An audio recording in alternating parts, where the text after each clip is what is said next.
Good day and good evening and welcome to Smol Caetsu Sidequest, where today we will be doing the Hatching Tide Little Ladies Day event quest, which I believe came out last week, something like that. And then we'll pretty much just be leveling Archer and Bard for the entire stream, see how far we can get. It would be pretty cool if we could reach like level 50, but who knows. I might want to also work on the hunting log, just so that that isn't left in the dust, but on the other hand, maybe it's just better to just grind levels with dungeons. We'll see. With that said, hey Gitsu, hey Zav, hey Chicago, hey Ham, hey Shirakai, hey Vince, Girahin, Viek, and Traverse. Hope you're all doing very well. When I did the quest on my main, the Hatching Tide Little Ladies Day quest, I hardly paid attention to what was going on. I was like, I'll do this quest on Smol Kai. I don't really care right now. So I'm actually not sure what the story is, even though I already did the quest.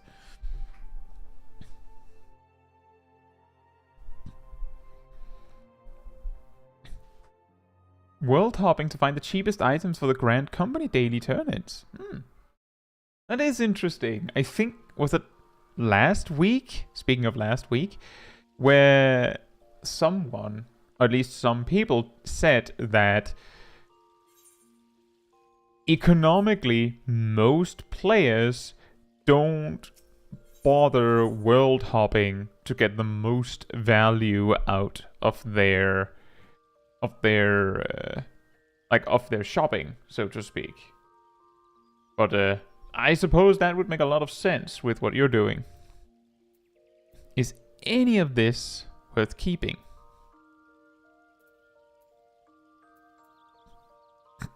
Oh yeah, I was kinda sad that I needed on an that I looted an item that I didn't even need last week, only for the weekly lockout to be removed altogether. Ain't that something? Hey goddammit, hey Rust, hope you're both doing very well. I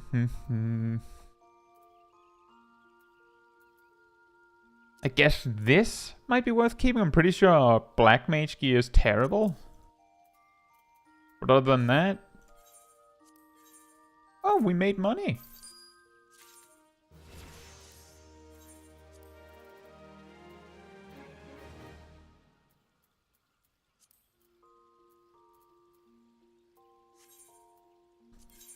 And we sold everything apparently.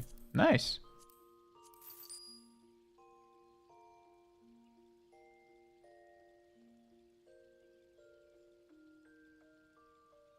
Yeah, that makes sense, Viek. That is probably also what I do, is that the item needs to be expensive enough for my brain to go, whoa! Otherwise I won't even bother checking, right? I'll just be like, it's probably fine, and just like take it for the price that it's listed at.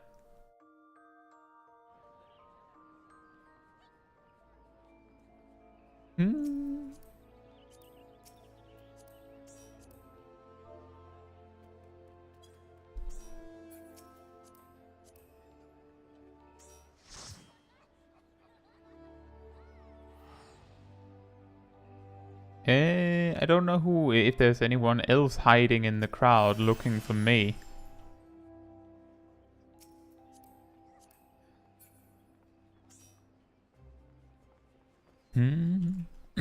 Where is it the quest starts? I believe it starts in the amphitheater, right?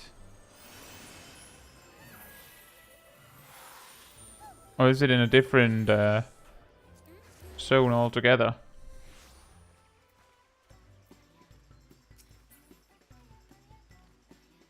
Wait, did I skip over Vince when I said hello to everyone? I feel like I did. That wasn't intentional if I did. I hope you're doing well as well, Vince. I'm sorry about that if I did that. Hey Derby, hope you're doing well. Oh, I did get you. I just felt like I was like, did I? I felt like I didn't say it. But at least it wasn't intentional. If I did. Sounds like I didn't.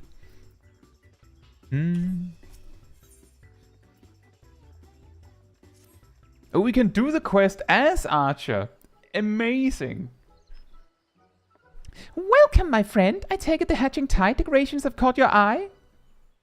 Oh, Caetsu, is that really you? I had hoped I might see you again, but I did not dare assume. Nonetheless, it warms my heart that you are eager to revel in hatching tide once more. This year, it was again a dream that sparked my imagination. What was the dream last year? Wasn't it the Tonberry costume? I think it was the Tonberry costume. A dream of a Gubu, massive and marvelous, standing upon the stage where else but in Uldar, so many miles away. That's random. Wreathed in radiant flowers of pink, the darling Gobu held in her hands an egg decorated most lavishly.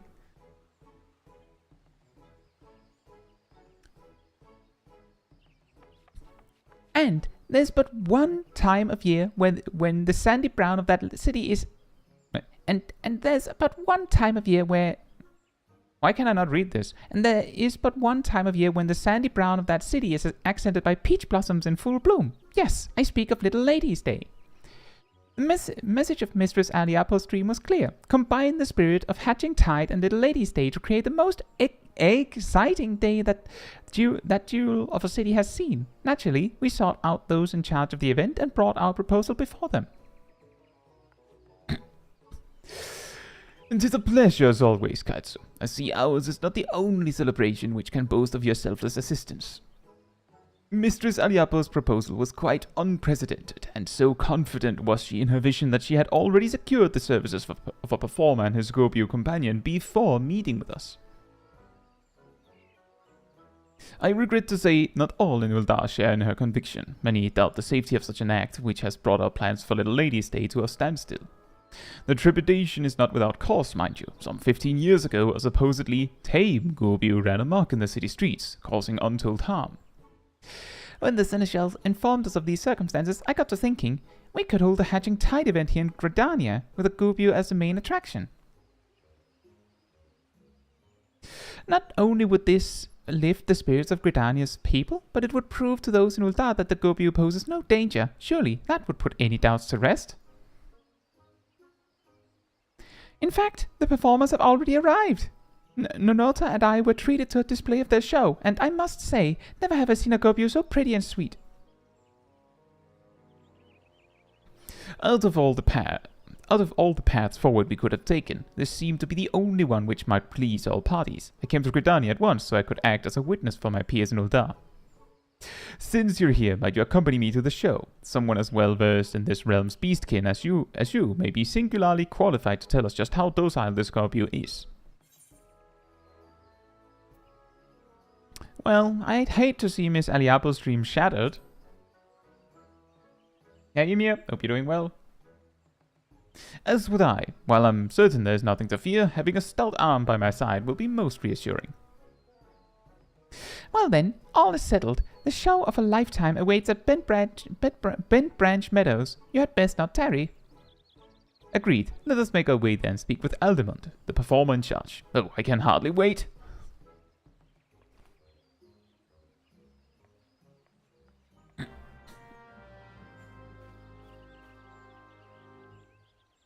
Well, on the other hand, Traverse, depending on where your character, like what city your character started in when you created it, if you had to data center travel, it would be even worse.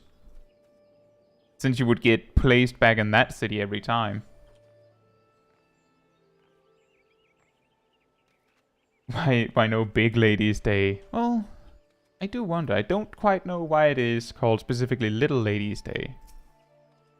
I don't actually know.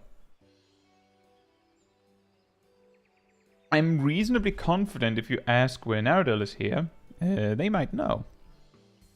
Oh, didn't see you there. Can we help you? Greetings, I am the Royal Seneschal, in charge of making Little Ladies' Day most memorable for all ladies of the realm. Including the big ones, apparently. Mistress Aliapa has informed us that you have quite the show prepared for us. Ah, we've been waiting for you. You'll be hard-pressed to pick your jaw up off the floor after you see what my PD has in store for you.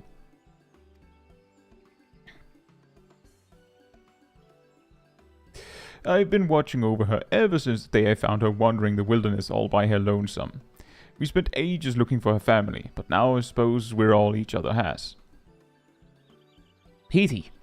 A lovely name, to be sure. And those flowers, are they peach blossoms? I dare say she's the very picture of a little Lady's Day princess. Aha, I'm glad to hear that, and I know Petey is too. She's thought of little else since the moment Miss Aliapo came to us with her peculiar request.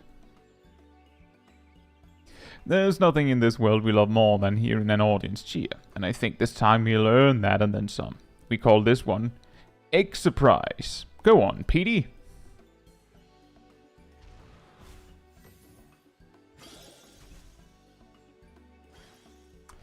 It is quite weird that a Gobbu has 3 rows of teeth. That was astounding. Impressive, ain't it? Yeah, it's astounding. And all it took was a few glamour prisms. Of course, that wasn't where the genius was required.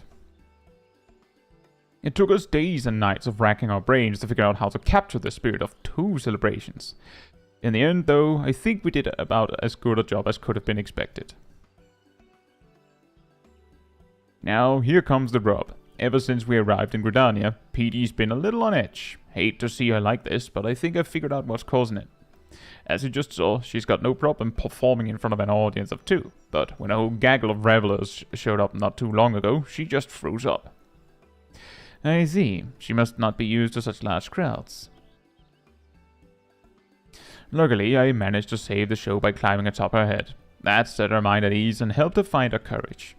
But I ain't as young as I used to be, and my knees already crying out in protest at the prospect of climbing her again. But you, on the other hand... Me! Smol Kai! Climbing that! I reckon you've got plenty of moms left in those adventurous legs of yours. Might I trouble you to join our merry troop and support Petey during her star turn? All you have to do is climb atop her and head towards the crowds. Show them our act, and tell the spectators to come to me for an egg of their own. Still plenty to go around.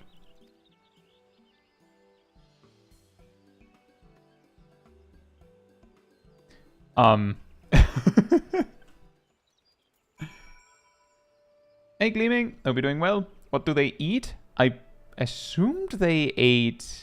I kind of assumed they ate plants, but I don't know.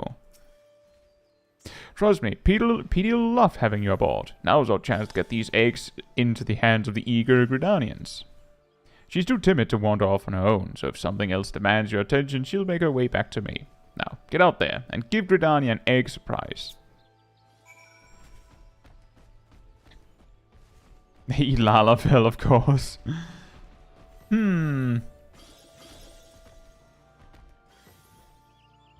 What did I just see? Ah, this must be that performing Gobbu I heard so much about. Good show, good show. I think I'll get an egg of my own to remember this by. Whee!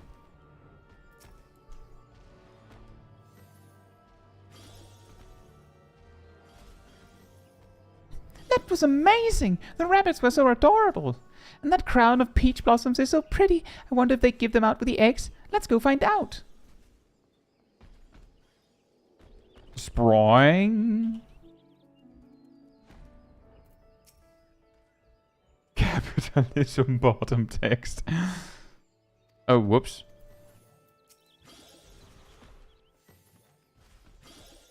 Oh, my stars. What manner of... Oh, you're promoting Hatching Tide. Yes. Yes, I knew that, of course. Splendid trick that was, truly. I never knew Gobbus to be adept at anything besides eating, but you've expanded my horizons. Mayhap I'll partake in the festivities this year after all. The spirit of Hatching Tide is alive in Gridania. Return to Aldemund and tell him of Petey's courageous performance. Good work, Caetsu. Same goes for you, Petey. I could hardly pass around the eggs fast enough. Rah! And it looks like Petey's managed to conquer her fears. Let's hope these ovations are enough to conquer the seneschals. You have a big mouth, Petey. You know that? Although I've been but a bystander in affairs so far, what I've seen has been truly inspiring. Petey is possessed not only of a kind heart, but the soul of an entertainer as well. I would have her be the main attraction of our stage in Uldar. On behalf of the Little Ladies' Day Planning Committee, I invite you to our city as honored guests. Well, I'm not one to decline such an eager invitation. Consider it accepted. But first, I'd best tell Miss Aliapo that she'll be needing more eggs. Go on to Uldar. We'll find our way there before long. Wonderful. Then I shall depart at once and make the stage ready for your arrival.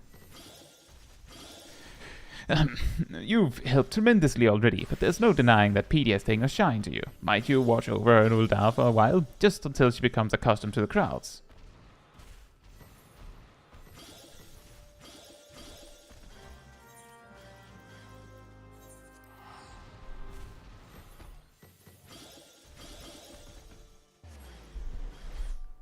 I suppose they might eat everything. The teeth suggest they could definitely eat anything. Like, that much we can almost certainly agree on, right? I don't know. The fact that Gorbu are, like, not hostile in most places, if not all places of the game, it might make sense that they're, like, herbivores or something. Just weird that they have spikes as teeth and also so many. You are arrived. You'll be glad to know that I've managed to win over the planning committee with my story of Petey's show. Uldar's gates will be cast wide for our arrival. If she is amenable to the idea, I would have her be the star attraction on this year's stage. But the first order of the day is to spread the word. If we tell the citizens what we saw in Benbranch Meadows, it's my hope that they will welcome Petey with open arms. And if her show is a success, then we will have managed a celebration which spans from Gridania to Uldar, painting smiles upon the faces of all the realm's little ladies and egg fanatics alike. I shall stay here and drum up what interest that I can. Caetsu, pray head to the steps of Thal and do the same. Meet me at the stage afterwards, and together we can shower Petey with applause.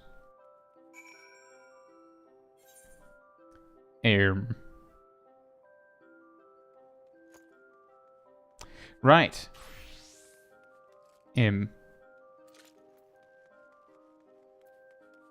This way, I think?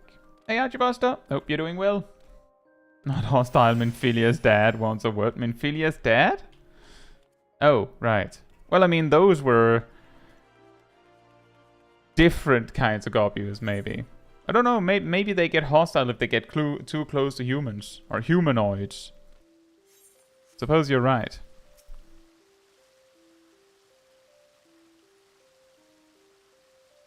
I didn't know Gobus were capable of anything more than mindless eating. Are you sure this show isn't just watching a beast chomping on hay? So what if it is? You'll still have a chance to see a Gobu up close.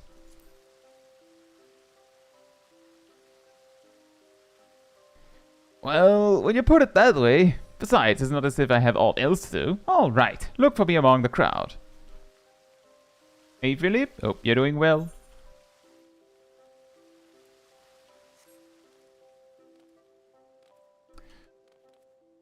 Wow, I get to see a Gobu eat hay from up close. Incredible. Whatever floats your boat, mate.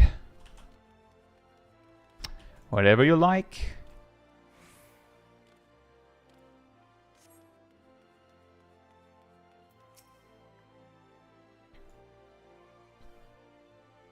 A Gobu performer. Aren't they dangerous? I suppose a friend of mine was raving about the shows she saw in Gridania. If it's the very same, I suppose it's worth a look.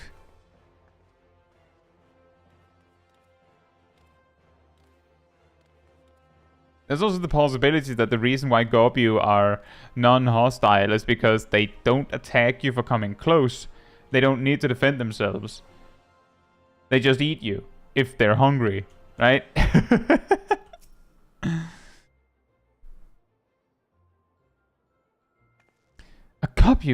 A Gobu here in Uldar.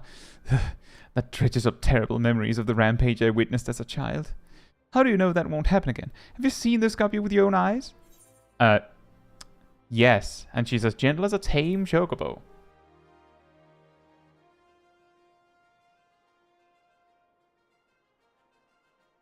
Is that so? Well, I see no reason why you would lie to me. Very well, I shall go. Perhaps in this way I can conquer my fears. That is a good point. Why would I lie? The time for Peach's performance draws near. Speak with the Royal Seneschal before she takes the stage. That is also true, Gabriel. We do have zoos where you can watch, like, exotic animals eat hay. Sometimes it's not even an exotic animal, it's just animals that you can see slightly closer. Why wouldn't you lie? I mean, what benefit do I have of sending this random stranger to get eaten by a Gobu? Says, during this, I was wondering how many people remember or know about the Uldar Gobu rampage in 1.0. I believe most people that have, like, looked into the history of Final Fantasy XIV as a game would have seen this. But this may be something that not everyone actually paid attention to. Next Markstall mount, a Gobu with a hay eating animation. You know, speaking of which, given that there are a lot of mounts with, like, similar animations, wouldn't it have made sense for them to, like, add... Like, I'm just spitballing here. I don't know if there's any interest in having that or people would even buy it, but I'm just saying they could add emotes for specific mount types to the store. They could. I don't know if anyone would buy them, but I'm just saying they could add that hay eating animation to all the Gobu mounts.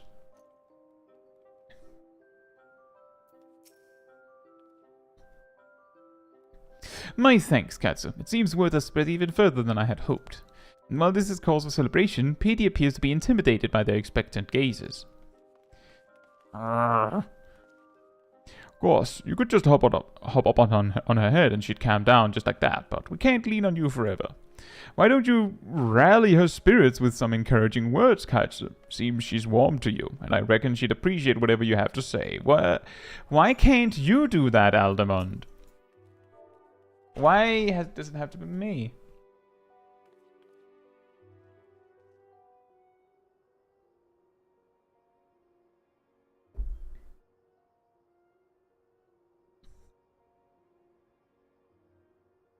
Truth be told, this is her first time performing alone in front of so many people. I can't see why her legs won't listen to her heart. Little ladies, they need this princess.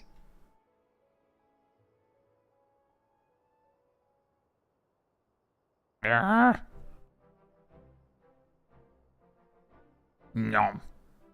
Nom.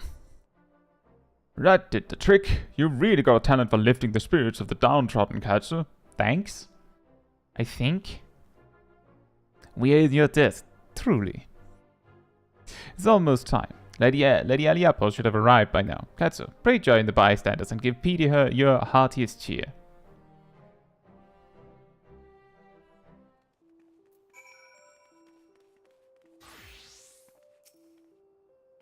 Ley lines. Then I can cheer faster. A pink mount. Yeah.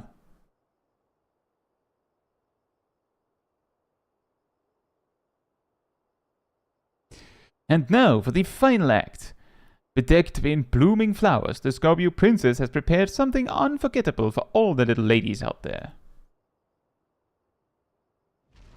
It's an egg! And bunnies. And they're gone.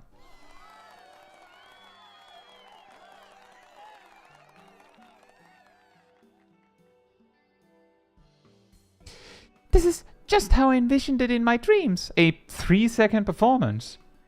And to think I ever believed Gobus were naught but wild beasts. Oh, I simply adore her.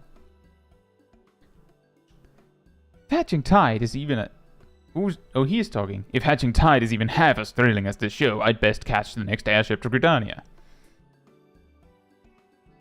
All's well that ends well. The little ladies get a great show, and Hatching Tide gets more egg seekers. Their smiles are like so many flowers in full bloom. Petey will be the talk of Uldar for moons to come. Wow.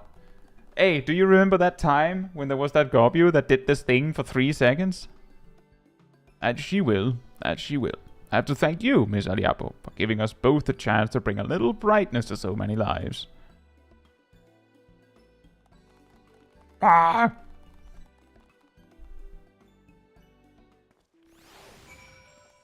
Best 3 seconds of my life I'll have, you know?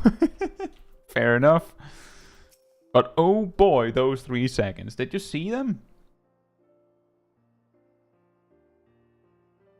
Thank you, Petey, for bringing joy to the citizens of Uldar, especially its little ladies. That was better than I could have imagined. Hatching Tide and Little Ladies' Day both will be remembered as the highlights of the year. Couldn't have done it without your help, Caetsu. We'll both be looking back on this experience with fondness for the rest of our lives. Speaking of which, I've got to think maybe it's time I leave this performance business behind me and let Petey spread her wings. I think she'd be more than happy by your side, if you'll have her. As for me, I have it in mind to find a place to settle down and rest these old bones. I'd hate to tie Petey down just when she's found her passion. If you bring her along on your adventures, she'll be able to deliver smiles to corners of the world I've only heard tales of. Are you sure you can manage without her?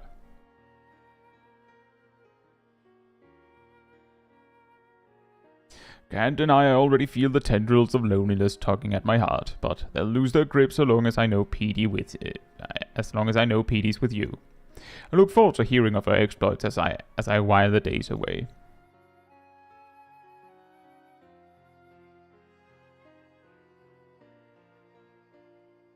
I don't mean to be rude, but I am required in Gridania. Nonota must know just how perfectly my dream manifested. Huh, give the lads our regards, eh? I'll stay here in Uldar until the festivities end, and who knows, maybe longer.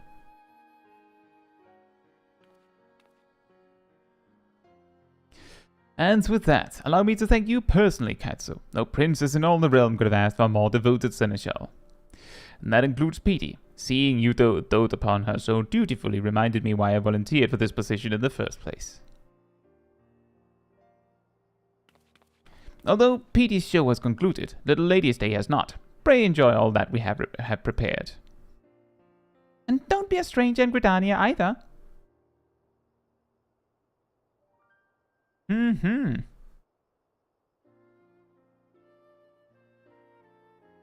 With that moustache and being a lala, I'm sure he's an evil mastermind.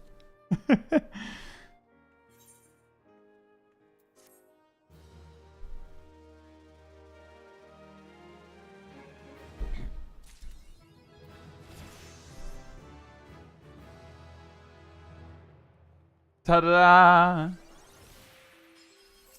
Cha-cha!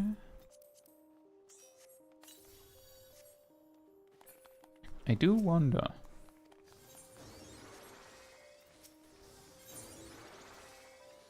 Oh wow, confetti. Well, that was that quest. That poor Petey will never see the sun again. That sounds about right. Oscar says, are side quests actually good XP?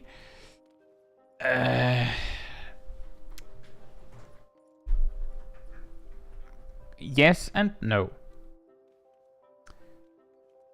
Yes, in that sometimes you can grab a bunch of side quests in a zone and run out and quickly do them all, and then get like a bunch of experience rather quickly. No, because if you actually read the dialogue in the quests and like actually experience each side quest, then they take way too long to be worth your time experience-wise. Is that a bad thing? No. The reason why it is like this is, of course, to make it so that you don't feel like you have to do the side quests for your experience gains.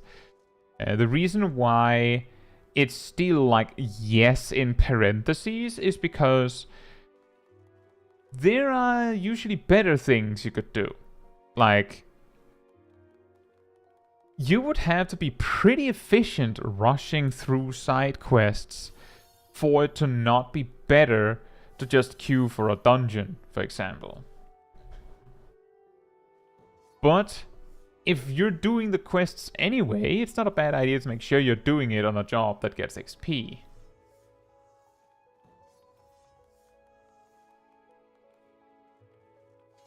And that sounds about right, Darth. Vin says I normally only do the side quests for blue, since that is one of the more effective methods of being a limited job. I don't quite understand that, because blue mages get like a gigantic multiplier for specifically killing open world mobs. I don't think they get a multiplier for side quests.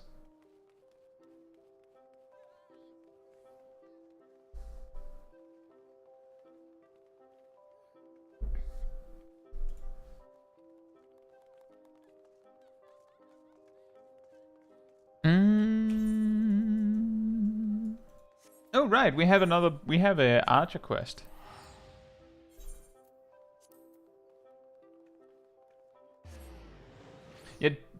I think like the key thing with side quests is, as Traverse also says, the ones with like a plus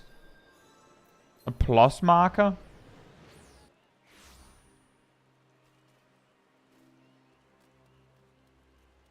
Is that they unlock something. Oscar says, so you're going to check out Materia DC tomorrow? I don't think I will tomorrow, but I do have some plans. Mainly because if you do it on day one, what's going to happen is I recall when they opened when they opened region-wide data center travel, people rushed into it so hard that the system basically all but crashed, and some people were like stranded wherever they landed for a while. Like, I feel like it was days or something like that. So I'm just going to like give it a moment and see before I like jump on it. But I do have some plans.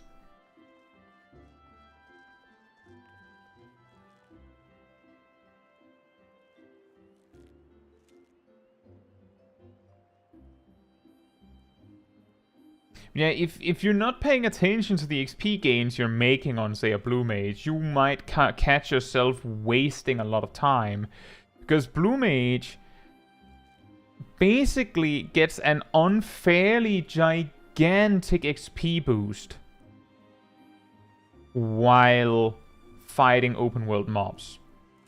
If you do a fate as a blue mage, the fate mobs don't have that XP multiplier. The reward for the fate itself don't give that XP multiplier. Basically, fates are a waste of time for blue mages.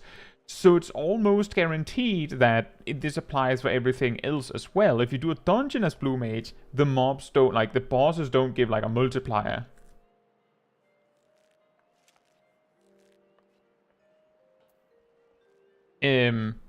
So, like, spamming dungeons is not worth it for blue mage. It's specifically just grind open world mobs. I don't know what you mean by that, Vince. When you kill an open world mob around your level, blue mages get like you have to kill like a few dozen mobs to level up, even at high level as a blue mage, where a normal job, it's not happening that way. So I think you have to like look. Trust me on this, Vince. Genuinely. There's a reason why blue mages can level up so fast just killing open world mobs, and it's not just something people have convinced themselves of. XVR says, what's the hype around DC travel? Just playing with new people?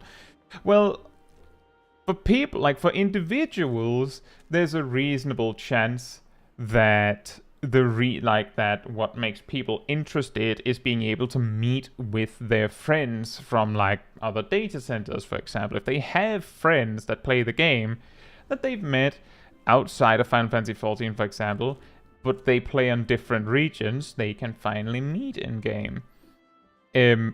For people who, for example, watch, I don't know, like a streamer that that dresses his characters in pink all the time, then part of the value is also in that if you're not on the correct, quote-unquote, correct region to meet said person, it would be nice if you had the chance now that we can all meet in one place.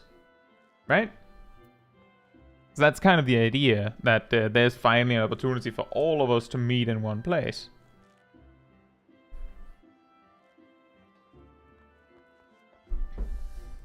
And a key thing to that is that because of the potential latency,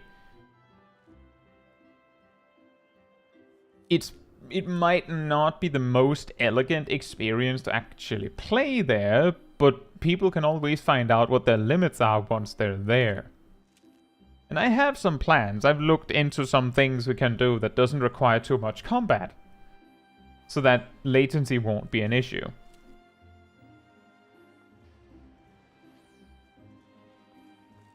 VX says what you can do is sync for a fate and then kill open world mobs so the level multiplier you get from being at the same level. That's true, but the mobs would still give level appropriate XP for that level and not the level you're actually at, so that might not be the most effective way to do that. But yeah, that is called, just to clarify, that is of course to kill mobs unrelated to the fate, because the fate mobs themselves don't have that multiplier. Very important distinction. Also, hey Zach, hope you're doing well.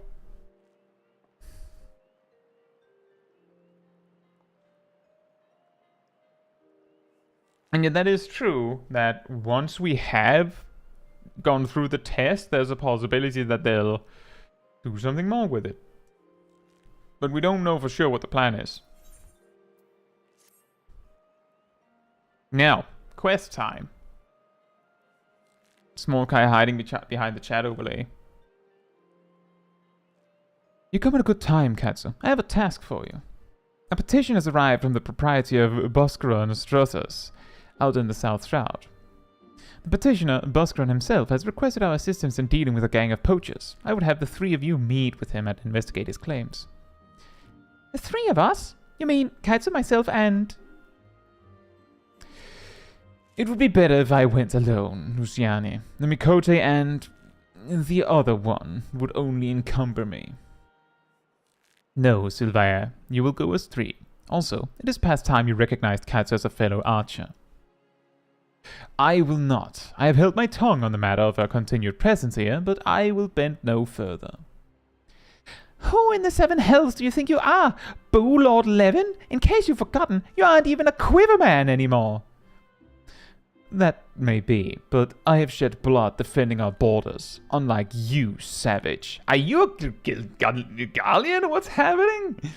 Savage? You know nothing about me, you bigoted son of a... Enough. But one more word and you shall have cause to regret your petulance. The three of you will go to Boscaron Strathus in the South Shroud. Now, out of my sight.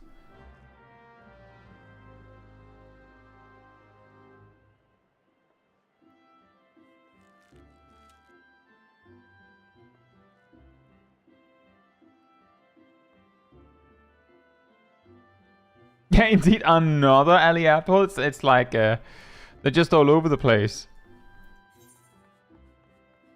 I heard the explanation that the reason why there are so many alley apples is because it's just a common last name. Like that's the explanation, is that it is just a common last name. It's not that there's just a giant family of alley apples. Exactly like Smith.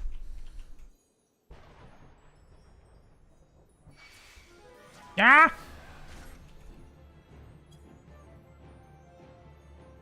Isn't it the female equivalent of Tia? No.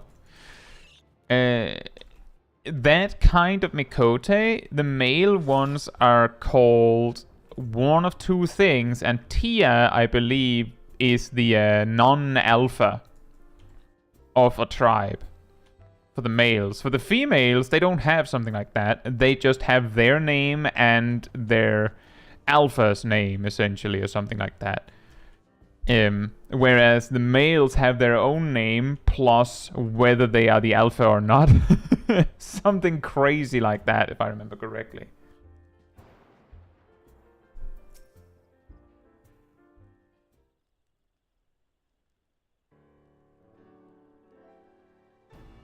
The Aliapos are keepers of the moon. Exactly, none is the alpha. Also, by the way, Wolf's Den music. Ah, you lot must be from the Archers Guild. Welcome, friends.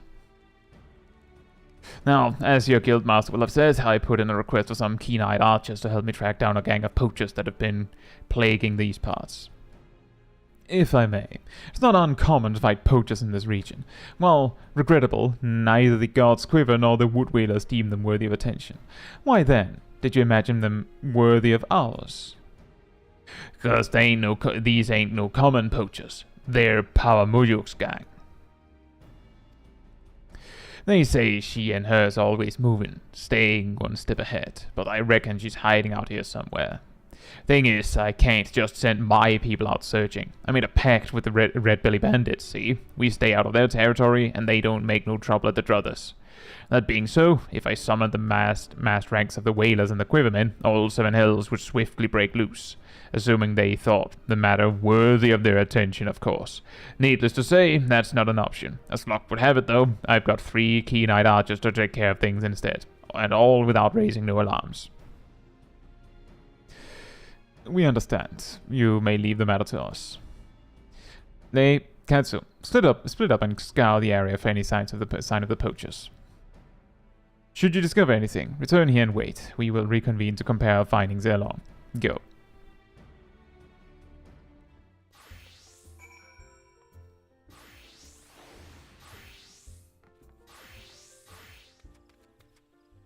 Isn't an alpha? What kind of world do we live in? I mean, part of it is that it is just that, like, if you're out about in the world and not tending to the tribe, it makes sense that you're not, like, home to be the alpha, right?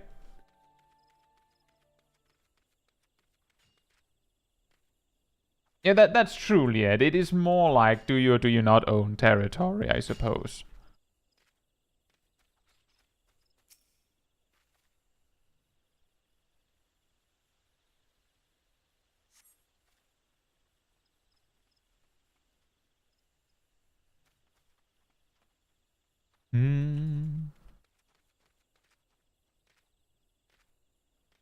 Gra is maidenless. Wow.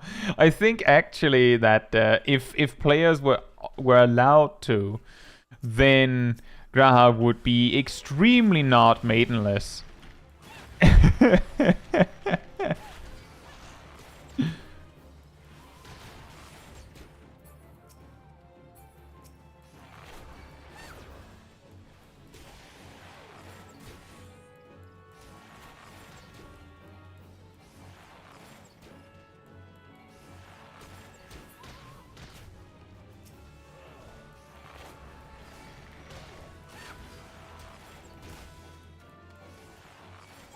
Pew.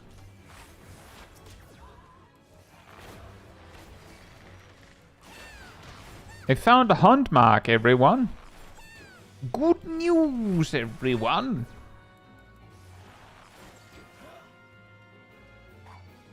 Oh. Can you...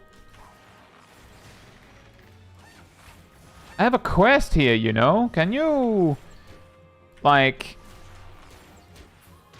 Are you serious? Yeah, shoo. Take that.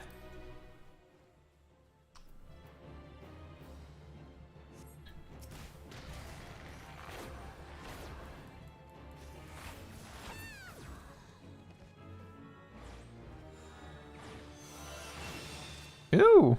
Wait, was that my last hunt target? Oh, yeah.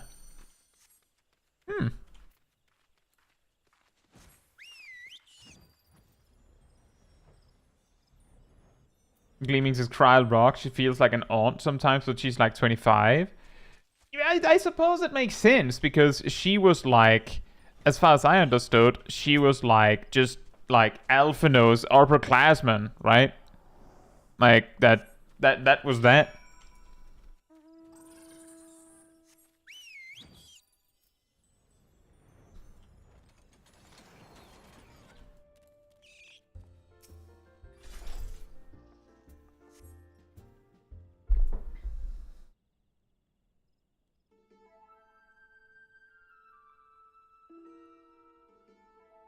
Girin says, it's funny that both other archers are dressed in very similar colors, and then it just cuts to Smol Caetsu in bright pink. You know, now that you mention it, Drothers, like, he's like, oh yeah, great, I got 3 archers that can take care of this problem quietly with no one noticing. Camera pans to Silver, who's like dressed to hide in a forest. Lay here, dressed to hide in a forest, and Smol Caetsu here dressed to hide in a candy shop. Like, I mean, obviously we know who's best prepared for this particular venture, and naturally it's Smol Caetsu.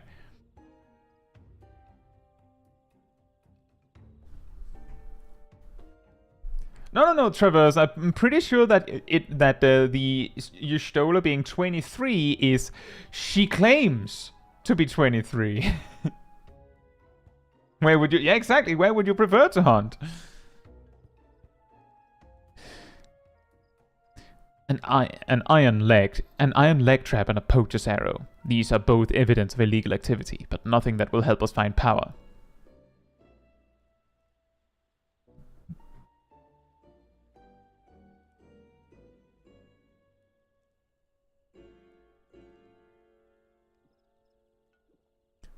And these mead bottles are but old refuse from before the Drothers was even built. They have no connection to the gang. What do you know of this power woman, Silver? I know that she is the most infamous poacher ever to walk the 12's Wood. A born leader, deadly with the bow, she formed her own gang of Mikote hunters. She was apprehended once, and would have been brought to justice had she not tricked a foolish young sentry into releasing her, before vanishing without a trace. Is that so? In any case, we've scoured the area and found nothing. How do we know that this power was ever even here? I say we inform the God's Quiver and the Wood Whalers, taking care not to implicate Buscaron, and leave the rest to them. This doesn't concern the Archers Guild. It concerns Gridania, Lay. Power Muyuk is a savage and utterly amoral poacher whose actions, however indirectly, threaten the city's well-being. But what would a vagrant like you know of duty to one's homeland? No more than she, I suspect. How dare you! And you, Caetsu, say something! Just camera pans to me, to Smol Caetsu, like... Oh, I was eating. Was I supposed to have a word on this? Now's not the time for this.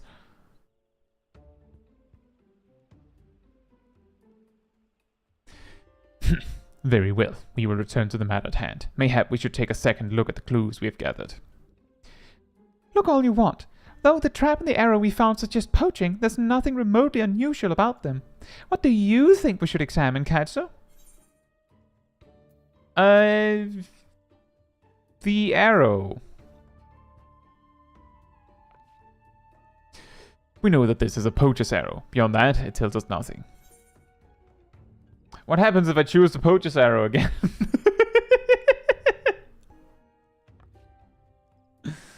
We know that this is a poacher's arrow. Beyond that, it tells us nothing. Well then. Okay, then the iron leg trap, I guess. This trap is a common tool used for hunting beasts. Such devices do not distinguish between friend and foe, and have been the cause of much tragedy for both man and chocobo. Gridanian hunters would never stoop so low. Poachers, meanwhile, are wont to litter the forest floor with these accursed things. That said, I see nothing here that would lead us to power. Then the mead bottles, I guess. Why are you still carrying that rubbish? I told you, those bottles predate the Drothers. They have no connection with this matter. But if these bottles are so old, why do they retain the scent of mead? They must surely have been opened recently. You're right. I am an idiot. Wait. Before the calamity, Boscaron once served as a sentry, yet even then, he sometimes spoke of owning his own tavern, and it was an open secret that he was brewing his own private stock, if some survived. Of course, Boscaron Ska, his old lookout post. It may not be Power Mayuk, but we must investigate at once.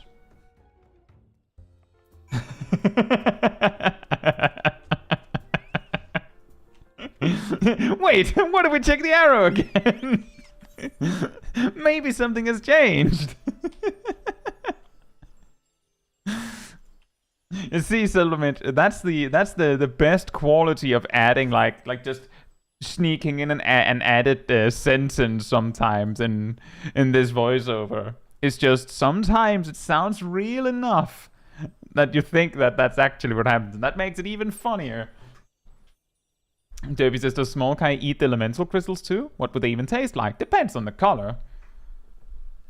But yes. The answer's yes. I have a solo duty. I'll put Gazel in the lead. Hey Liv, hope you're doing well. That was incredible. Can you leave me alone, maybe? Did not mean to do that.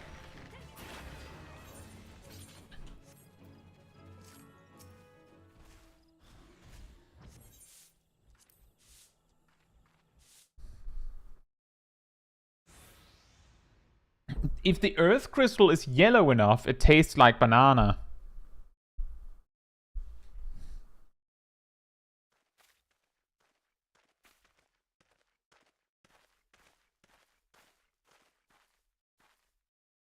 Any signs?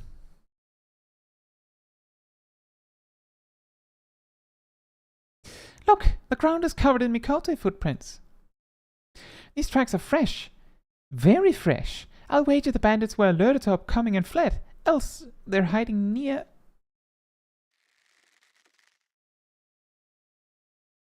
Take cover! Whoa!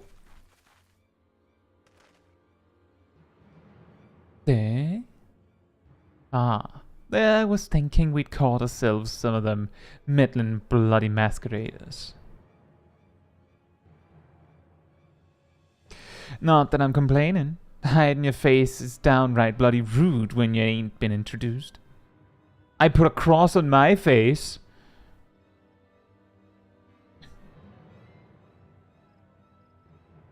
Speaking of ill manners, don't you know it ain't decent to barge your way into a lady's bedchamber without knocking?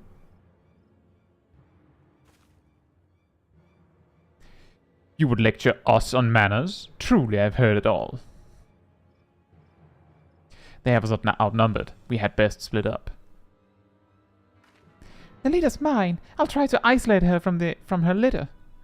Silver, Caetsu, the rest I leave to you two. As you will.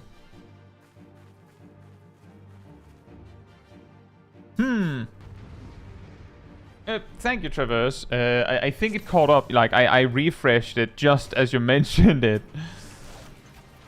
Can I hit all of them? Oh, yes, I can. Well, who needs rotation then, right? Blap, blap, blap, blap, blap. Blap, blap, blap, blap, blap, blap, blap. Blap, blap, blap, blap, blap, blap, blap, blap. Quick knock, best knock. Blap, blap, blap, blap, blap, blap. Oh, more ads. Blap, blap, blap, blap. I'm coming to help you. Time to cleave. Blap, blap, blap, blap, blap, blap. Wait, one of them used arrow on me. There's a healer among them.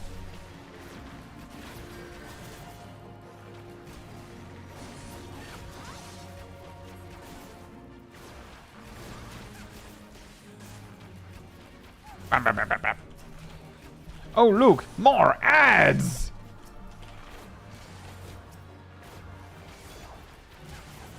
Oh, there's a healer among them.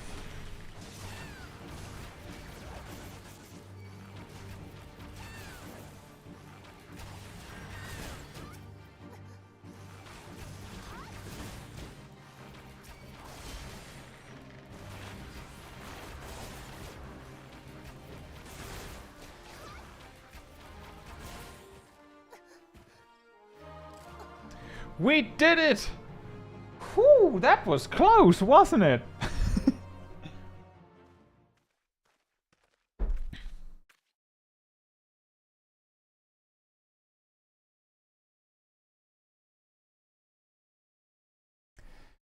Was that the last of them? Have you seen Aliapo? With me, Caetsu. Miss! Headshot! Oh, not headshot. Bow shot! That was a piss-poor showing, sister. And you call yourself a keeper? A hunter with no fangs ain't nothing but prey. No!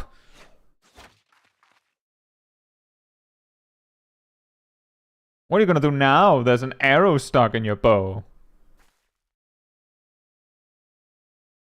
Ah, bugger. Looks like playtime's over. Be seeing you, sister. Oh no! Plot escape move. So you can't chase her, you see.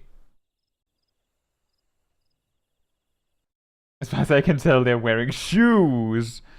Oh no! You know it's a Mikote. You can just tell it by exactly how heavy they were and stuff.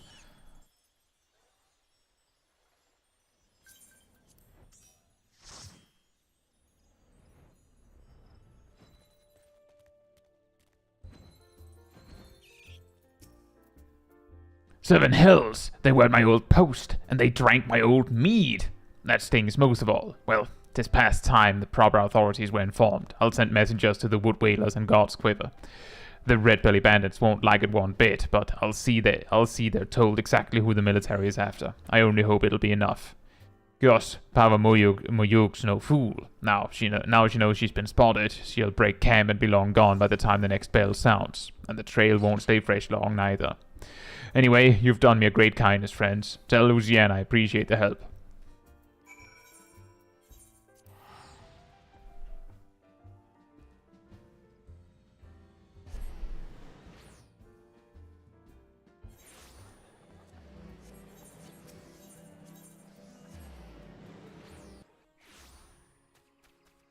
There's also a possibility, Ham, that some of them weren't wearing shoes. Liv says not everything that tastes that's yellow tastes like banana. No, that's true. I'm just saying that, for example, in the cutscene where you enter the Crystal Tower, your character holds out a banana-shaped earth crystal, which is yellow. That one has to taste like banana. Now, if it was a different shape, then I wouldn't necessarily claim that it has to taste like banana, but, you know.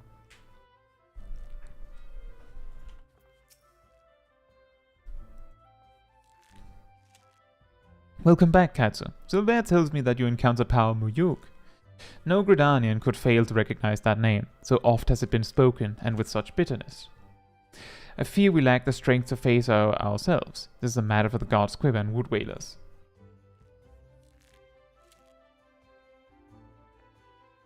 That you confronted her and survived is a testament to your growing mastery of our art. And I was surprised to note that Lay and Sylvain were not at loggerheads upon their returns. I presume we owe this unnatural state of affairs to your calming influence? No? Modest to the last. Truly, your every deed bespeaks a clarity of vision far beyond your years. I implore you to share that perspective with your peers and help them to grow into better, wiser archers. As you go forth and temper your skills in battle, know that we always look forward to your return. Thanks? I guess? Thanks? Maybe? Didn't I already grab a hat?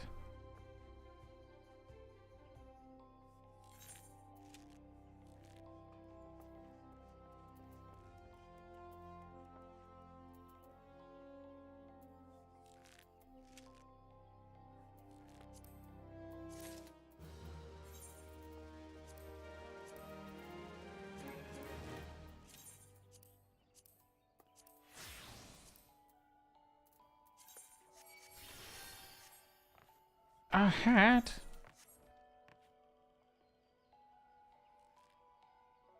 Zab says, so there's this black mage that spams Thunder 2, Thunder 3, and Blizzard. Thunder 2 and Thunder 3, and... Oh boy. Oh no.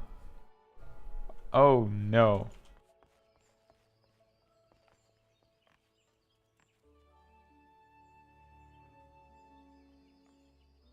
That's actually worse than an ice mage. If there's like, I'm not saying that spamming Thunder 3 and Blizzard is worse than Ice Mage. The reason why I said it's worse than an Ice Mage is because if they're spamming Thunder 2 and Thunder 3 and Blizzard, then probably what's happening is that they're going, Thunder 2! Alright, Thunder 3! And then I'll use Blizzard! Hey, wait a minute, my Thunder 2 has ended! Alright, Thunder 2! Wait a minute, my Thunder 3 has ended! Thunder 3! Hey... Thunder 2! Thunder 3! Thunder 2! You can see where I'm going with this, right? And that would be terrible.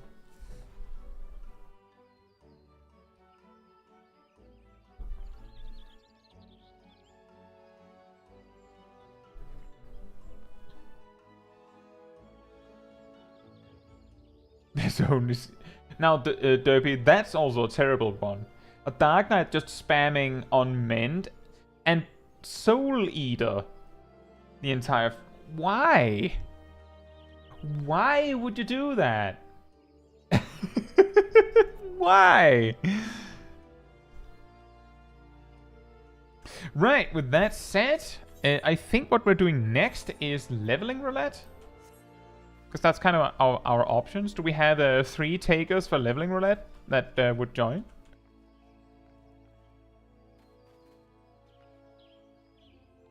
Hey Aridel, hope you're doing well.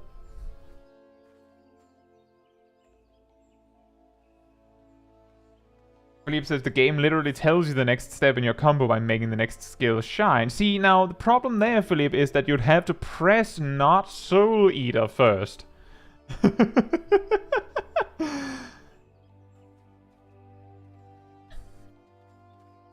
Where's the lowest level tank?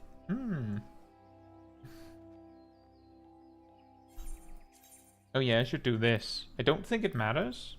How many dungeons do I have access to? 1, 2, 3, 4. So by using limited, I'm removing nothing because they're all within the same leveling bracket. But it's still good to do as a habit.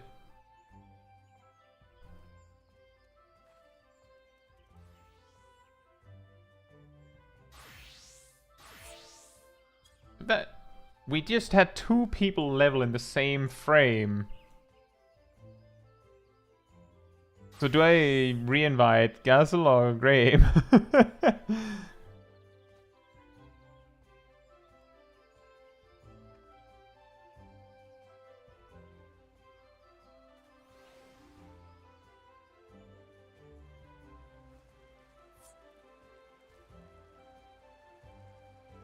Oh boy. Gazel says I have nothing to level.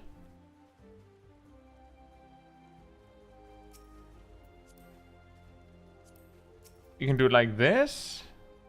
It looked like both Graham and Kitsu had something to level, so we can do like this. Does that work? And we have 4 people that have something to level. At the very least. We almost have like an extra group. Like, we could have a secondary group just doing expert roulette for the fun of it.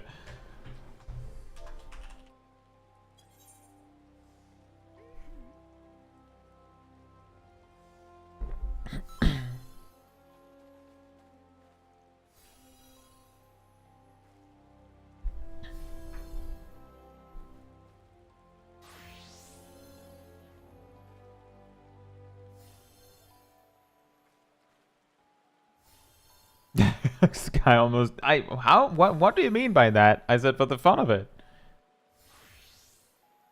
Did you eat it? I haven't acquired it yet. I'm working on it.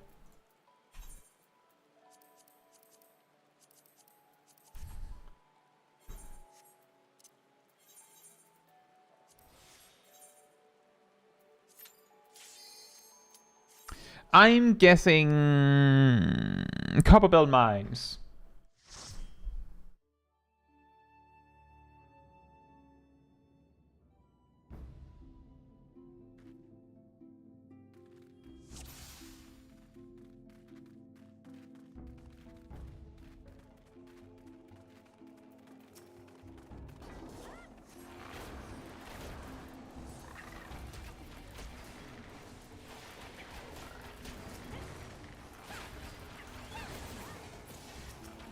It's magic gleaming. It's just magic. It's because it's the word. Is it that bad?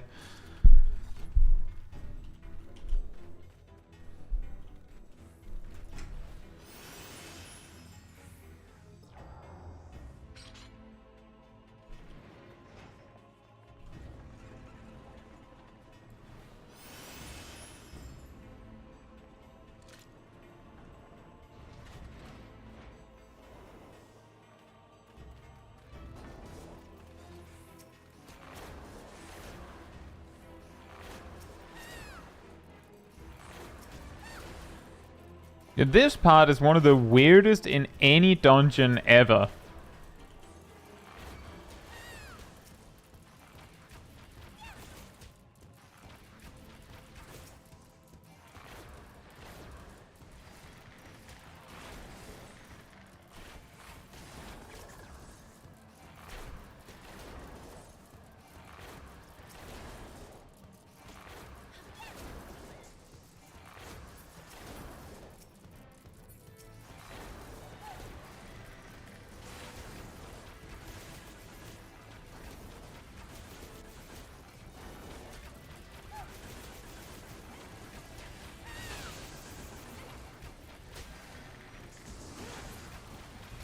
I feel like a lot less mobs returned back. Hey, David? No, this is... Well, this is an alt. It's already completed Endwalker. But we're leveling Archer from the start. This is an alt. So yes and no, you could say. Kaito says, do you just spam dungeons when leveling alt classes? When you run out of roulettes that are worth doing, then that might be an idea, yeah. If you can. But, like, I mean, I made a leveling guide. Like, I've made a leveling guide that I have released somewhat recently. There are things you can do to fill in between. That is mainly, like, that is more relevant if you can't get, like, a group to spam dungeons with you.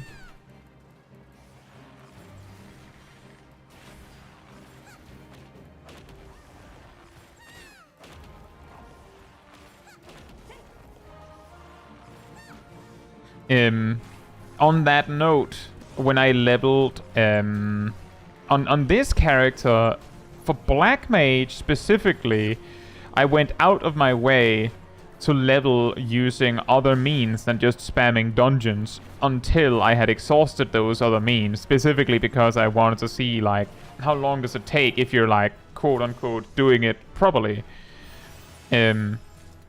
Which isn't exactly the same as if I, like, as here, where I'm like, can we do a leveling roulette? And then I just bring 3 people. Like, not everyone can do that. Adventure in need is such a lie. It is very real if you catch it right when it appears. If you miss it right when it appears, then it's already too late. Then it's a lie. Yeah, did you know you can solo this dungeon with an almost naked Gunbreaker? True, and you don't even you can even do it at minimum item level.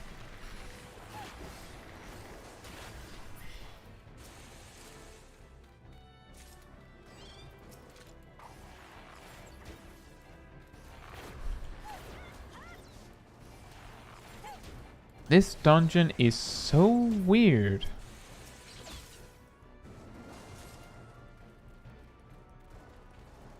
You don't have to fight that thing, by the way, Rust.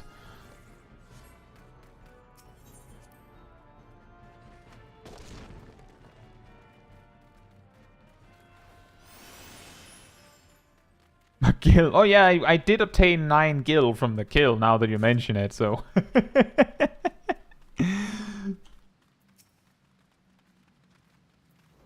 Exactly, Girin, and this is the reworked version.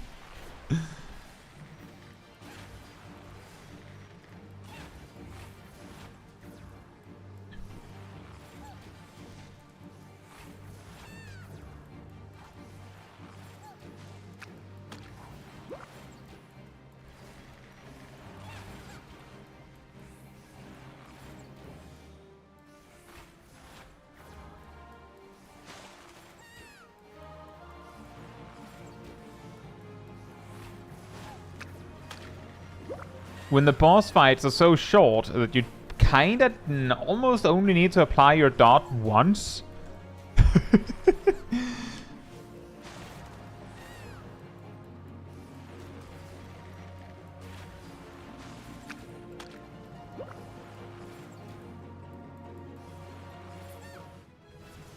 I'm not sure, Viek. I'm not actually not sure if like what happens with the nails.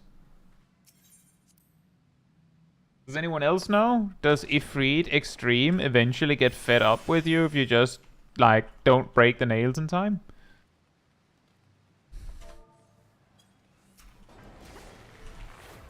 I'm guessing that there's a, like, a hardened rage.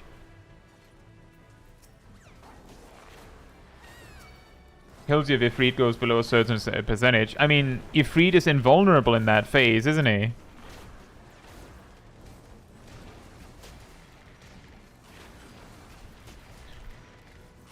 David says you have a voice for videos and another for lives. I feel betrayed. I mean, it's not so much that. It's more that when I'm making a video, I'm like 1,000,000% focused on on delivering the specific line. Whereas when I'm on stream, it's more just, you know, talking as best as I can, right? Get the point across. Hope it's not too different. And thank you, Kaito. I'm glad to hear that.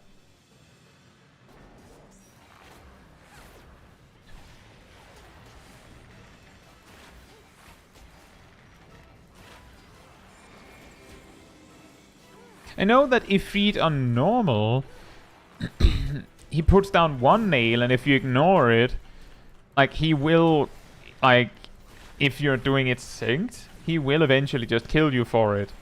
So it wouldn't surprise me if it's the same deal on hard and extreme. But if you're doing it unsynced, he'll usually just, you know, kill you for some other reason, I guess. Or if, like, rather, if you're doing it unsynced, he will die before he can punish you for it.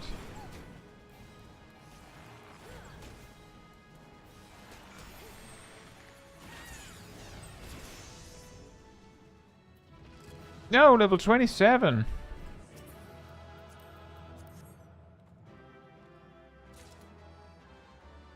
Using heavy shot when already having straight shot. Did I not only do that once? Pretty sure I only did that once.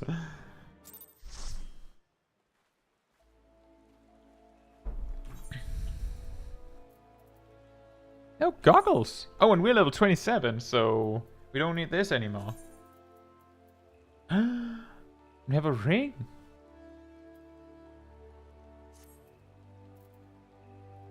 Is that an upgrade? I guess it is. Wait a minute. Oh, never mind. I'm remembering wrong.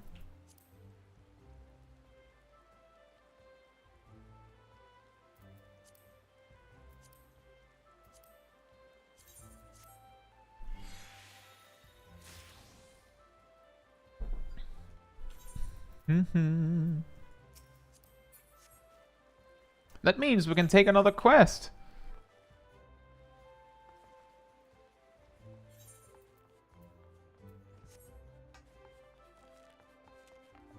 We also got a new action, right?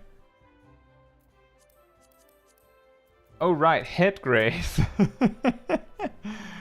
Oh, boy. How exciting.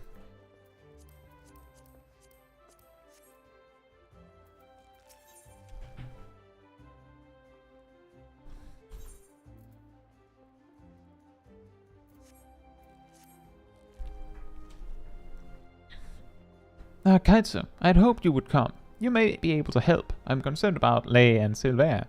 They show signs of losing perspective and, well, mayhap it is best you see for yourself. I cannot help but feel that both would benefit from your counsel. Consider this a personal request, Kaetsu.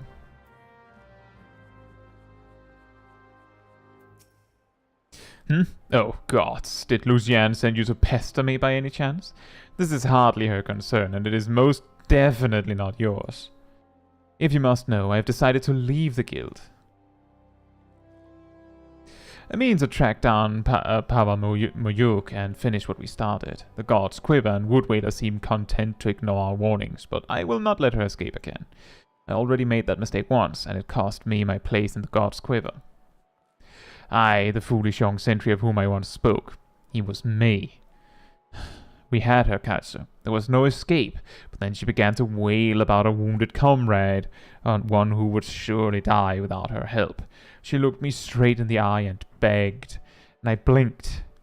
Failed to see through the most elementary ruse. I failed Gridania and the God's Quiver, and while that can never be forgiven, mayhap I can reclaim a measure of honor by stopping her.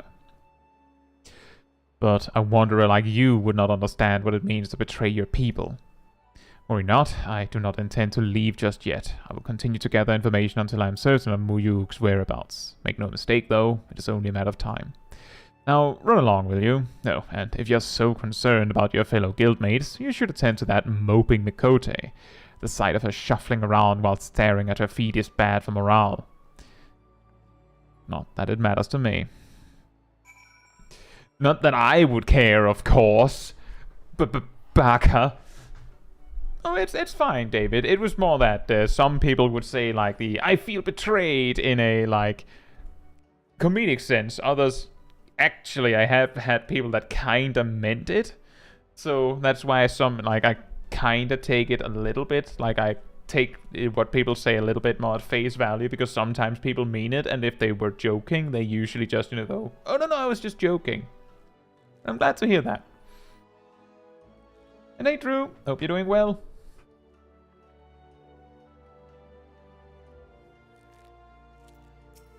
And that is pretty interesting, Leah. I hadn't actually considered that. For me, I guess the reason why I hadn't considered it is because if I ever, like when I've done Ifrit Extreme, if I've for some reason accidentally missed, like I didn't manage to insta-kill Ifrit unsynced, so that I have to deal with the nails, I don't even attack Ifrit, right? Like I just attack all the nails, and then I kill Ifrit. Oh, it's you. Tell me, Kaetsu, do you ever think about home? Do you ever wish you could go back? Mine was just another poor village in the Twelveswood. The fields were more stone than soil, and merchants hardly ever bothered to visit. We didn't have a lot, but we didn't need it.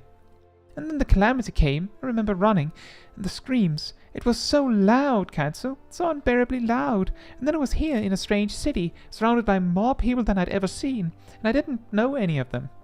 But I knew how to hunt. I was always good at hunting, Kaetsu, and the guild gave me a place to get better. At least I thought I had gotten better.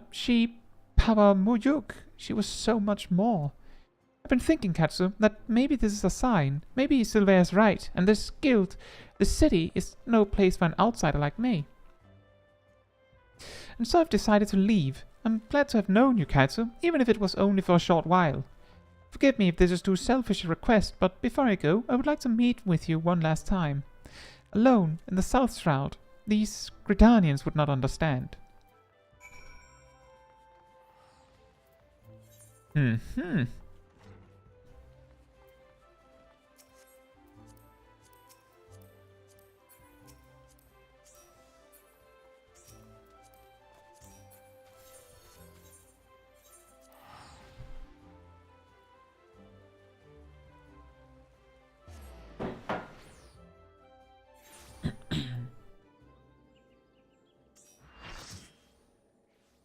David says, do you have any recommendations to use fewer buttons? I'm playing on controller and it's difficult to deal with the number of buttons for certain classes.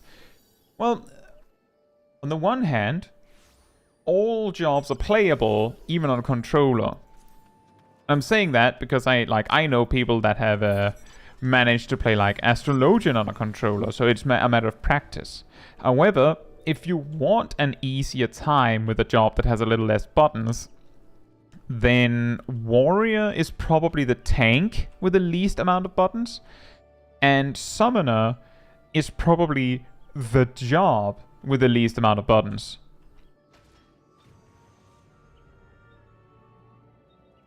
So maybe that helps. Small guys from the chocolate factory before it closed down.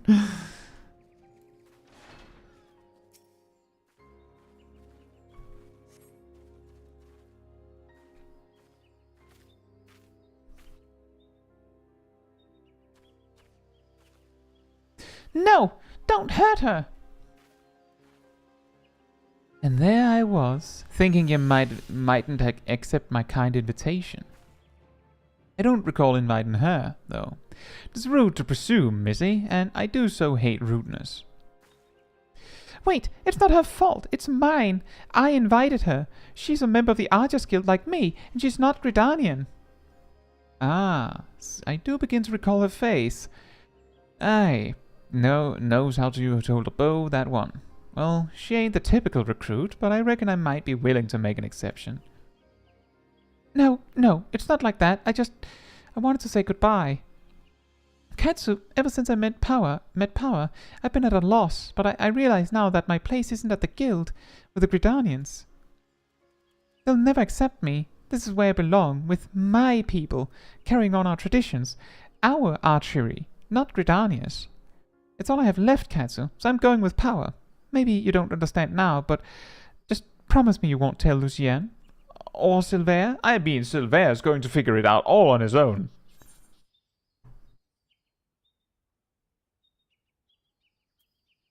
As you wish.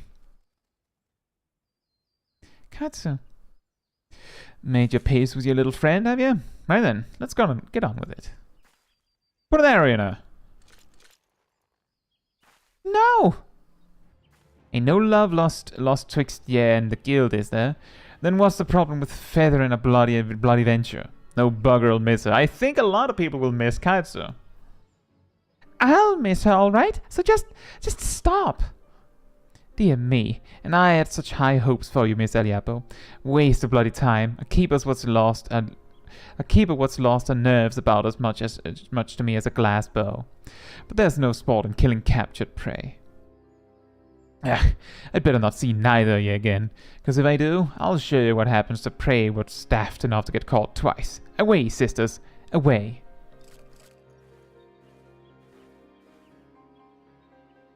How do you do it, Caetsu? How do you live in this place with these people? And why do you even bother? What have they given you besides scorn? Well, what do you see in them, Caetsu? I don't know. Even though you joined the guild after I did, you've come so far so quickly. Maybe you've even surpassed me. Possibly. I have to know how you've done it. I have to know what it is that I'm doing wrong. Or what you have to do, Lei, is you have to just bring, like, your small army of friends. And there's only one way I can think to find out. Meet me at the Bannock.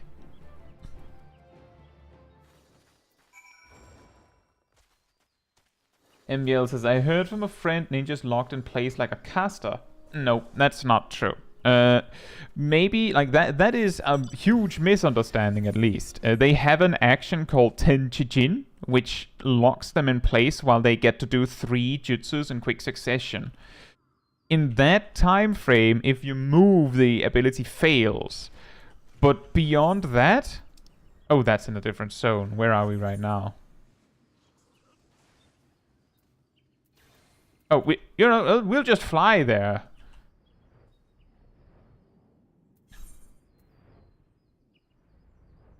Thank you, MBL.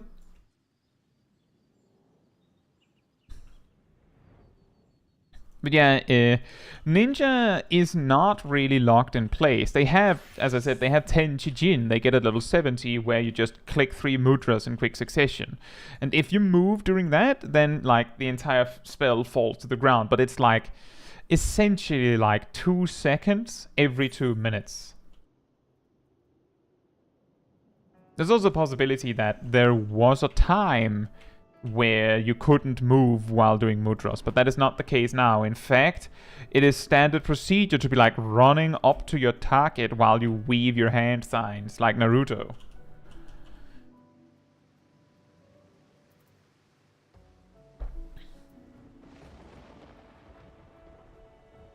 I would also say that Ninja has a lot of weaving as a result, so if you don't like a lot of weaving, then I'd actually recommend Monk. They have a lot less weaving, but a really fast-paced rotation.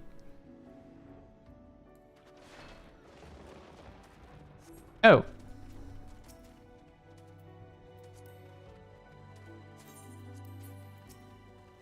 Shall we begin, Caetsu? Did I? Oh, I just gave leadership. I didn't actually remember to leave. Wait, what did she say? Then defend yourself. Show me what these people have taught you. Oh, so you want to fight me?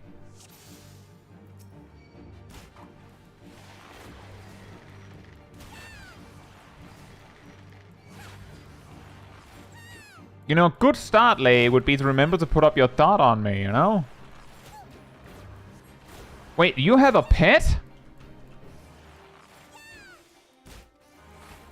I call shenanigans. Why don't I have a pet? Why do you have two pets? I mean...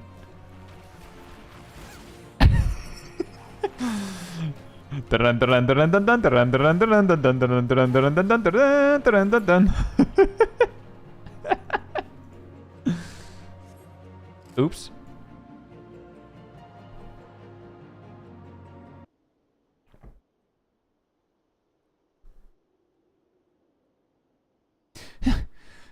It's so simple. You have opened your eyes and looked beyond your master's faults. You've accepted their teachings and taken them to heart. Even Silver, for all his bigotry, wishes only to preserve his traditions. I lost sight of everyone else's struggles and became obsessed with mine own. I was so afraid to let go of my cherished notion of archery, my family's notion, and learn another way. I didn't want to betray them or dishonor their memory. But I have a family here too. A family that sees the wider world and is willing to show me how blinkered I have become. Blinkered?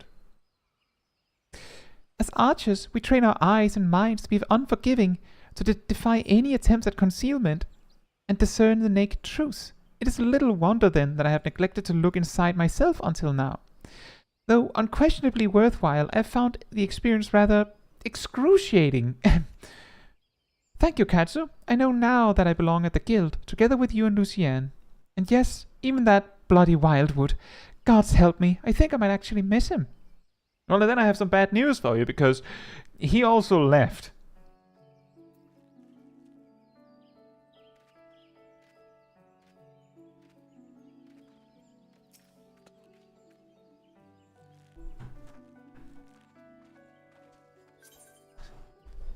Or maybe that's it, Yazel. If you actually just become a true archer, then you get a pet. Wouldn't that be something?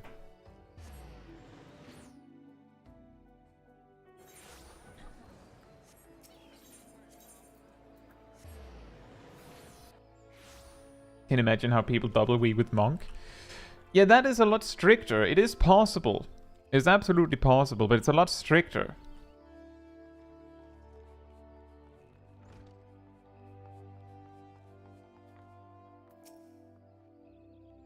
Welcome home, Caetsu. You need not say a word. One look at Lei's eyes was enough. Thank you for returning her to us. When we focus on a single goal and pursue it with passion and fervor, it becomes easy to lose sight of what else lies before us. With your skill and vision, Caetsu, you can help your fellow archers to look beyond themselves and remember their comrades. I hope I can count on your support in the future.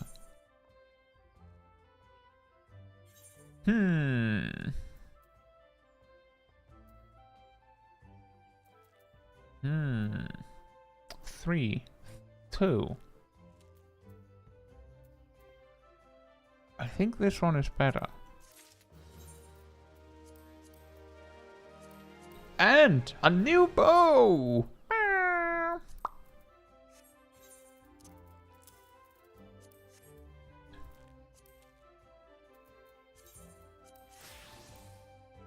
David says, another question, is it worth buying Endwalker now since there's another upcoming expansion coming?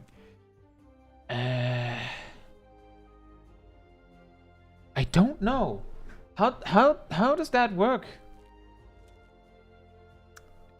I'm pretty sure with the next expansion being up for pre-order like in a few days, I'm pretty sure that doesn't come with Endwalker. So I'm pretty sure like if you have up to and including Shadowbringers, you would still have to buy Endwalker, right? Does anyone know about this? Punk Fiddler says, unpopular opinion, I love the old summoner more than current summoner. I'm guessing more, because you didn't add that. I don't know if that's an unpopular opinion. It's actually an interestingly common perspective, is that a lot of people actually prefer old summoner. It's mainly people that played old summoner and notably enjoyed old summoner who say this.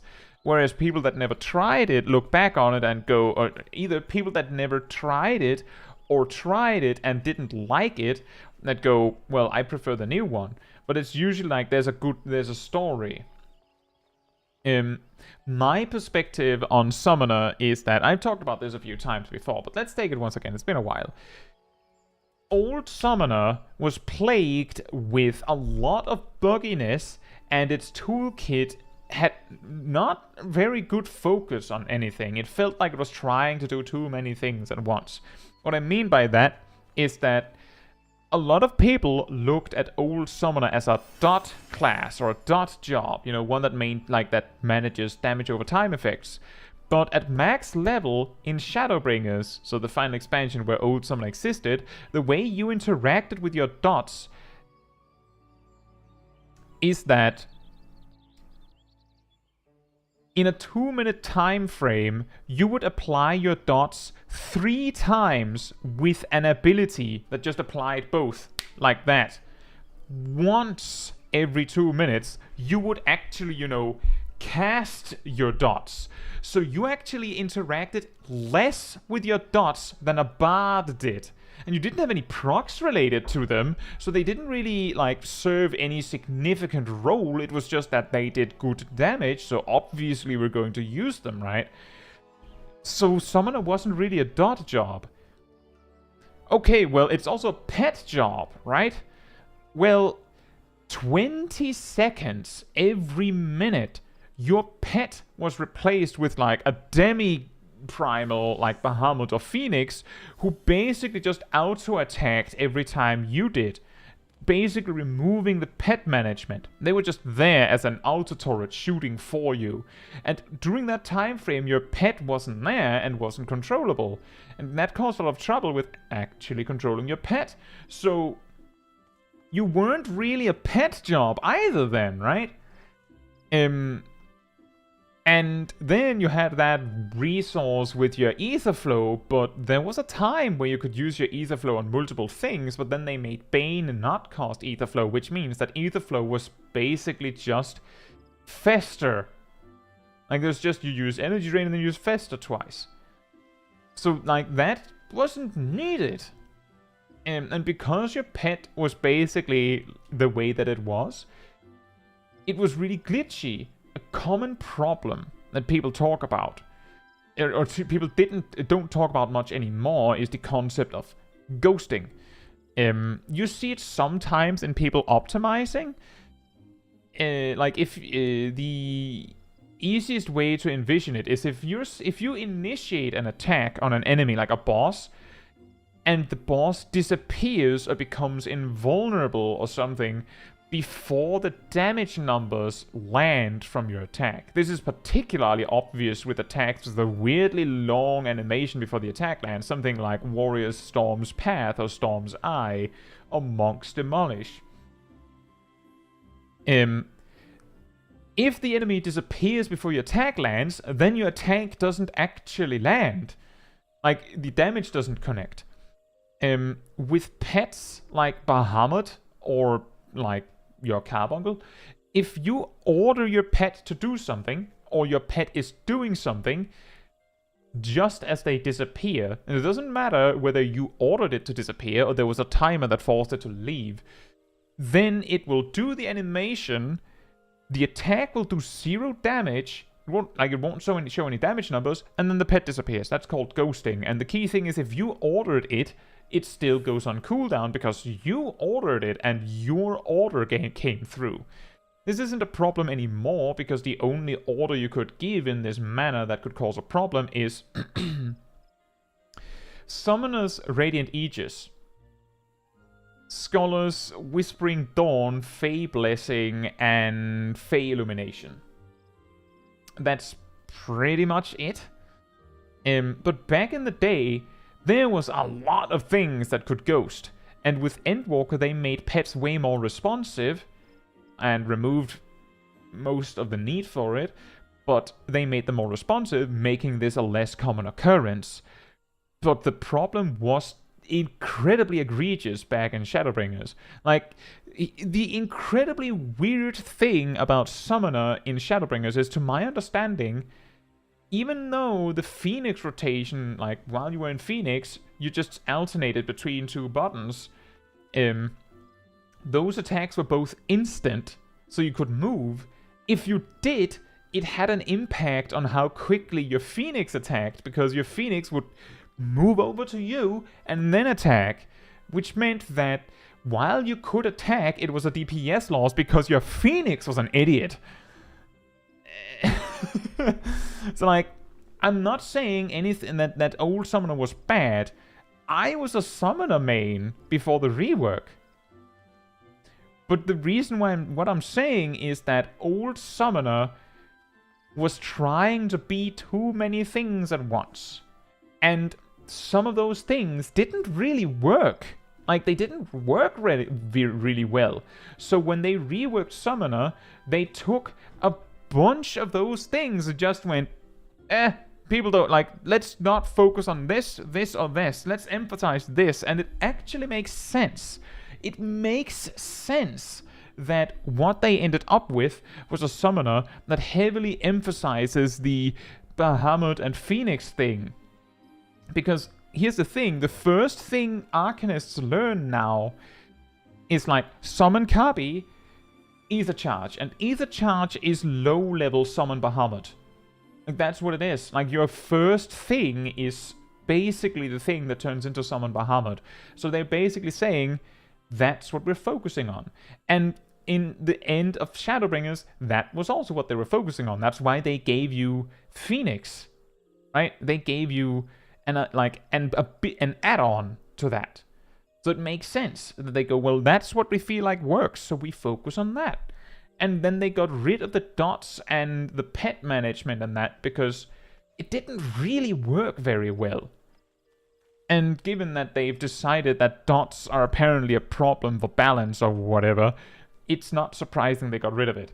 So my point is, I also like Old Summoner, but I understand why they changed it. I feel like maybe they dumbed it down a little too hard when they did. But I understand why, right?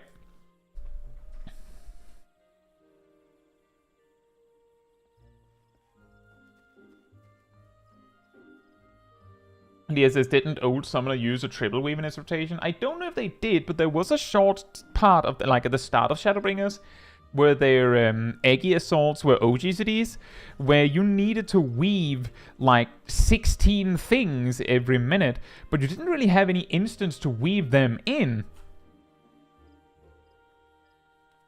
They could have done more, like, improved pet mobility. See, the thing is, Punk Fiddler, is that if they wanted to focus on pet management, then they have to get rid of Bahamut and Phoenix, because the reason why pet management just didn't work at all is because every minute your pet disappeared for 20 seconds. So they would have to get rid of that, the newest thing. It's like they would have to, like, rewind the job, and they decided to do something else. And they would have to rewind it to be 4 Stormblood, right?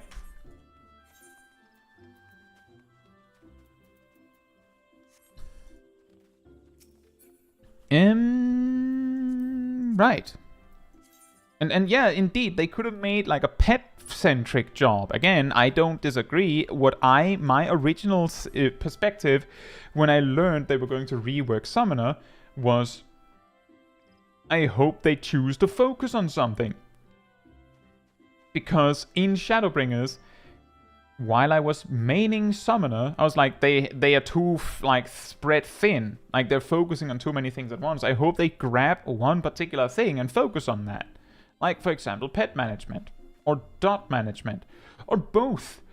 But as it was in Late Shadowbringers, it was doing those things and like 3 other things, it felt like. And they didn't work very well together because the Bahamut Phoenix thing basically were phases where your dots and your pet took a back seat and was not even relevant. That's not good. Right. Do we do hunt log or do we just do dungeons?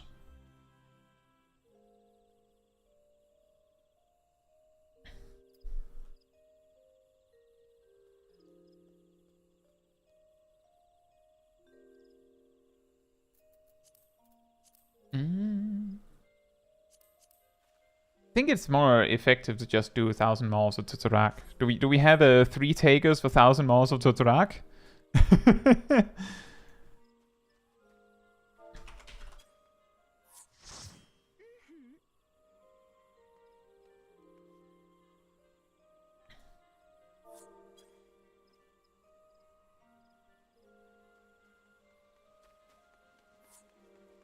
Yellow says there is no more pet management. Your pet is just hanging out with you there, which is why I wish we had dots to manage a bit. And that makes sense. See, an interesting detail I just want to point out real quick is that in Endwalker, right at the start, Searing Light was an order that you told your Kabi to do. This was changed weirdly quickly because of ghosting problems, as far as I understood. Like, it was the last thing they had kept because the thing that Searing Light originated from was Devotion, which was cast by your pet.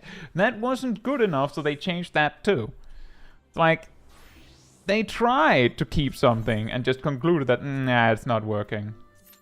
I don't think they outright said that that was the reason. But, I can't imagine what else it would be.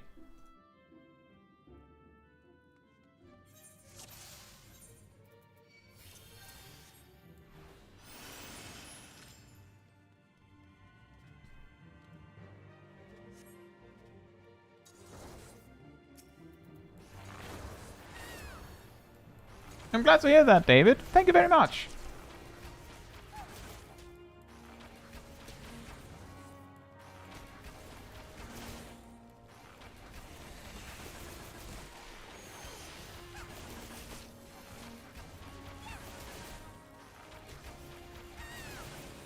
Look! Ranged mob!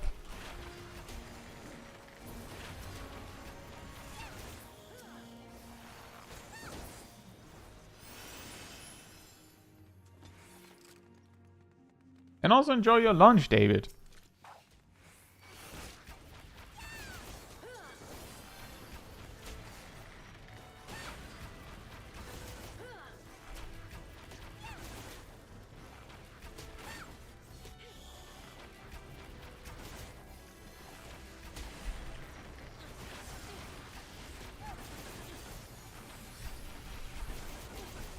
You know, the good news when spamming dungeons in these lower levels is that Bard is one of the stronger, Archer and Bard is one of the stronger jobs in low level dungeons simply because we have an AoE attack.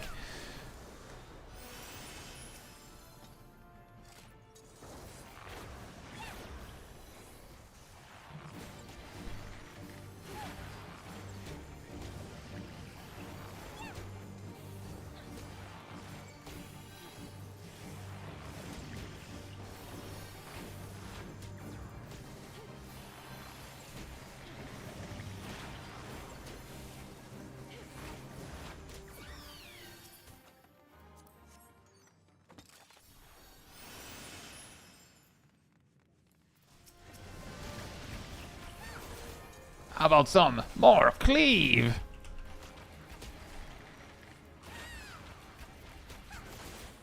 Imagine being Monk and getting AoE on level 26 way before any other melee. I think Samurai technically has an AoE attack at level... Is it 24? Or is it even 18 or something? And I believe Reaper has something at level 25. Of course, those both start at extremely high levels, so that's not exactly the same, but it's more to say that the Monk has some competition when you get scaled down.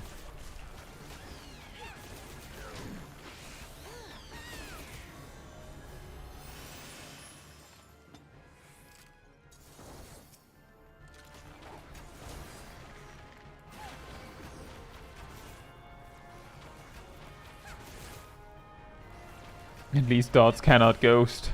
Oh, what they do instead is the boss leaves the arena and becomes invulnerable, and then the dot just does nothing.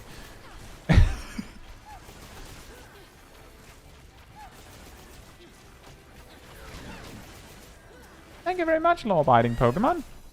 I really appreciate that. Glad to hear that.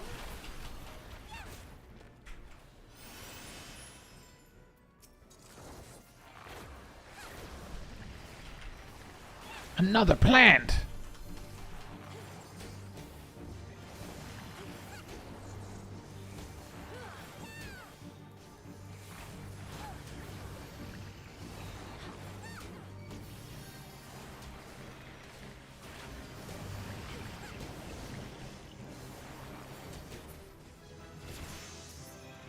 It's a dead plant!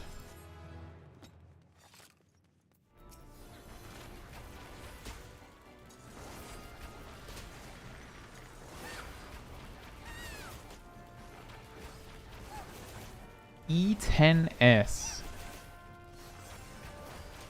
E10 is the doggo, right?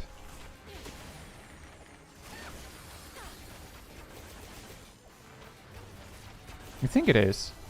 I don't actually know what the differences are from between normal and savage, but yeah, the normal one is one of those that can really trick you if you don't know it. With the shadow and that.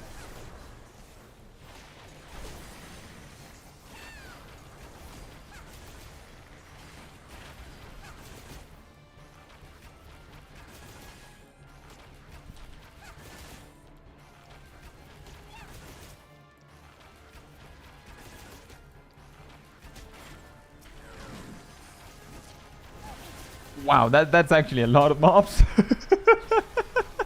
Is this fine? I guess it is. Are we already at the end?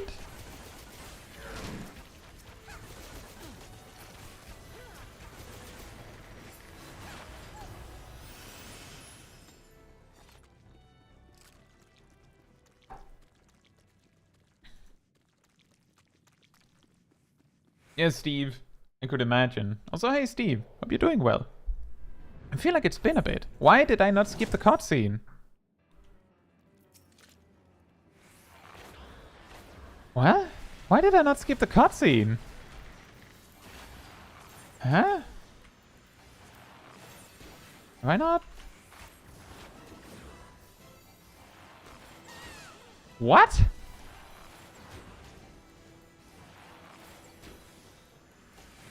Huh? Is this the first time I've done 1000 hours of Totrak since they reworked it? On Smol Kai. Still, that makes no sense. It's really weird. This dungeon has 2 different cutscenes for story and non-story versions. Oh, so Smol Kai hasn't seen it before. Well, I'm sorry that I skipped it then. That explains it, Giraheen. I didn't know that. Hey, Go. Hope you're doing well. I think Tamtara is that one, yeah.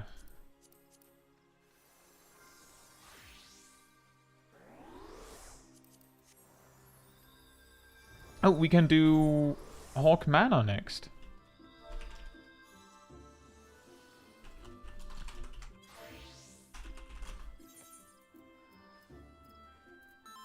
Did I loot anything?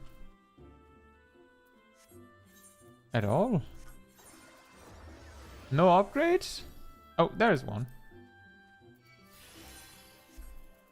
I was like, isn't it guaranteed that you get something?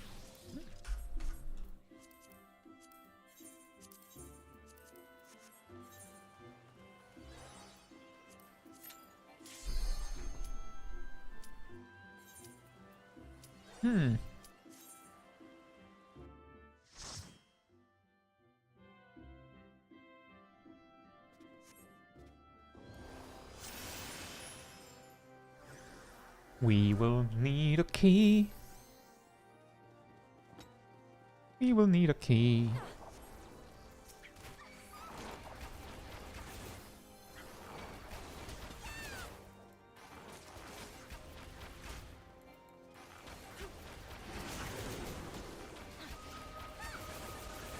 It is actually incredible when you're doing low-level dungeons how massive of a difference it makes whether you have DPS jobs that have an AoE attack at all.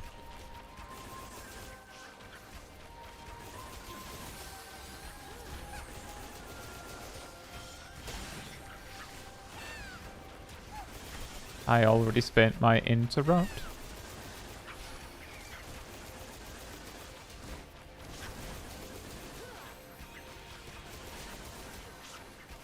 Also, there's a massive difference whether you have a scholar or not, simply because of how insane their healing throughput is in a level range like this.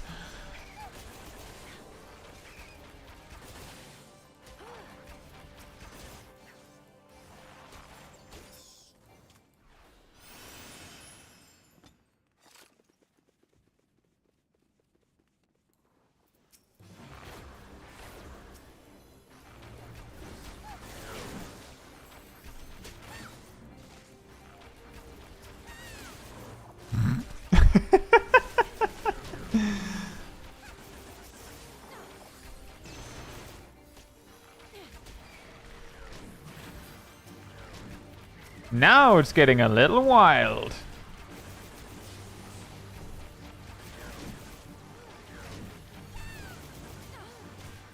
Oh boy.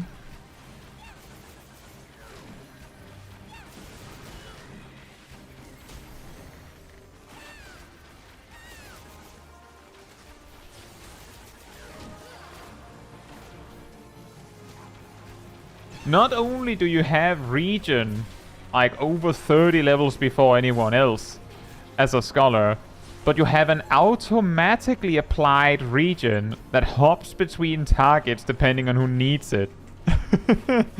It's really, really crazy this early.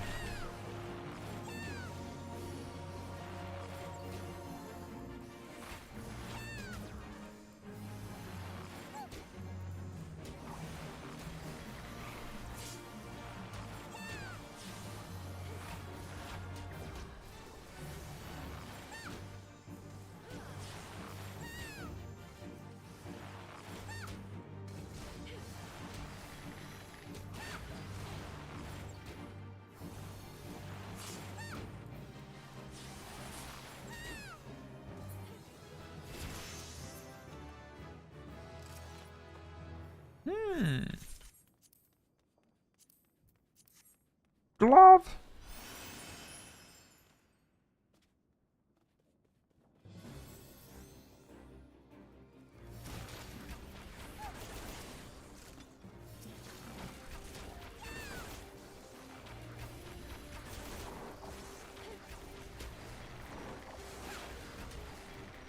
Well, the thing is, Cole, I enjoy the leveling process itself, so that probably adds something there.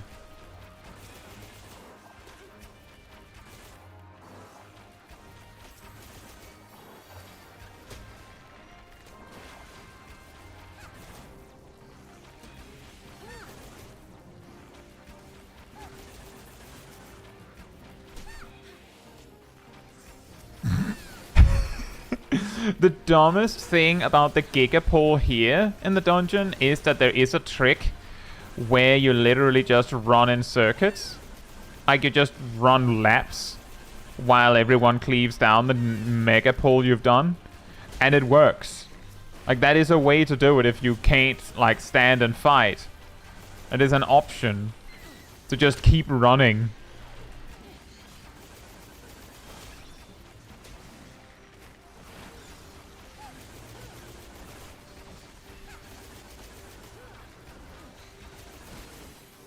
But I'm just gonna say, it turns out that you don't even need that. Who needs running in circuits when you can just kill the mobs? Just kill the mobs, Lamau. It's that easy.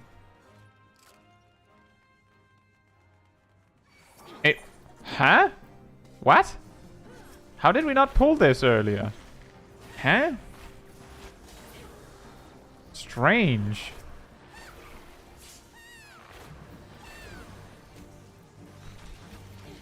Well, quick knock is a gain on 2, so...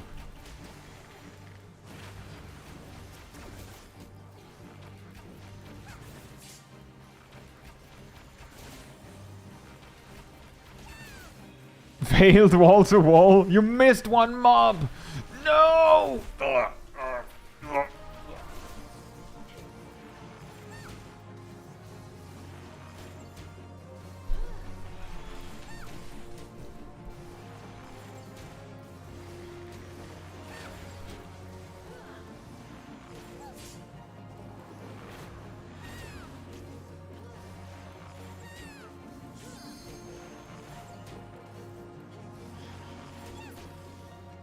Well, that got a little close. Weird.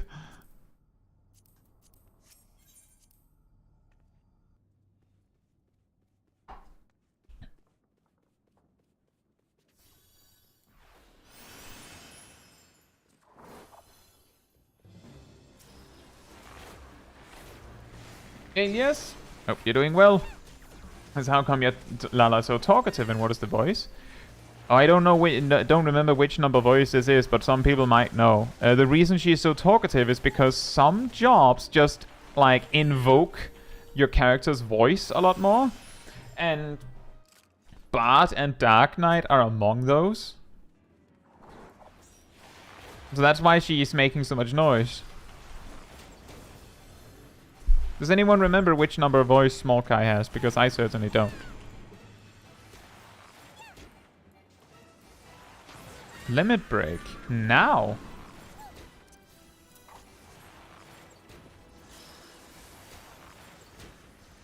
I mean, it should be Rust who does the limit break if we're going to use a limit break.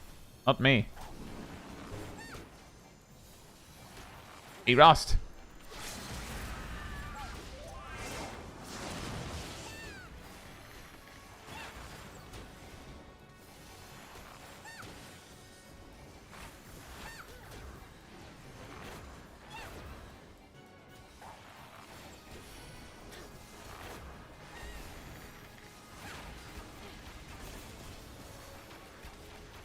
In retrospect, maybe we should have used LB on both of these. A ranged one.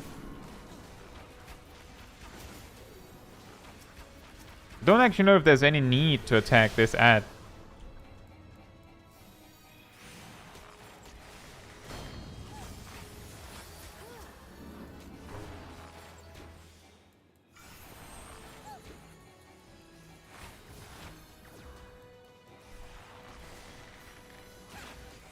Yeah, I know the ad casts Stone Skin, but it seems like it casts it once. And already did that. So maybe it didn't matter, I don't know. That's why I asked. A bandana. It was a second time. Oh.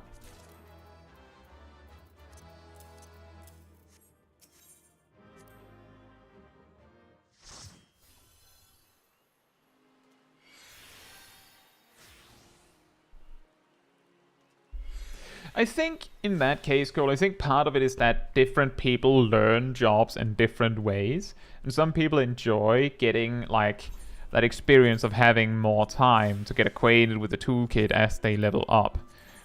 Not everyone needs it, of course, but some people really like it. And I can definitely say that some players who think they don't need it absolutely need it.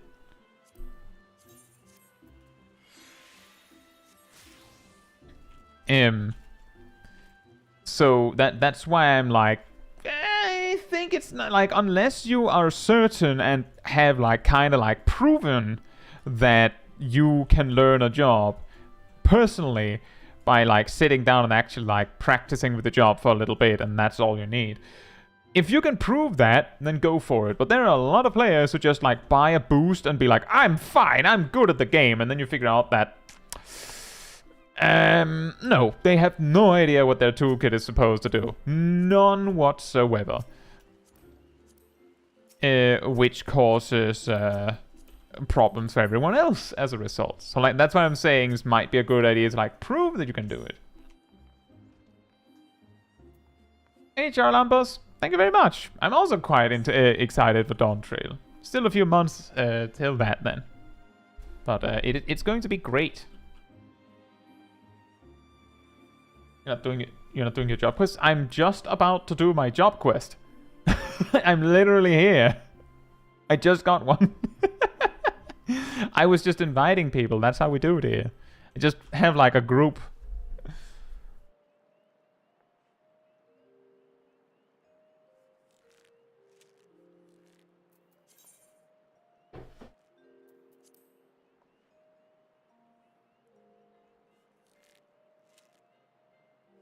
Dune's Folk Voice 4. Thank you.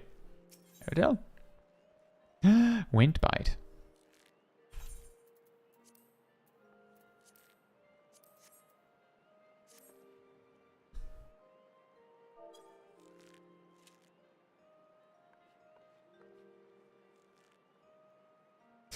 Thank the gods you've come, Caetsu. Perhaps you can talk some sense into this stubborn fool. Calm yourself, Silver. At least let us petition the Order of the Twin Adder for... There is no time, Lucian. Power would be long gone before their forces had even assembled. Alone I can move more swiftly. Take these poachers by surprise and force them to divulge your location. We understand how you feel, Silver, but this is too reckless. At least permit Caetsu and me to accompany you. You, the adventurer and the savage, you cannot understand. You cannot understand the complexity of my feelings. Me, such a better person than you, because I was born here, you see.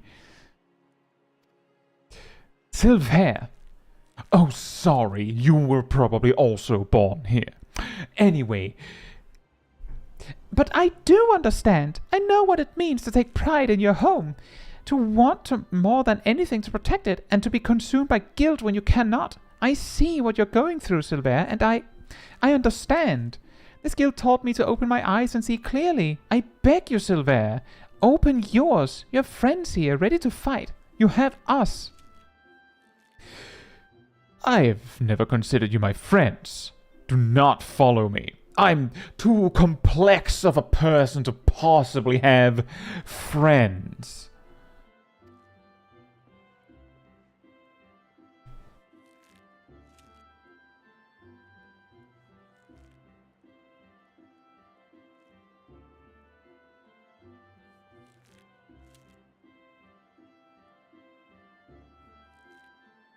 Thank you, Derby. Well, his lying certainly hasn't improved. If he honestly thinks he's doing us a favor by forbidding us from getting involved, he's an even bigger fool than I imagined. Come, Caetsu, to the South Shroud. I'm not his friend. He's a jerk.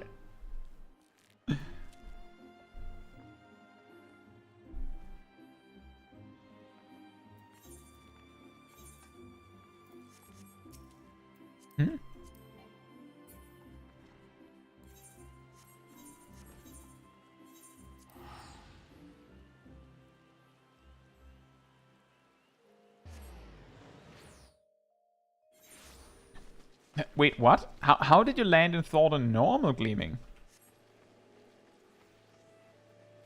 Oh.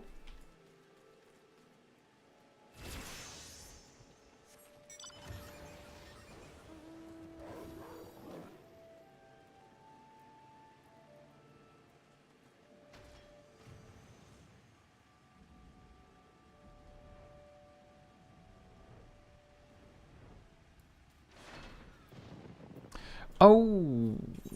Right.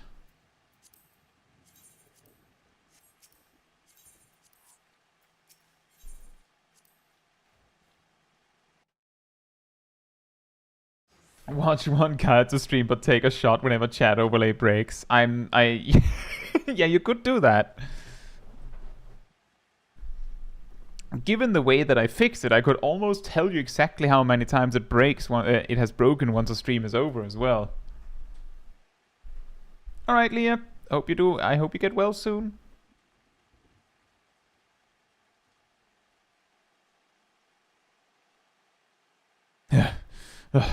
Well, this is unfortunate. Silver! Lei, Caetsu, I told you not to follow me. I neither need nor want. Don't take me for a fool. You cannot conceal the truth from this archer's eye. Caetsu, the others are almost upon us. We must make our stand here and protect Silver.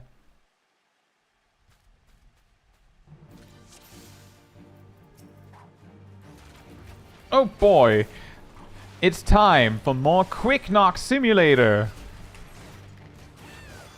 Blam blam blam blam blam.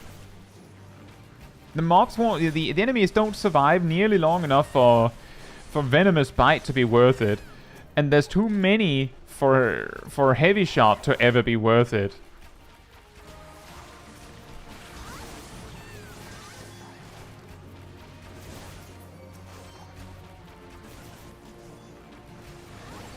More archers as pets, also that. Can I have that? All weapon skills are dealing critical damage. That's a pretty nice buff. This guy having a 1 minute inner release. Or berserk even. Can I have that?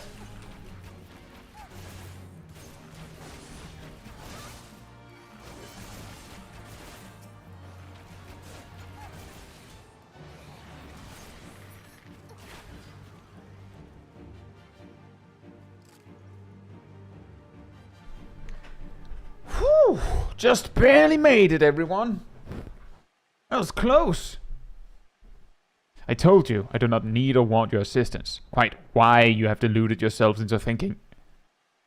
You're the one who's deluded, thinking you could deceive us, when even a blind man could see that you cover your mouth every time you tell a lie.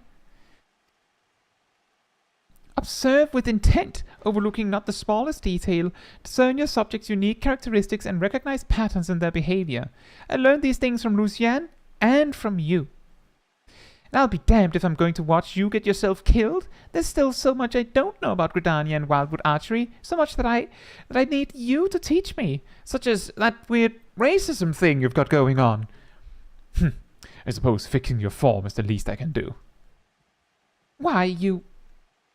Power's gang is already on the move. We have but one chance to catch them. Poachers throughout the 12s would use bone whistles like this one to communicate. With it, I believe we can lure Power out of hiding, assuming she has not moved on. So that's why you came to take us, Rot, for this gang's whistle. Caetsu, if you're determined to help me, I have a task for you.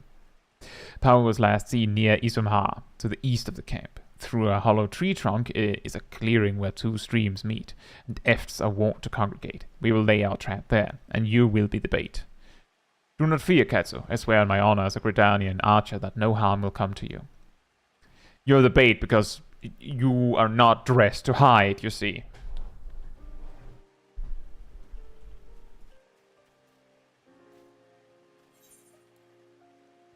All the way over there.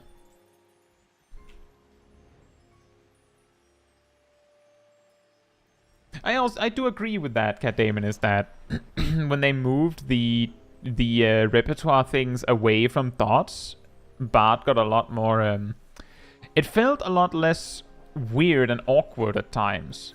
But, oh, thank you, I have another solo duty apparently. But thank you, Ardil. I was just thinking that. But I have to go in again. Yeah. Yeah, that's not to say old Bard, when it relied on dot text for repertoire, was interesting in its own right. The probability calculations were fun.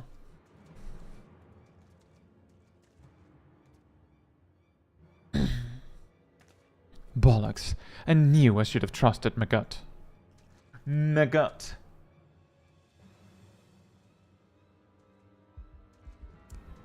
Well, I see you marked exactly where I should plant the arrow.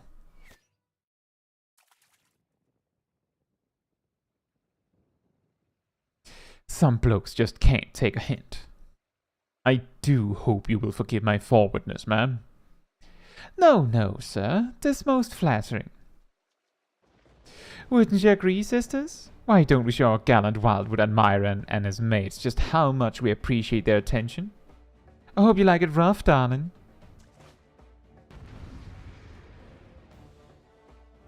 Oh boy, how many did you break? Oh, that's a lot of people. Would be a shame if I...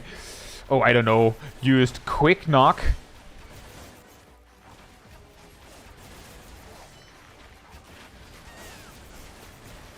Why don't you have a healer, by the way?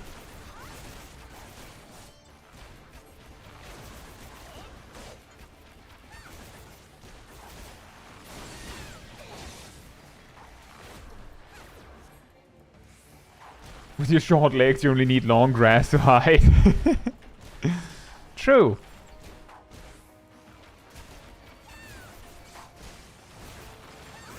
Shouldn't it be like right meow?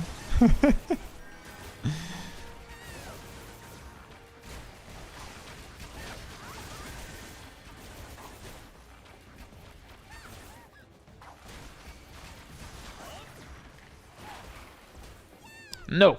No paralyze.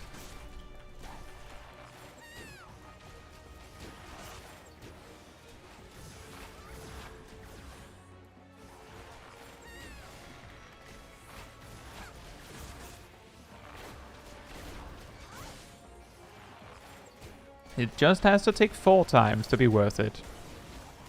Round 4 times. Did she just use quick knock on one target?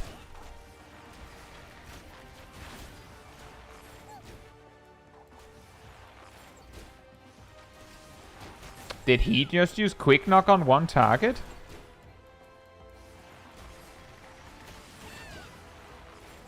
Did she just use quick knock on... What are they doing? What are they all doing? Oh, she has flaming arrow. That doesn't exist anymore, you know?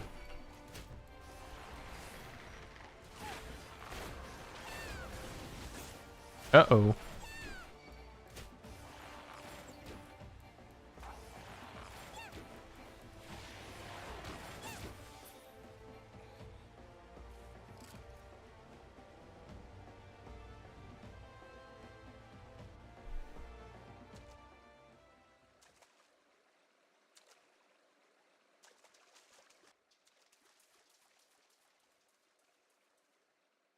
Activate! Cutscene so I can run away! Even though I actually died in the battle. Weird. You can assume her dot. Yeah, indeed.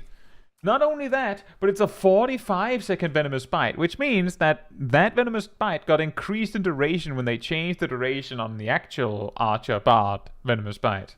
Isn't that incredible? And I thought you only had eyes for me.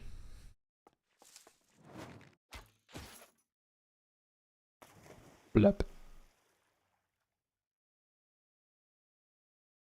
They were inspired by your quick knock usage. They just haven't quite figured it out yet.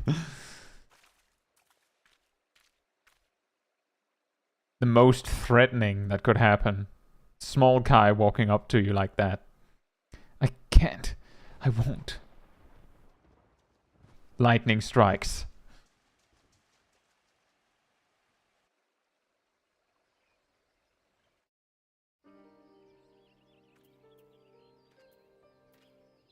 We did it!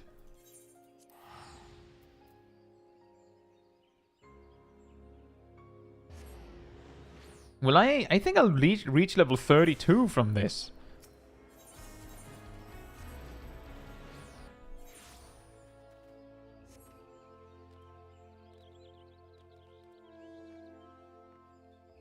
I don't think there's a solo duty for the Bard quest, but maybe there is.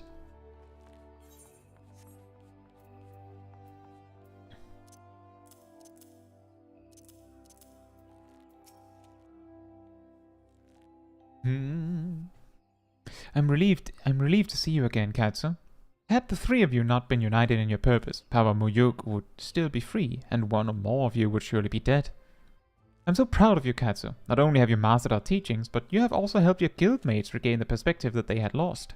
For showing such compassion to your peers, I wish to teach you a new technique. Windbite. With Windbite, you can bring down the power of the very air around you to bear against your opponents, and they will suffer on long after you have knocked your next arrow. It will serve you well in battle, I'm certain. All archers walk the same path, Caetsu, towards improvement and discovery. As long as you have the vision to see the path ahead, you will continue to mature and excel. Yet, we all grow weary and lose direction in time. When this befalls you, I have no doubt but that you will find your way back to us. Trust in your eyes, Caetsu. They will never lead you astray.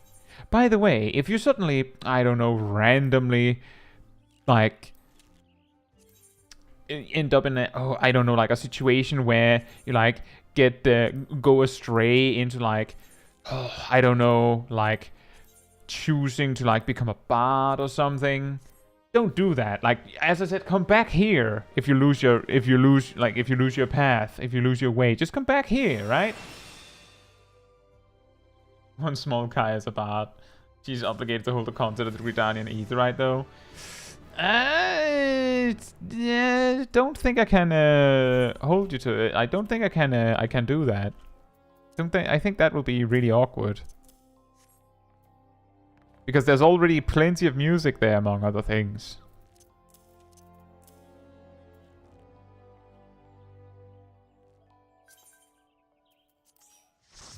Don't trust him, use the blast helm.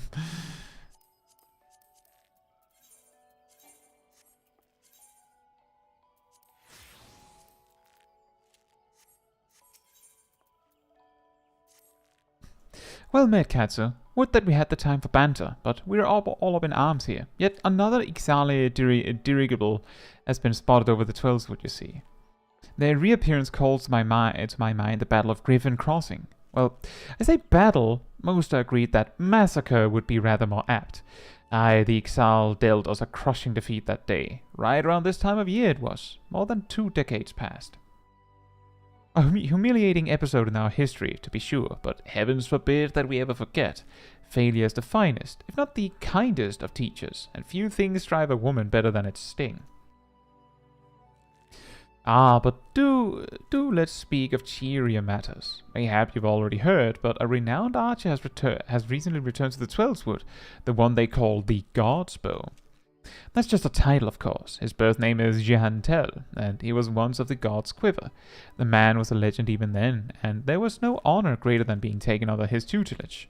That's not all there is to him, mind you. Jihantel was also a skilled bard, one of the rare few capable of inspiring others to great feats through song. Upon learning that the God's Bow had returned, dozens of us flocked to him in hopes of training under a legend, yours truly included. Alas, the meetings haven't unfolded quite as we had hoped. Jihantel has refused to teach each and every suitor that has approached him thus far. Though it should be mentioned that the topics he is reluctant to instruct us in do not include poetry and song. He seems exceedingly keen to teach us all about them. Some few of us were tempted to take him up on the offer, save that we have a nation to defend. Far be it from my intent to belittle all those bards out there, but I like my chances rather better charging into battle with a quiver than a harp. And here we were hoping that transcendent mastery of the bow might be ours. By the sparkle in your eyes, I'd wager you have an interest in that selfsame poetry and song. Come now, there's no call for shyness, and there is more to life than battle. If you would present yourself as a pupil to Jihantel, I happen to know his whereabouts. I'm given to understand that he has made his camp somewhere west of Quarry Mill in the South Shroud. Jihantel is an agreeable sort of fellow and should be willing enough to meet with you. Truth be told, I'm still holding on to hope. If you could find a way into Jihantel's confidence, mayhap he can yet be persuaded to train us. I wish you the best of luck, friend.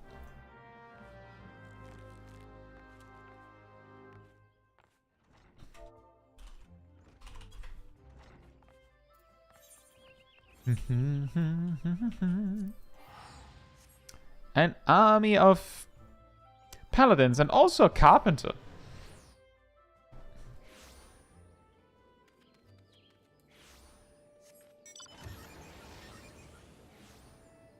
It'll be fine. Just have Smol Kai sing about the delight of eating crystals or something. She just, like, pulls out a harp.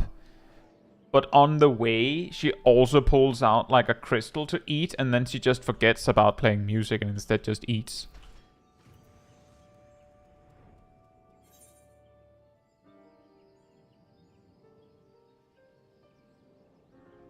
No. We've arrived. Hello.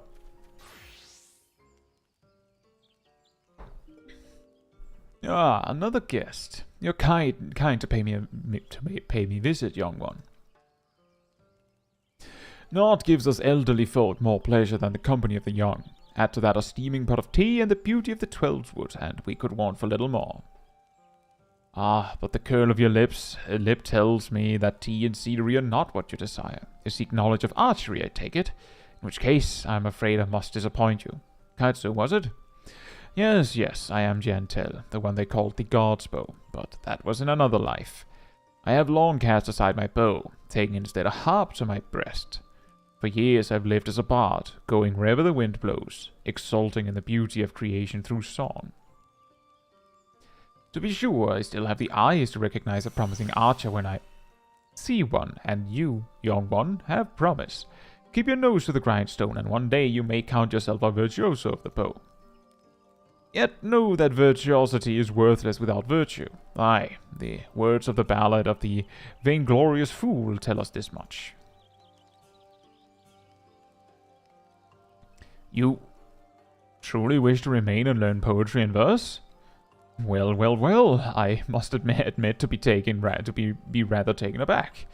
In uncertain days such as these, there are few indeed who would devote their time to song as opposed to more tangible endeavors. You intrigue me, young one. I find myself growing curious as to how the melodies of old might find expression through you. I do believe a certain friend of mine would be of the self-same opinion. Aye, that would be as good a place as any for us to begin. Listen well, Caetsu. There's a Moogle named Puknopoki, who can oft be found wandering in areas situated east of here. I will have you present yourself to him. Puknopoki is possessed of a discerning eye for talent. If he sees potential in you, I should be well satisfied that you indeed have the makings of a bard. Heed me, O Puss and Althic. Turn thee over the hourglass of time, that we might gaze upon the battles of yore.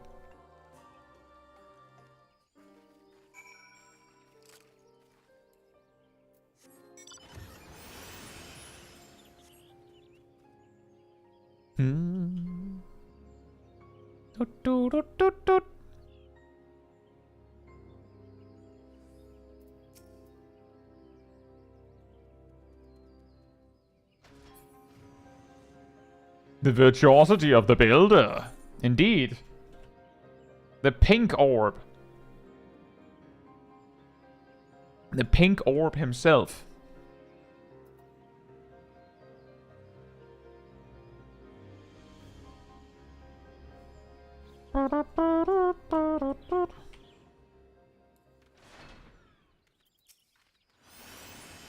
Kubark! How could this have happened? It's just so embarrassing. A blunder for the ages, Kubo. You understand what I'm saying, don't you? That's a rare talent, I'll allow, but you've caught me at a bad time, Kubo. Now, be a good adventurer and show yourself out. Gentel said you. You should have said so sooner, Kubo. You do know that Gentel is no ordinary bard, yes? His songs can salve your heart and strengthen your resolve. They can banish your fears and fill you with hope. And that's not even scratching the surface. Why, to hear him perform is like bathing in sunbeams, Kubo. I've asked, begged, and pled more times than I care to account for Gentel to stay and sing in the forest.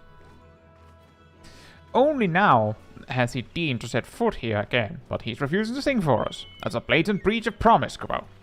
What's this? Why, your being resonates with a chord similar to Gentel's, perhaps even identical, Kubo. By the 12, this means that things may yet turn out as planned. Why, you might even have it in you to surpass the man, and that's saying a lot, Kubo. Yes, your coming had so excited me, my predicament nigh escaped my mind. There's a charm that I had meant to give to Gentel, you see, but it was stolen as I napped, Kubo. I roused just in time to espy the thief and attempted to give chase. Alas, drowsiness robbed me of my balance, and I was delayed by this tree.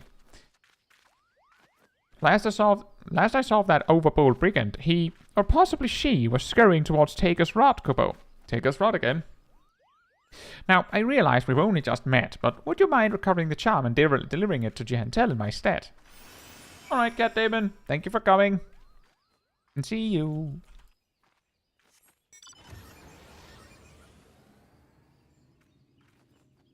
Gaming says, I can't wait for us to go ignore the copyright notice on performance mode.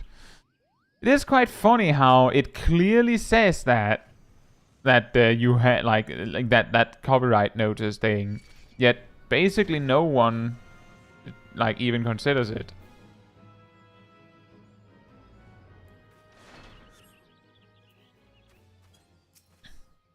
A stolen crate. Yoinkers.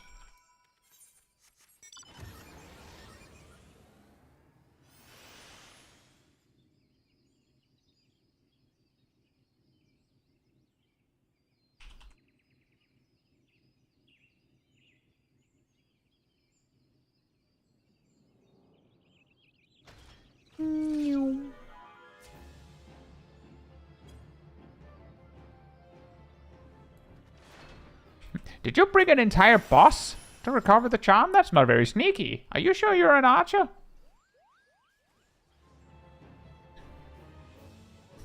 Have you recovered the charm? A quaint keepsake made from a single tiny crystal. You did it, Kubo. Please, you must now deliver it to Giantel. Tell him that Puknopoki thinks him a cunning rogue, but is excited nonetheless. So excited, in fact, that he cannot help but sing. Kupolololo. How random. Interesting song choice, Puknopoki.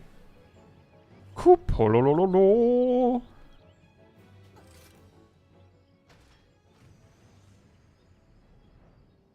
JP copyright law is draconian. I suppose part of the reason why they put that notice there is also so that, in case anyone asks, like, they can, figure it out and get it done. Like, so that at least the developers are safe, you could say. Welcome back, Caetsu. You have a charm and a message for me from Puknopoki, you say. A cunning rogue, am I? Ha ha ha! I suppose I must explain. Puknopoki and I go back a long way to when I first took up the harp. I made a promise to him then, one that I have yet to make good on. Puknopoki has long desired that I remain in the 12's Wood to sing for the rest of my days. Regrettably, I have been ill able to oblige him. Duty called, you see. I had battlefields to stand upon and comrades to protect. Moreover, an event came to pass that rendered my being in the 12's Wood problematic. I thought that by taking eager souls such as you under my wing, mayhap it would suffice to appease Puknopoki. Of course, he saw straight through my little ruse. What the Mughals lack in grace, they amply make up for in wit. The creatures are great lovers of song. That you return with this charm is proof positive of his high regard for your potential as bard and archer both. The charm is a crystal known as the soul of the bard. Puknopoki asked that you bring it to me, aye, but he meant for you to have it. It's a gift from the Mughals, bestowed upon those they deem worthy of walking the path of the true bard. The soul of the bard harbors memories of the past, verses and refrains sung by the bards of old. As you gain in worldly experience, more of these memories will find expression through your being, imbuing your songs with powers untold. Now, it may surprise you to hear that bowmen and bards are as next of kin. By the same token, mastery of song is dependent upon one's prowess as an archer.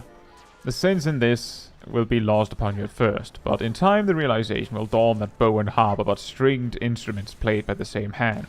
Go now, Caetsu, and let your body and soul drink deep of the melodies of old. When next we meet, I hope to see a fully fledged bard standing before me, one who exceeds even Puknopoki's wildest expectations.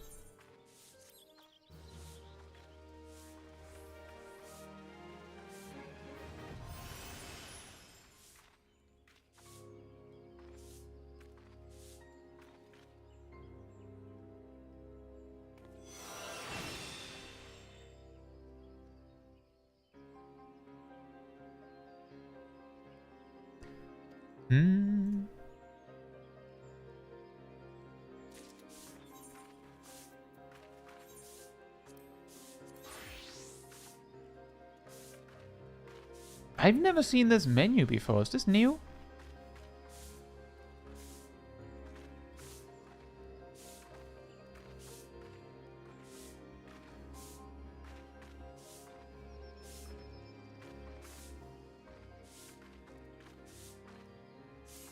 This. I see.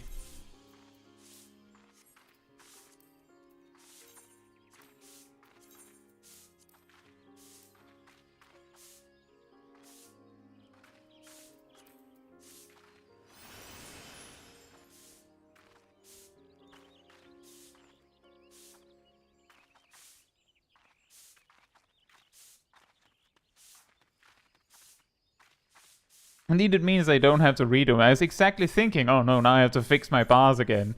Not that it would take very long, but it's more like the mildly annoying, right?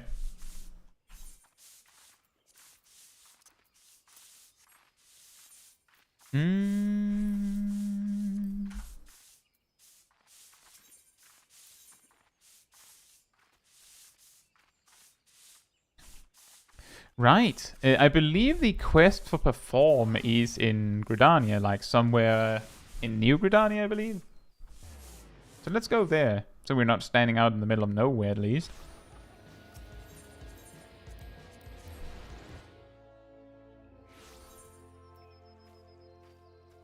There it is.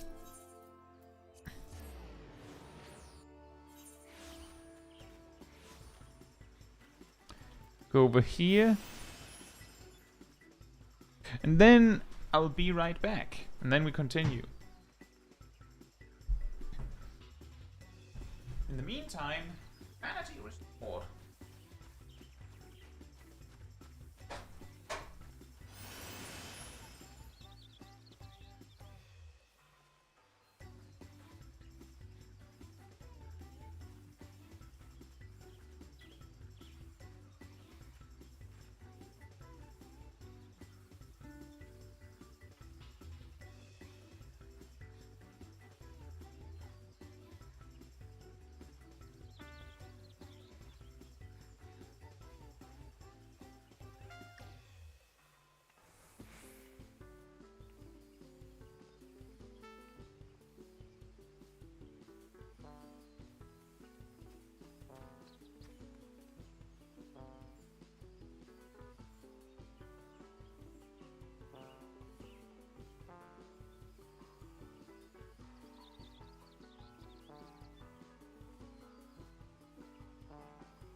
Alright, I'm back.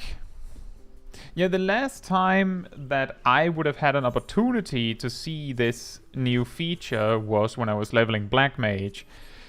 And I think we had like Black Mage already over a year ago. By the way, on an unrelated note, can I request repairs?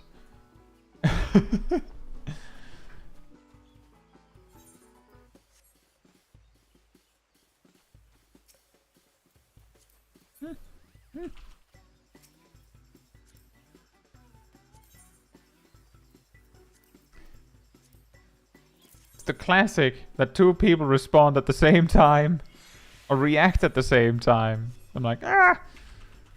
Thank you, Gazlan Ardil. Really appreciate it. Maybe it was added during those periods.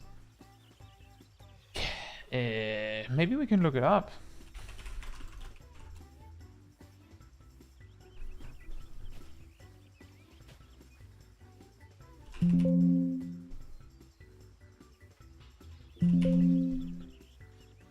Sorry for the noise.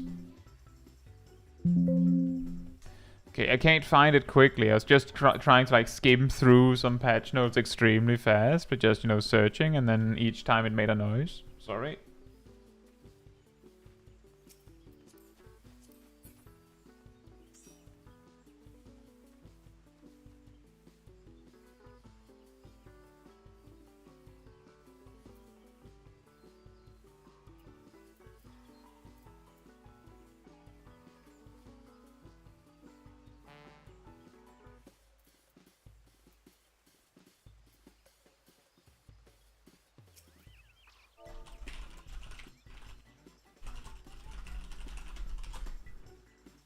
Hey James, hope you're doing well.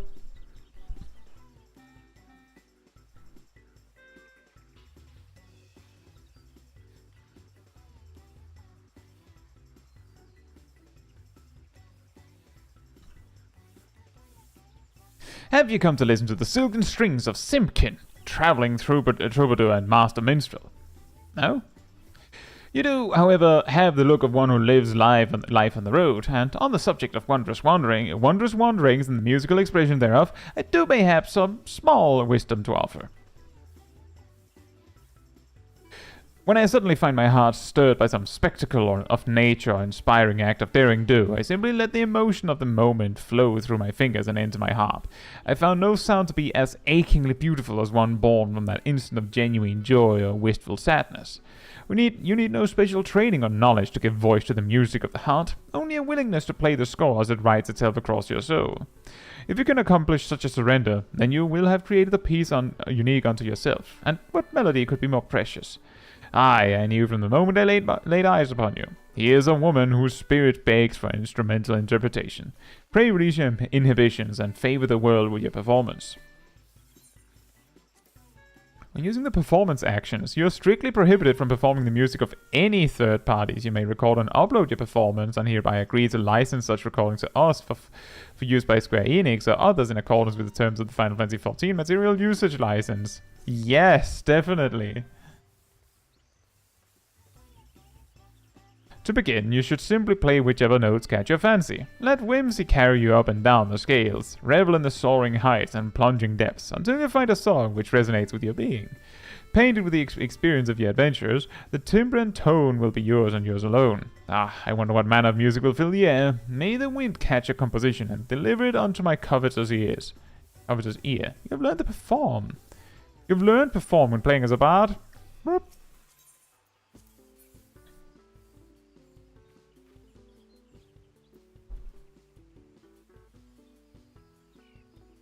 Thank you very much, Kanoju. I'm glad to hear that, and welcome to the game.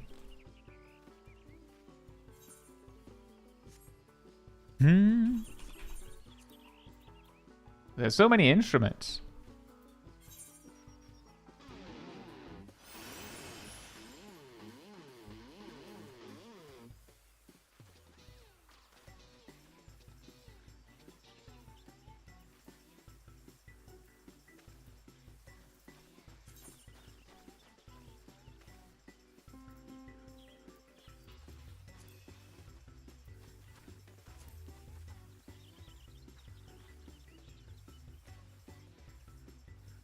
Oh boy.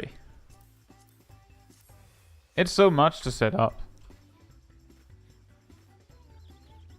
A fool and a bard shall do as they please.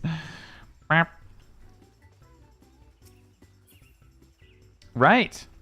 For some reason I expected that would actually give experience, but it didn't. So now we're just back on the leveling grind. We could do frontline actually. Since we are above 30 now. I've also run out of rested XP already.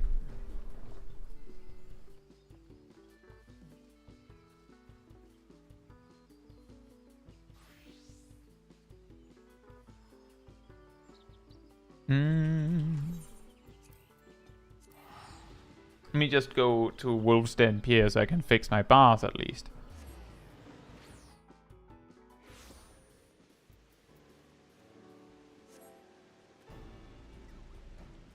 Wolf's Den Let beer music go!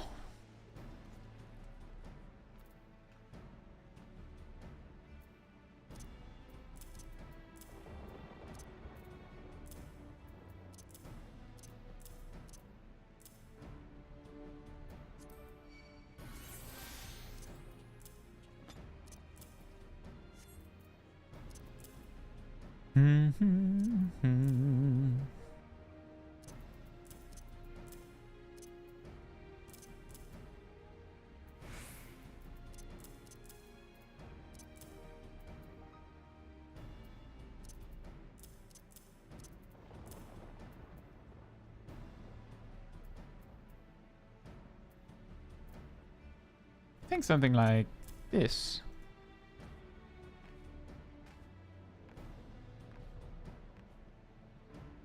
Bart has Casper in PvP. Indeed. I am become mage.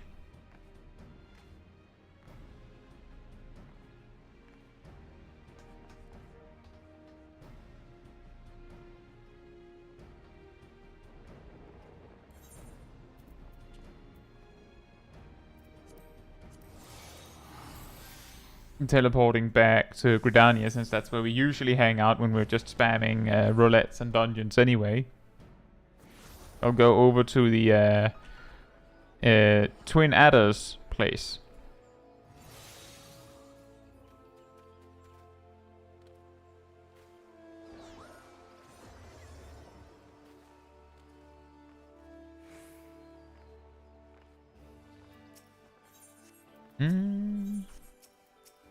Is there, by the way, is there gear that we could use?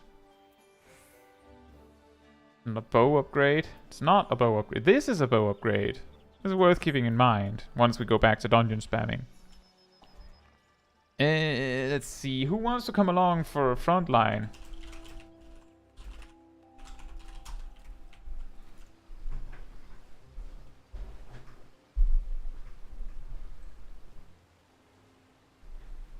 Well, that sounds like a double power grinding, Zach. If you're doing two things at once.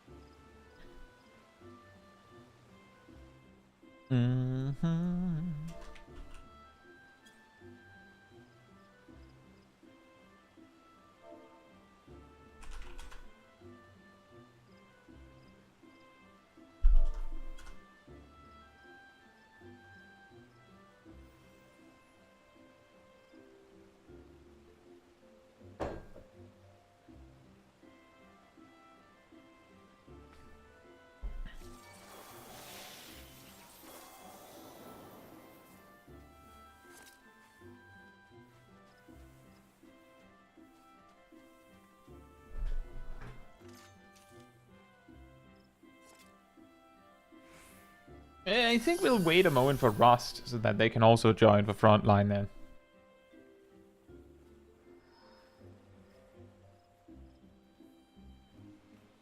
Usually Caetsu does not want to join for PvP, is that right?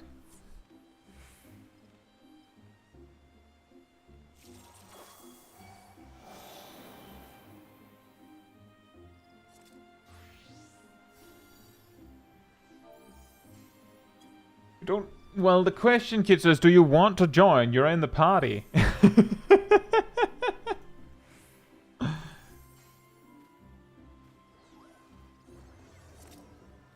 If both Aradil and Gazel wants to join for PvP, we could make two parties.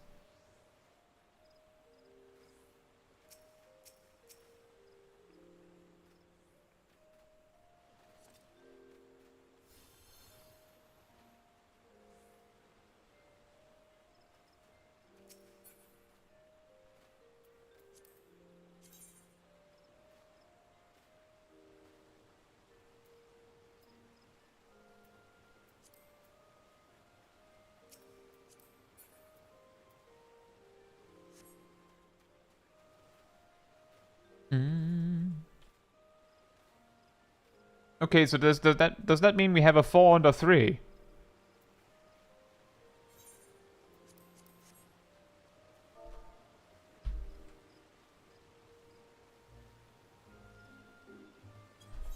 Okay, I'll announce a time where we queue. So let me know when you're ready, when your team is ready, Gassel.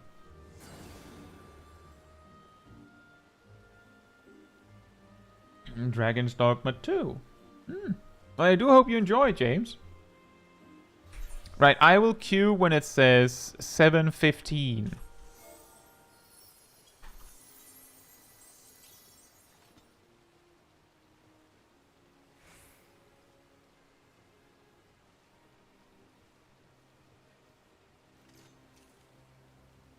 Well, I guess it's 17:15 or 19:15, depending on your settings, but 15 is the important part.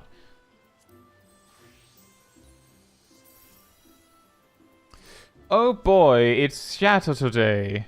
How wonderful.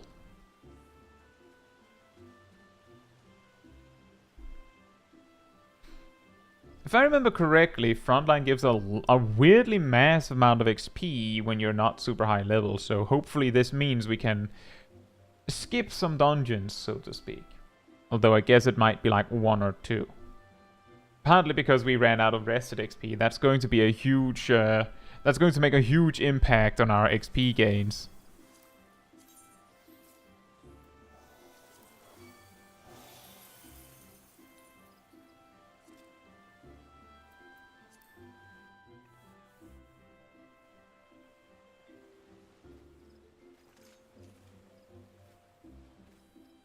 But hey, I think a pretty good start on leveling Bard is if we can get to level 50. Even if like we get to level 50 and then it's kind of late, then it would still mean that we can start next time by making use of all the good daily roulettes. Cold as I do frontline for XP, but I have no idea what I'm doing. I just walk around and hit buttons. So the good news there, Cole, is that you queue as the job you want XP from, and then you switch to a job that you've kind of figured out. And then the job you queued as will still get the XP. So, that way, even though you don't PvP very much, you can dedicate the time that you do spend to a job that like you can kind of learn, so that you can instead of like only doing one thing a day with a different job every time, so you learn nothing, you can learn a little bit every time. Isn't randomly running around how Frontline works? No. The way Frontline works is that you go in and then you just follow the hive mind. And if no one runs, then you might have to run in a random direction. And then the problem is that maybe everyone else is following you.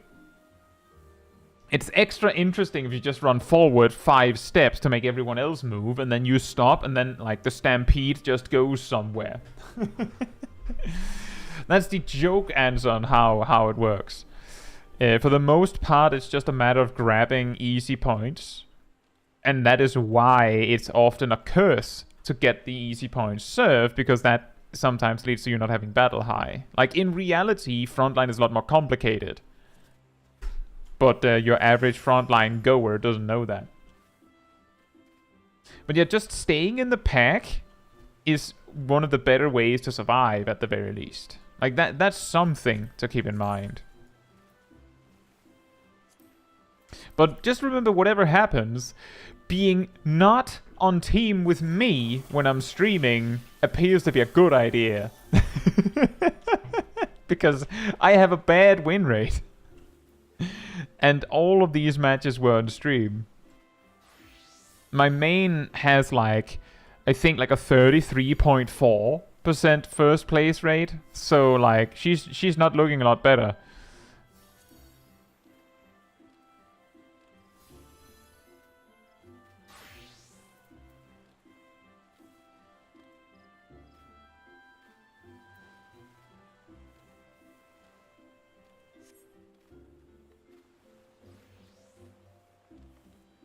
See, the funny thing, and the reason why I say that it's a lot more complicated when you actually get down into the nitty-gritty, is that if you just capture points, then you don't get battle high, and if you don't get battle high, well, then the other teams are getting battle high probably, and that means that if your team gets served all the good points, like all the ones where they're just served near your base, so you can just grab them and just camp them and be not contested, and the two other teams just fight for scraps over the rest of the map. If at any point later in the match you suddenly have to if you at any point suddenly have to engage the other teams, both of the other teams will have battle high, meaning that the individuals they have that have battle high are worth more because they do more damage, and that means that if you get a really, really nice start in Shatter, you lose. And exactly, Gleaming. On average, you should expect, like, your average player, you should hope to see at least have a 1 in 3 chance of winning, given that there's this claim that, you know, frontline is random. Like, it's very, very RNG. But if you're actually good at the mode, then you should see a higher first place chance, as a result of your leadership, for example.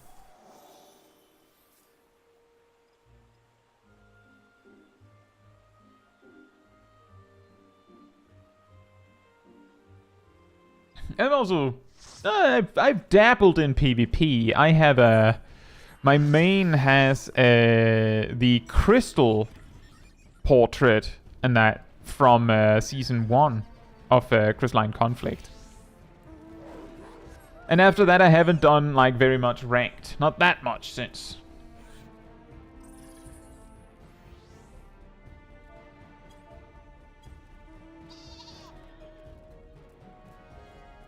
Hey, we ended up on the same team!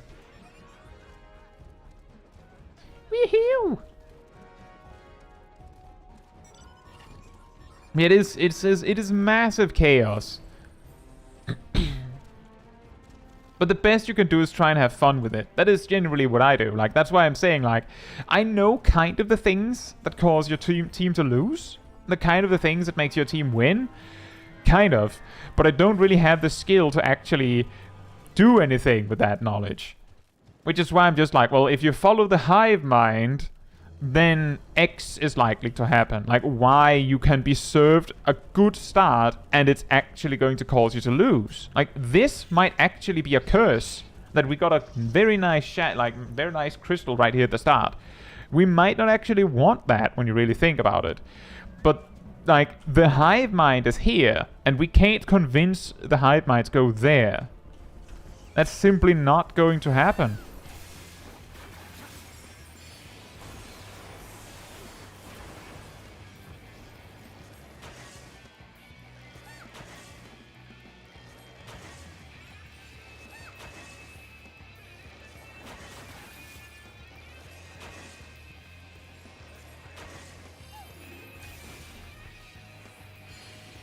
Yeah, that sounds about right, Darth. In fairness, when I did Crystalline Conflict, I did it back when it was popular enough that you didn't have to be in a Discord to find people. Although I was in a Discord. But that was not to find people. That was just to, like, learn from others. And talk with others about strategy and stuff. Do we go for the middle one or the north one? Yeah, as I said, I'd mainly just try to have fun with it. Like, if my team seems to not really be following through very much, then I start to just go, well, how's my battle high looking? Like, instead of caring about my team's ability to win, I just focus on how many kills I got or something. We shouldn't be here, I don't think. We should run back to the middle for the crystal.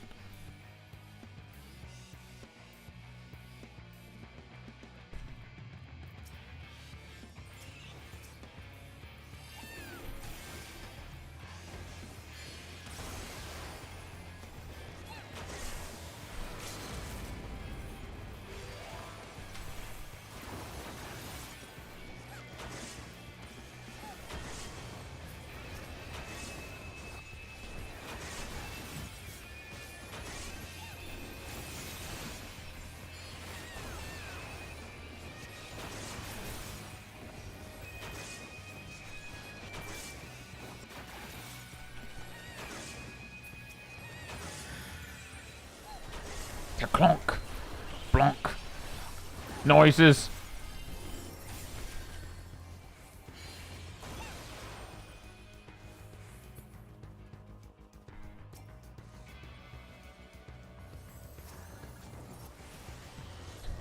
I mean, that depends on the game mode, of course, Darth.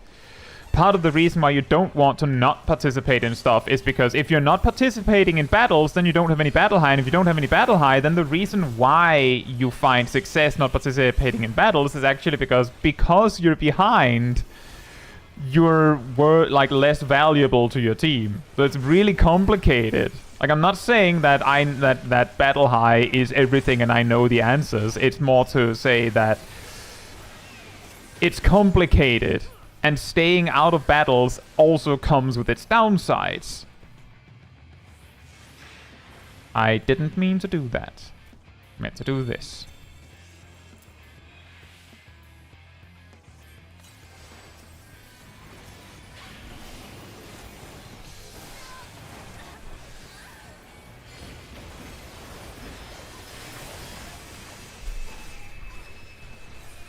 You need someone on the objective. If no one else is, someone has to do it. Not always. See, that's the thing, is that for someone to ninja a point, that person has to choose to not fight and then go far away from their group to ninja it.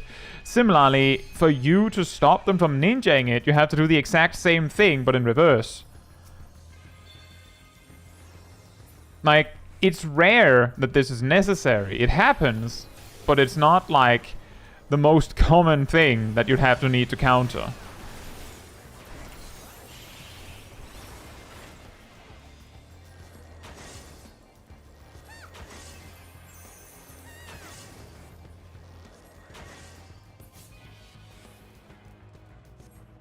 And it's also a thing that only matters in Seal Rock, because you can't do that in Unsal or in Shatter.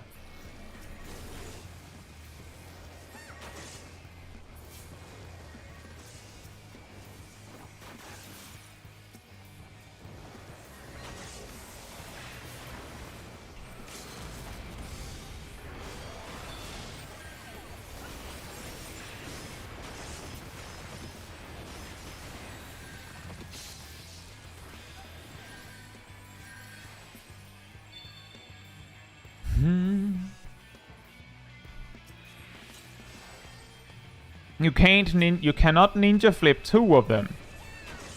Not exactly.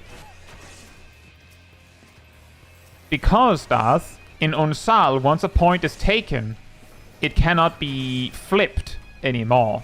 Even though the point stays there, you can't flip it.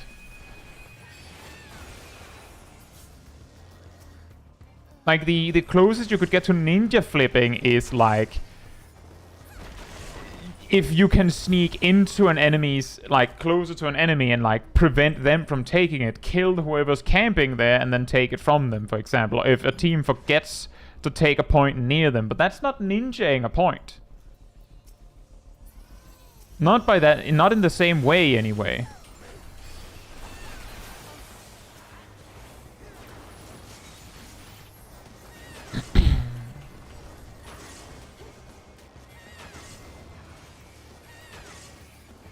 Killed as wow, Bart does no damage. The thing is, Bart is more like a support. Every time you use Apex Arrow and Blast Arrow, it gives a buff to everyone in your party. So you don't, like, it's not on you alone to do the damage. And Bart also does a lot of damage in smaller hits. But you do heavily rely on just doing this.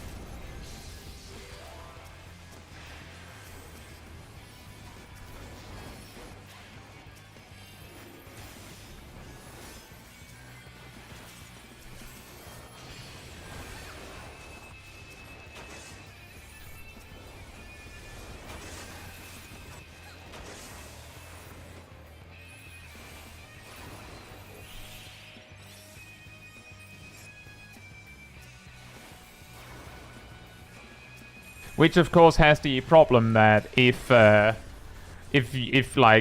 you don't know how to use your buffs when they're needed, or your team doesn't follow through on them, then there's not so much you can do about it.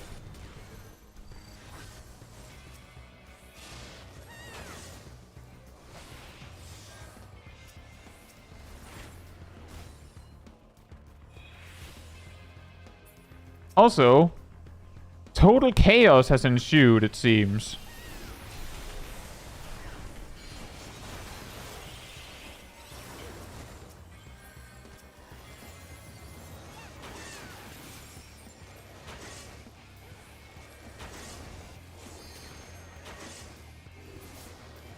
Every time you use Final Fantasia, it would randomly change your character model. See, that would be funny.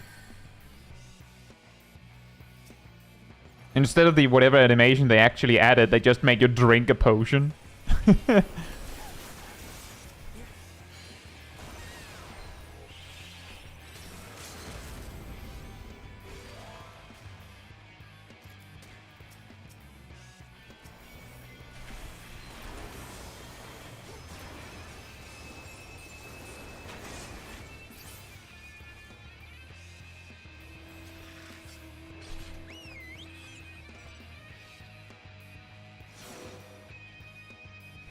Huh? Why did that flash?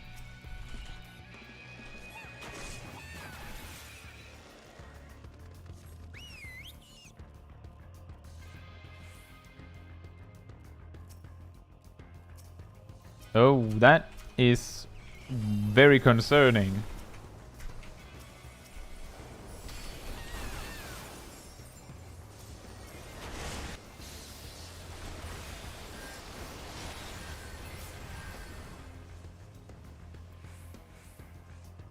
Ow!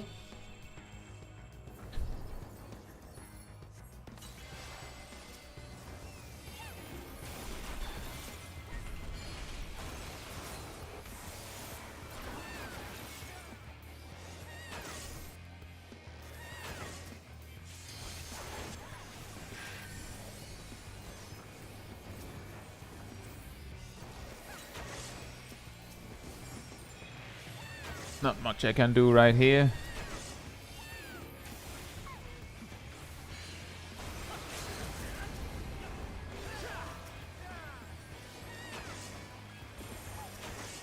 He's invulnerable.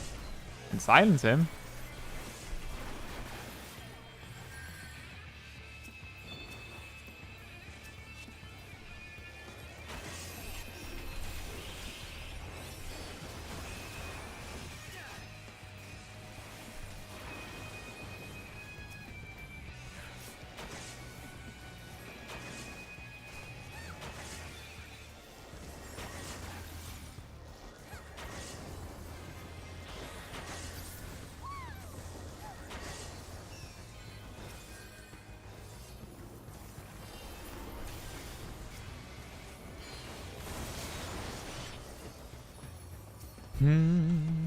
They're running. They're running real fast.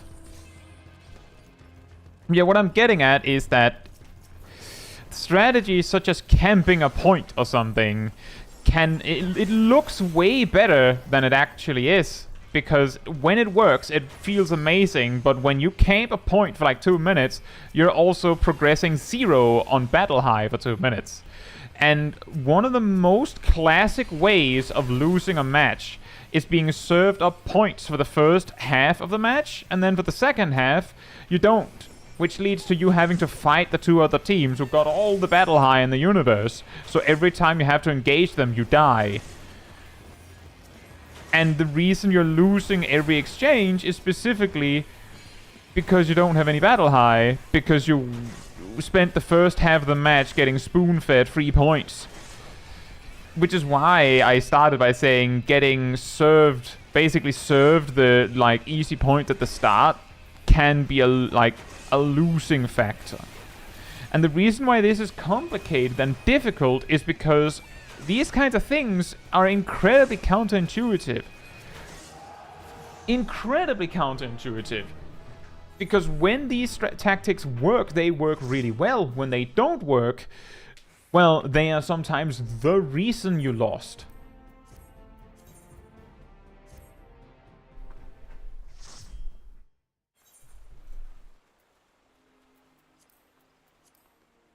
Like, I've previously had matches where it's like, oh, we basically got served 3 points for the first half of the match. We're not winning. Lo and behold, like 8 minutes later, we lost the match. That is, of course, easy for me to claim because that's a 1 in 3 chance that I guess correctly. But it's more the principle that that is often what happens. And I've seen it a lot.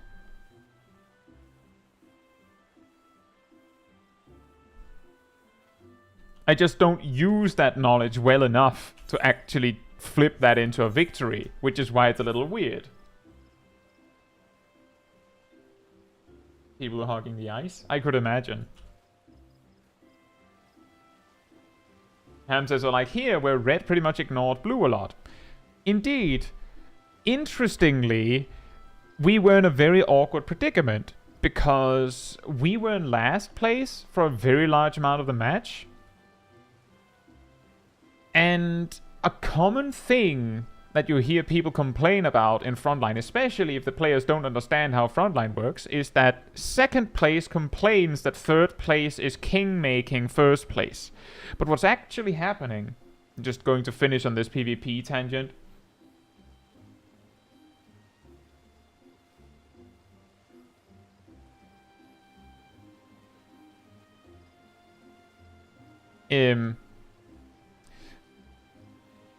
Third place doesn't care that first place even exists. Third place is like the best third place can do is just go full greed, take any points they can get. Especially things like snipe random people that are caught out of position. Like, it doesn't matter who. And that has a tendency to affect second place. Especially if second place is like a genuine second place, if that makes sense. As in, if first place is both ahead on points and have more battle high, then third place will find it harder to actually kill first place players, and so third place, basically being vultures, will not fight first place. They'll fight anyone who gets in the way of the easy points, because that's what third place needs. They need second place. And second place needs first place to not win.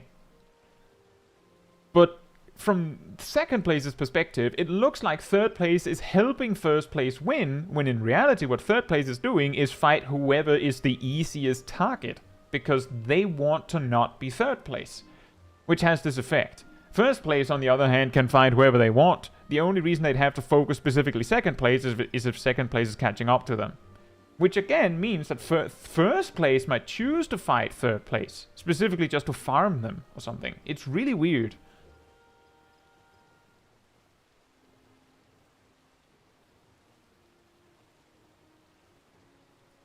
And yeah, and exactly, Darth. What I'm saying is that on Seal Rock, you can defend a point.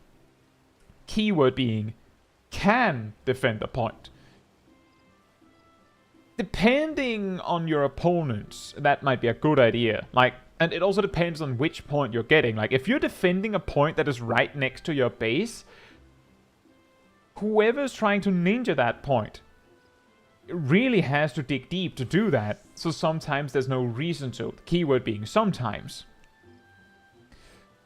But it also depends on how much more valuable points there are to be had, or how far away the point is from your base. Are people actually actively trying to get it? Things like that. If you just camp a point because no one else is defending it, there's a reasonable chance that no one is actually going to come and fight you for it. And if that's the case, well, I'm just saying, if you have like a really like if you're playing an RTS game and you have a really valuable unit just camping near one of your bases just in case the opponent attacks, then it might be better to send that unit into combat.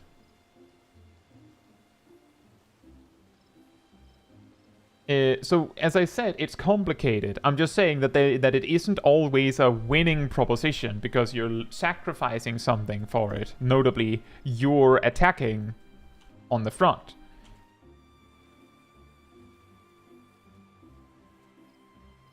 Gazel says the Shadow rework simply is not working out. I don't know, I feel like Shadow wasn't great before the rework either, so... The problem with both Seal Rock and Shatter, which actually relates to this point I'm making, that defending might not always be a good idea.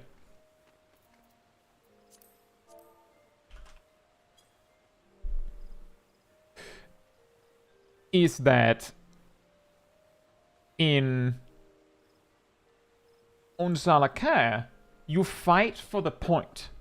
When you have the point, you go over and fight for a different point because you can't defend it. The reason why that makes sense is because the existence of Battle High means that if you're not fighting, you're losing. Like, Battle High is trying to tell you that you should be fighting all the time, right? Fighting other players.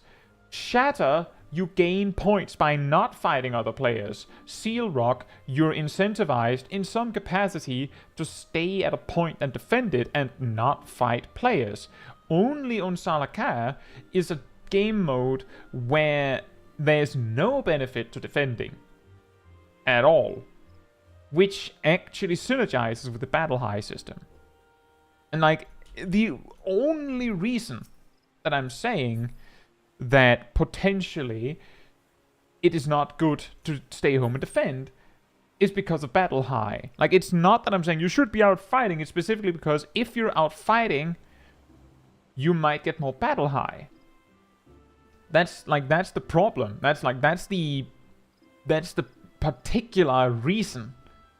Where if we didn't have Battle High, then it would have just been like, oh yeah, I can see why you would defend sometimes, Darth. I don't see any reason not to do that.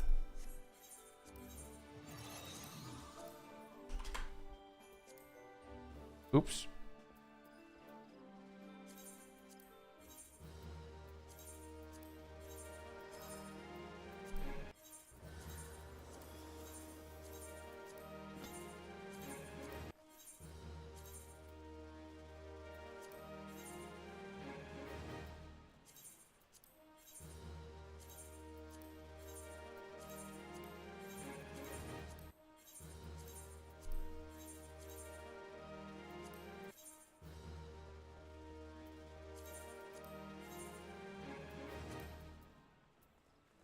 That's true, Yassel. I just decided because there are some items that I don't want to hand in, it's better for me to just click them. So that I don't mess it up.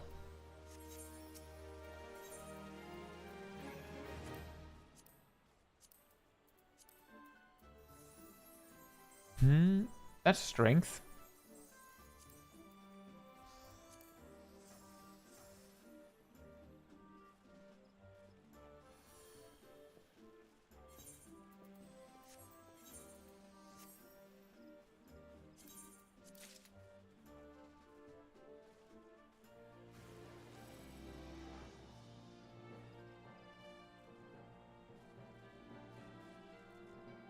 What Jeff, do you mean in PvE?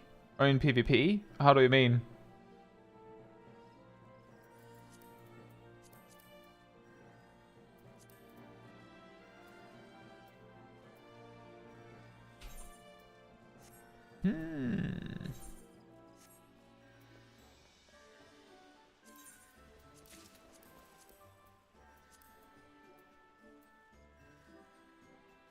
Spirit Bond gain. Wait, I just bought pants. Why do you have more pants?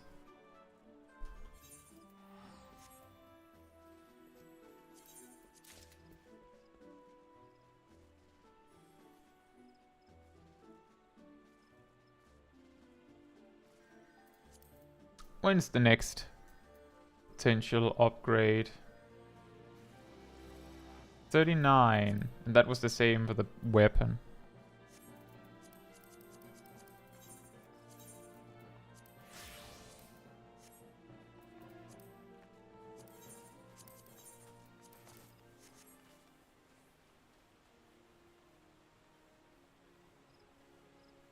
Philippe says, I have actually never bought equipment from the Grand Company when leveling. Should I?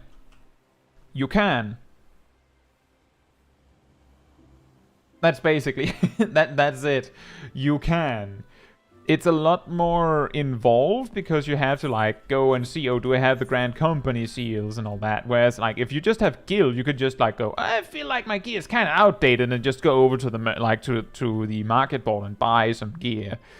But, I just decided, like, we can do this. It kind of works.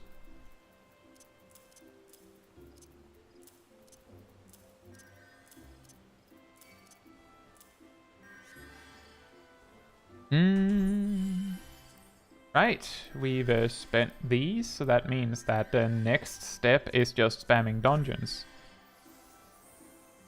Do we if you want to come along for specifically Brayflock's long stop, come on over to me here at the bushes.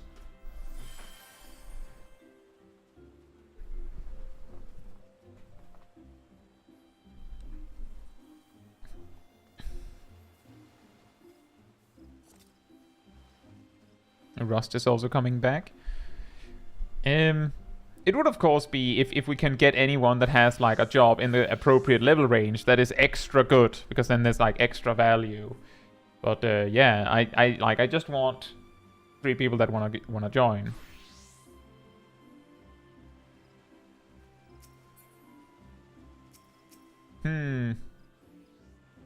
Double part time. Are you sitting over there because you don't want to join, Caetsu?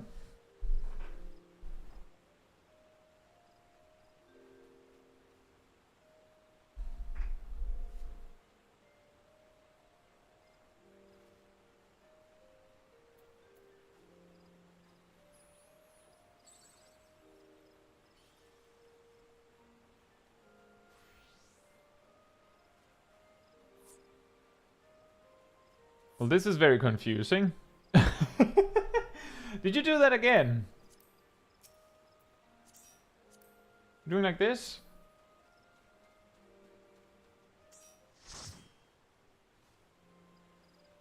Well, I know that Rust really wants to level Ninja, so I don't know if Unuvara has anything remotely in the level range for healer, or what we can do. I don't think we can do the dungeon with 3 DPS at least. Do we have any way to make this group work?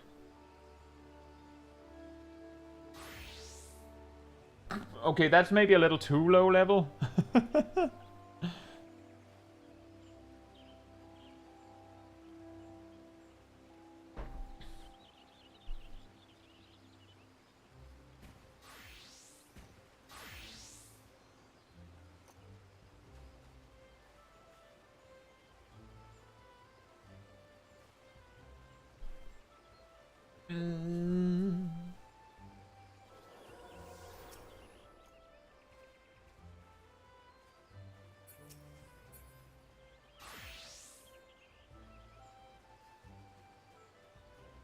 We have Unuvara as Scholar, Caetsu as Dark Knight, and then Rust as Ninja. Then this is, I think this is as low as we can get it with this group.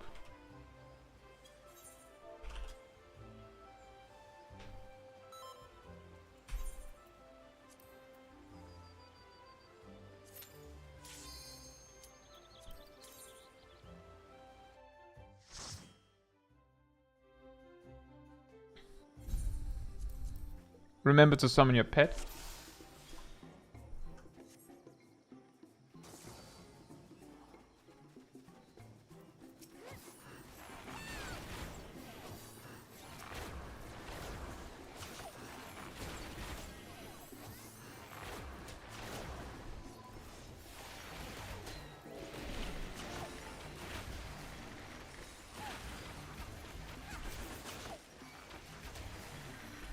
Uh-oh.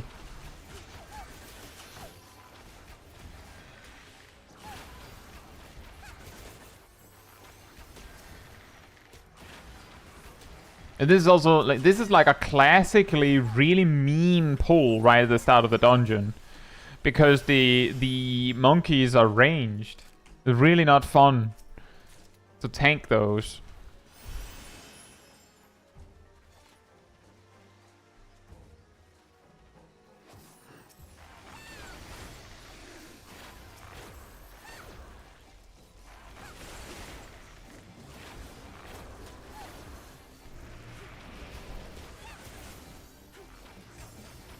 Oh boy, silence! My favorite!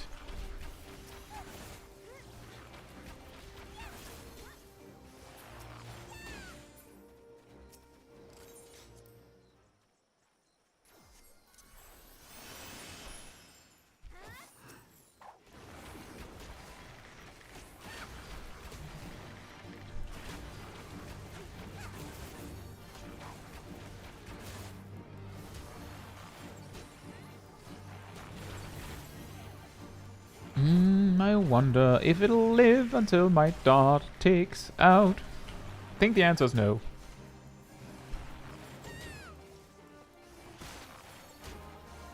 Boink.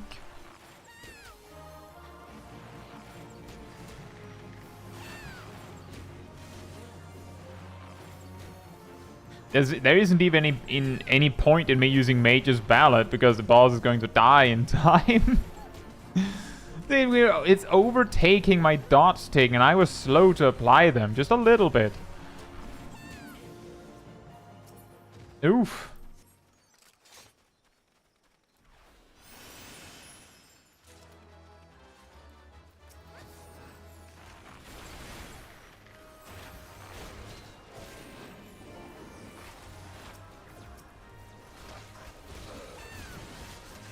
Hello.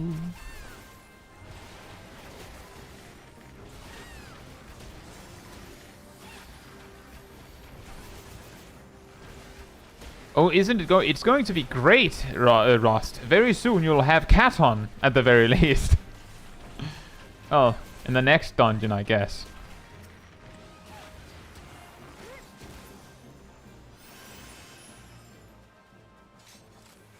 I cast Fireball!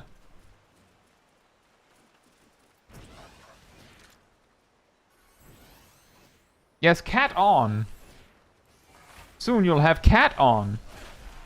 Just equip cat. I think that's actually what Caetsu does when Caetsu puts on the cat ear headband. It's actually cat on.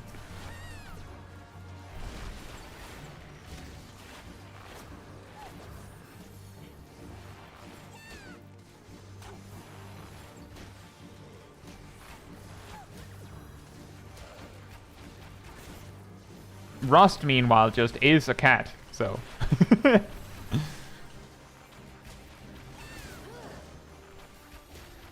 I don't know how you cat on as a cat.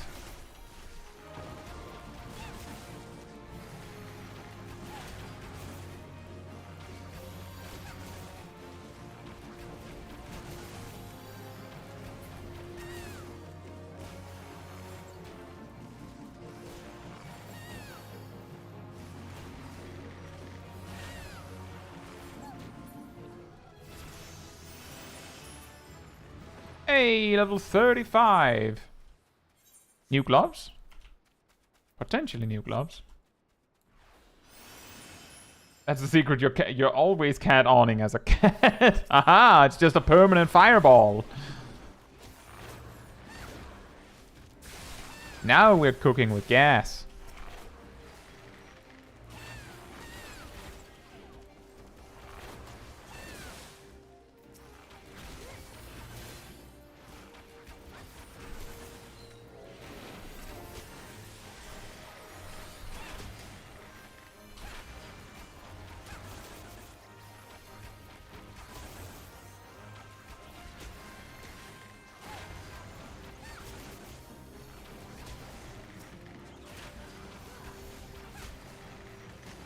Oh, and next, now that I've leveled up, I'll be able to get, I think it's Warden's Paean, right? Yeah, Warden's Paean. I better get a lot of use out of that. I finally have an Ishuna on a DPS. I am become support.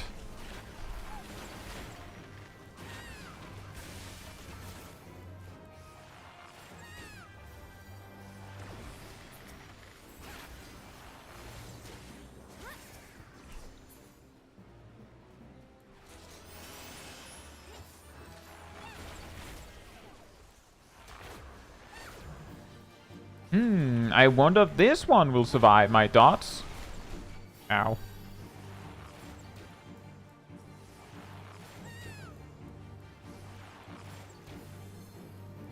Hey, Wool. It's been a while. Hope you're doing well. I feel like this is going well at least. We've gotten at least 12 levels so far.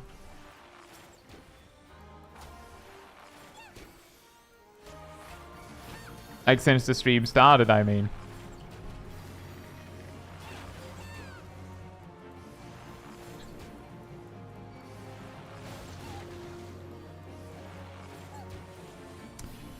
believe the dragon comes down and stomps it. Oh, look, there it is.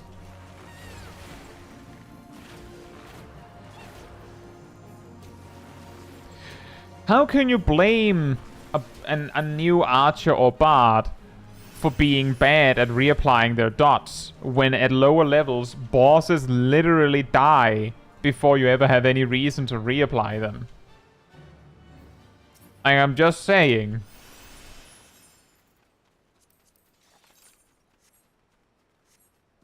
It's a cat. It's just cat on all the time. There's no cat off. Cat on, cat off.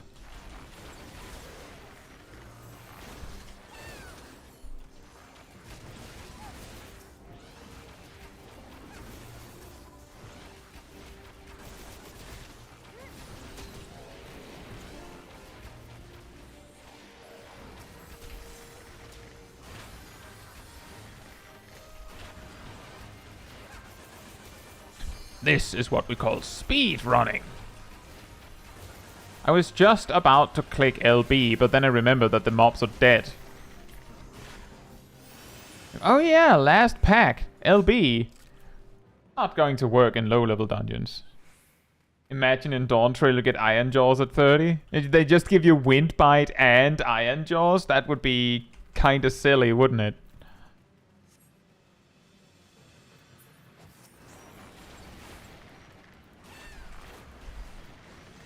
But I could see it happen. I could definitely see it happen.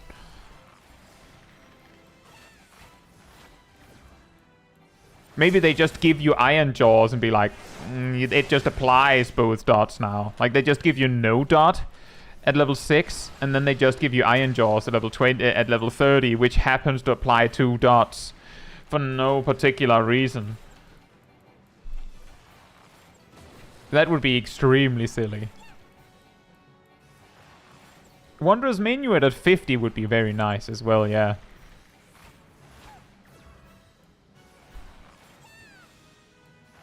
Oh, look, I have to reapply. 1 each.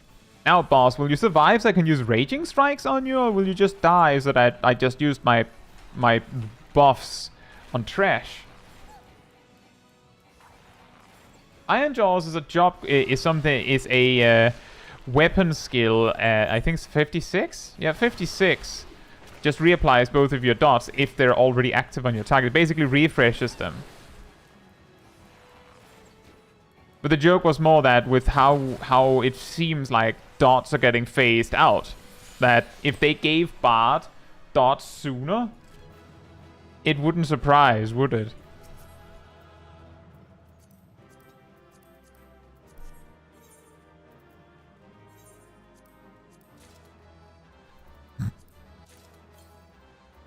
Look, it's Bandit Smol Kai.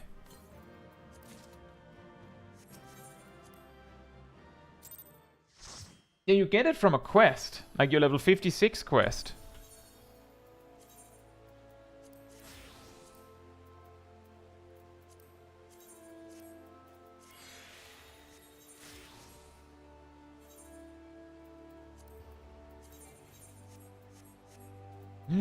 New quest.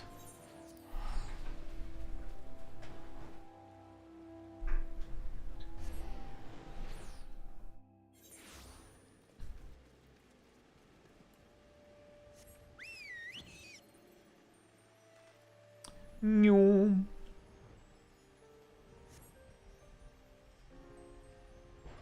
But I could imagine, I wouldn't be surprised if they just went and made it so that Bard only has 1 dot or something. That wouldn't surprise me.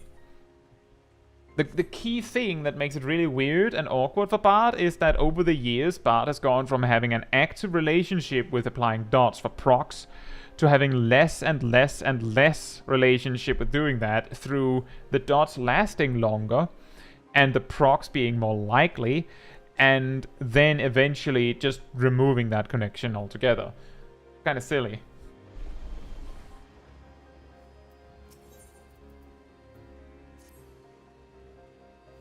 Ah, that glint of determination in your eyes is a testament to your newfound strength.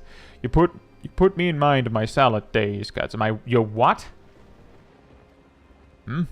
you would know why I truly abandoned the battlefield and became a bard. That I took an arrow in the knee is what most folk believe, but it is quite clear you are not most folk. Very well, I shan't insult your intelligence with an untruth. For now, allow me to answer by saying that everything in creation is given to change, and man most of all. I was drawn to the power of song, the power to touch the very souls of men, and decided that I must pursue it. Sadly, that power has been all but forgotten in this age of cynicism. Such songs as those performed by tavern bards serve no purpose beyond the amusement of drunkards. But that was not always the way of it. There was a time when song could shape the outcome of conflict. Ever since nations first quarreled, armies have fielded archers wherewith they rained death upon the enemy from afar. As the battle unfolded, however, the distinction between the lines of friend and foe would grow hazy, yet the archer's part did not end there. He had to stay ever alert, with arrow nocked and eyes trained upon the struggle. Even as his comrades fell, turning the earth red with their blood, the archer could ill afford to avert his gaze, lest that moment cost another his life. One need not have a vivid imagination to appreciate the torrent of emotions that raged within him in that moment. Nerves near to fraying, his breast fit to burst, the archer did the only thing he could. He sang. His bow became a makeshift instrument, plucked as an accompaniment. At first, the archer sang only to still the roiling within, but his voice chanced to carry to his comrades. It inspirited those engaged in combat, lending strength to their sword arms, and to those who lay upon the precipice of death it granted a measure of peace. Realizing the tactical potential of song, yet loath to set aside skilled archers for that purpose, armies began raising dedicated regiments of minstrels. But the members of such units were no warriors, Caetsu. Fair of voice and nimble of finger, these career minstrels could find a place in the hall of any lord. Yet they knew naught of the burden borne by those who charge into battle, whose lot is to dance with death and sup on pain, and so their songs rang hollow, holding no power over the hearts of men. In eastern Lanocea, spirits are said to haunt the trees of Raincatcher Gully. I would ask you to travel there and await the emergence of these spectres. Through the force of arms, you are to release the spirits from their tormented existence and, in the doing, ease their unfathomable suffering. With such a deed, might you draw forth an ancient melody from the soul of the bard. Oh boy, an ancient melody.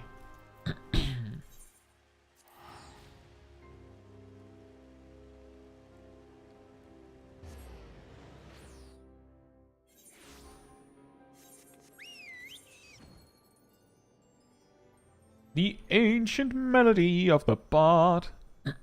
It removes a debuff.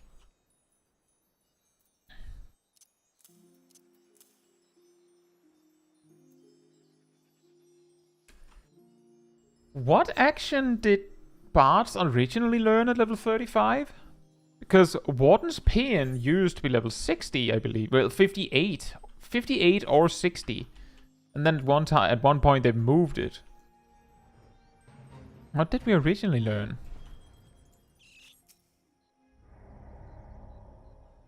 Well, I'm sorry, I just arrived.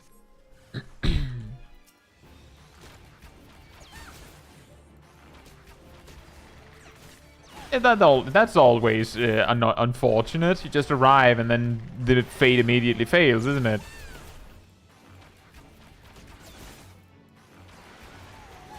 It really makes you feel guilty, doesn't it?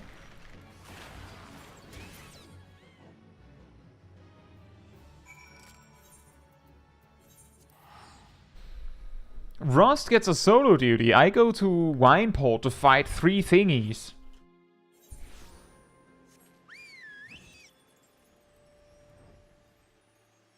Three whole thingies.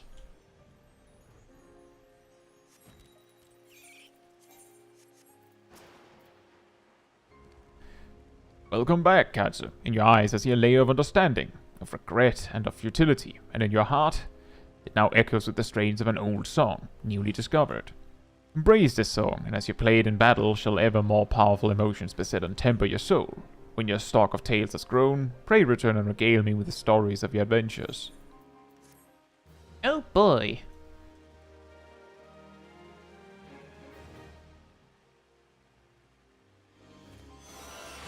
You hear a faint voice carried on the winds of time.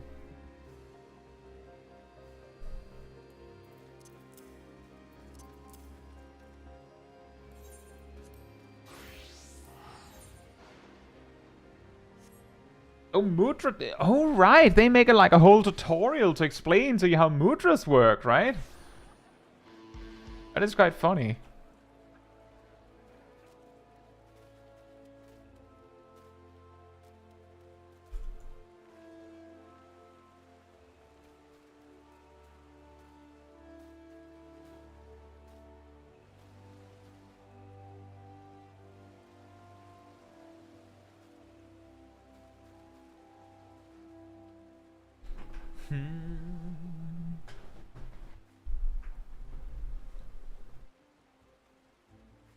That could work, Philip. Move Warden's Paean to 52, make Mage's Ballad the 35 song. Wait, what? Why Mage's Ballad the level 35 song? So that Army's Paean is 30 or what?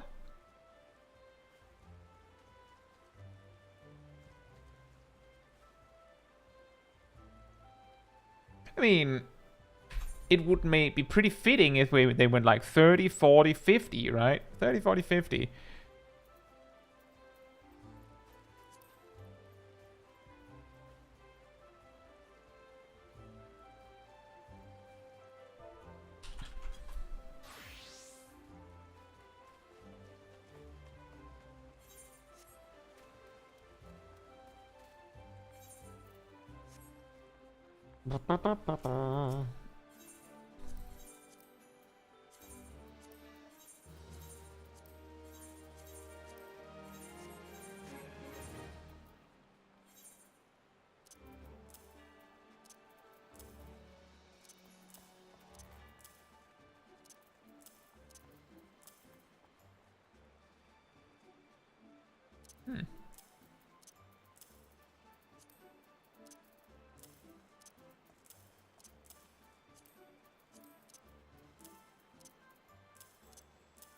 A little bit of gear sorting.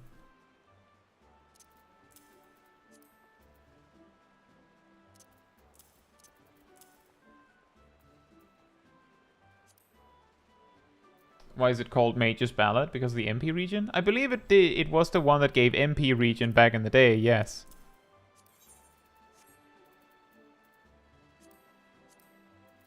So that is probably the explanation.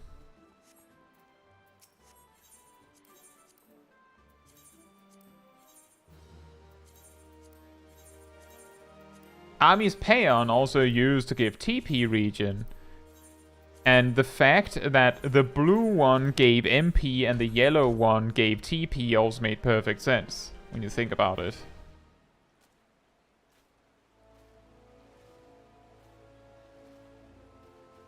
I guess.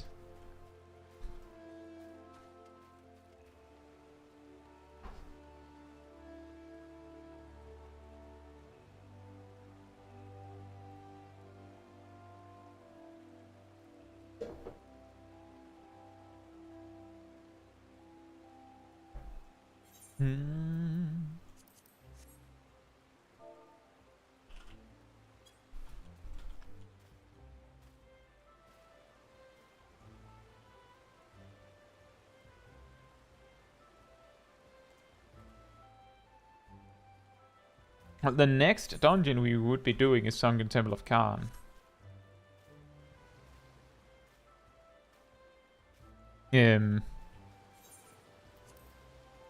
We could do that.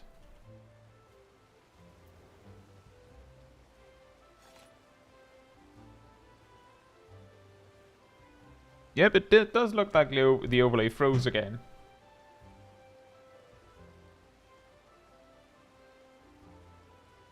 And that's also true, Erdel. I believe, if I recall correctly, the way Troubadour used to work is that one song increased max HP. With Troubadour, one song reduced physical damage taken and one song reduced magical damage taken. Something like that. Could you imagine, because if I remember correctly, they added Troubadour after they had changed the way songs worked to the kind of the system we have today, where Mage's Ballad has the Rivers of Blood effect, Army's Paean gives the speed, and Wander's Minuet does the pitch perfect stuff. Could you imagine being like, oh, well, the boss does a magic raid right there, so we need Troubadour to reduce magic damage taken? So you need to be in this song at that time. And speaking of which, if they did something like that, wouldn't it have been way cooler if the way that the songs worked was that it was more like stances you switched between with no cooldown, but just like an active incentive to switch between them? Like, for example, that Wanderer's Minuet was really good for burst damage. Army's Paeon's speed was like good for sustained damage, but because of that, enhanced Army's Paeon effect, it was pretty good to do leading up to a burst. And Mage's Ballad, then, it recovered your cooldowns, so like it made sense to do that for at least a bit in between bursts. So like you might be like, a set would be like, you want to be in Wanderer's Minuet for burst, then you're at least in Mage's Ballad for your cooldowns a bit. Maybe Mage's Ballad becomes the good one for filler, and then Army's Paeon is the one where you're like, okay, I'm about to go into my burst again, or something like that. Like, so that they could give you 3 states to be in. That made sense. Like, now you just have it enforced, because they have cooldowns that make it so they do it that specific way. But if they made it so that they didn't have cooldowns, you just had modes, and it made sense when you switched. If the fight doesn't do something significant, people would just keep using the best song. I think what the reason why they made Troubadour not work like this is because the problem was that if you were in the wrong, if you were trying to maximize damage, and that meant you were in the wrong song for Troubadour, then you just didn't use Troubadour. Like, it just meant that your group was like, oh, we need a defensive clone there. Can you use Troubadour? Nah, I'm in the song where I have to, be like I am in the song that reduces physical damage taken. Oh, but the raid wight is magic. Is there anything you can do about that? Nope, because that's a DPS loss. So that's why they made it like song agnostic, what the effect is my guess. Seems like both Caetsu and Rust are in solo duties. So, Ardil, Gazel, do you want to do a Sunken Tip? Well, I don't know, maybe Unuvara is also going for a bit. And Rust is coming back in a moment, it sounds like. Well, it sounds like, let's see, Unuvara is going in 7 minutes? Is that right?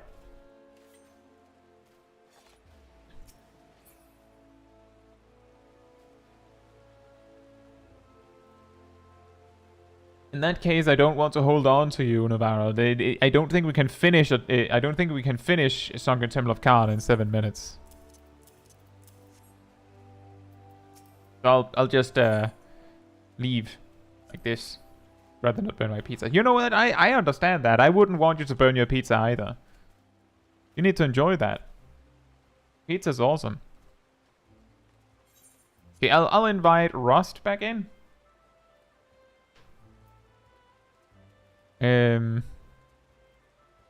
Why not? Oh, there. Yazel said they wanted to join. Graham, do you want to come along then? It looked like you were queuing for something and then stopped.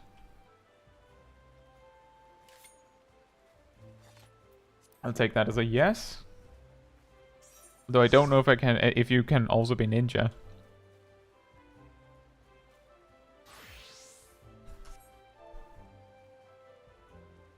It looks like we have a balanced team, at least. Does this work? Hey Ryan, hope you're doing well.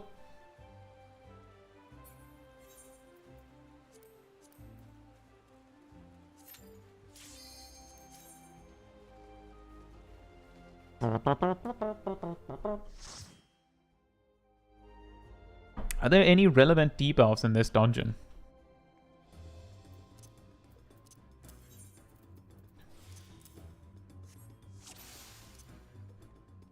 Are there any relevant debuffs that I can remove in this dungeon? Nice one, Gazel. Yes, there is Doom. Oh, rather, Rust said Doom. Sorry, it was I mixed up Gazel saying the first pack. Nice one, Rust. Well, yeah, not everyone knows that you can skip the first pack.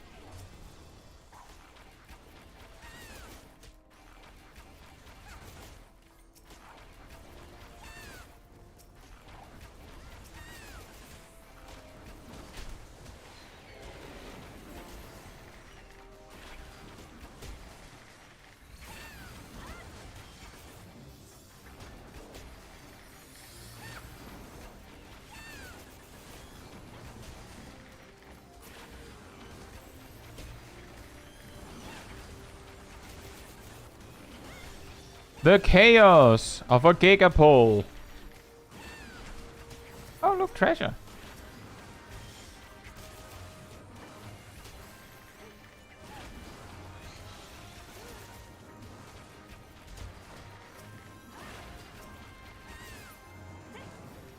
I just wanted to highlight really quickly that I've heard some people say that you can't do a gigapole in Sunken Temple of Khan because the bees will kill you if you ignore them. I mean, you just have to have a little bit of focus on them, as you can see, and it's close enough. But yeah, absolutely. It's scary because you can't be sure when the bees decide that time's up, and they just go kaboom. But that's the difference between saying the pull is scary and saying you can't do the pull.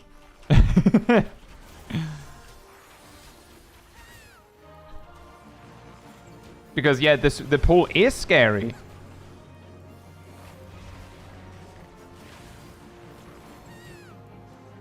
Also, hey Kami, are we doing well?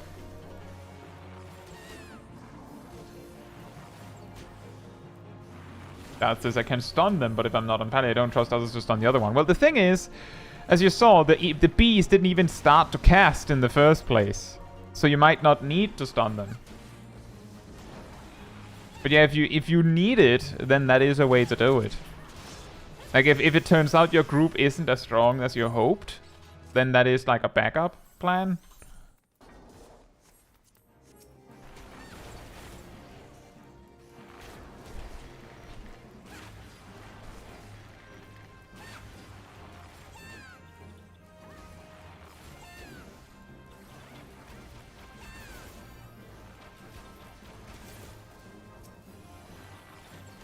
Exactly, Darth. They do it after a certain amount of combat where they haven't been killed.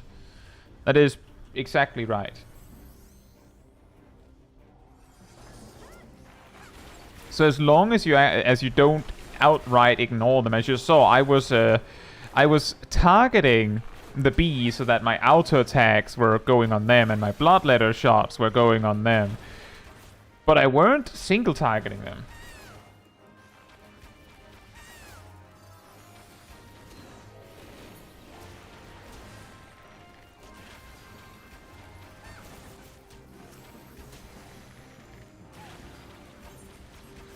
Is this a level 37 dungeon? Yes.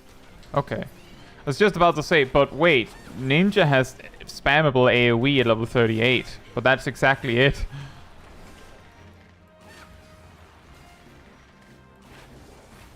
If you had a group, just saying, if you had a group for this dungeon where you have like double melee, like something like as Nera says, Ninja and Dragoon, then I wouldn't recommend like doing gigapoles like we've done here, because it, like well, at least like it depends on the heal and the tank. Like it would still be faster than like pulling single packs.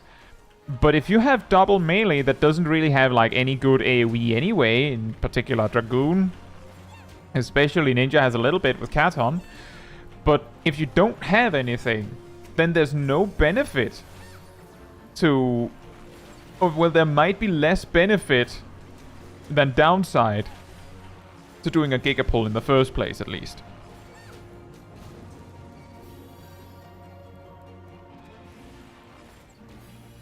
That's a good point, Aradel, that Nature's Men specifically green.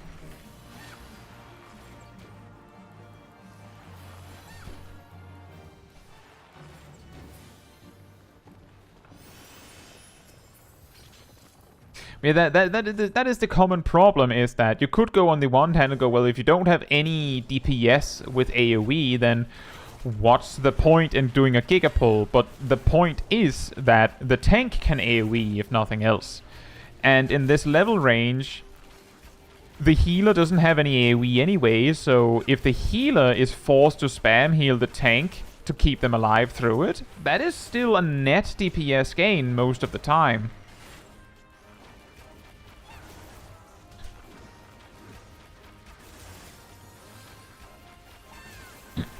Is Black Mage the best low-level DPS at AoE? No!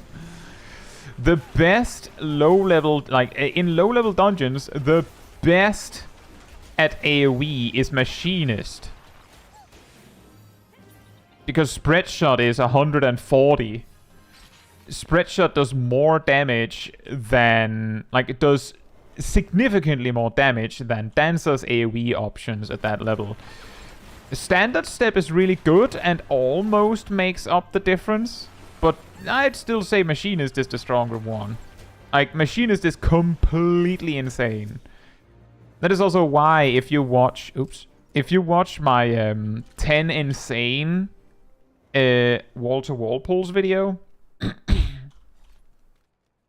then you'll see that in most of the low-level ones, I've specifically instructed my DPS players to play, like, preferably something like Machinist.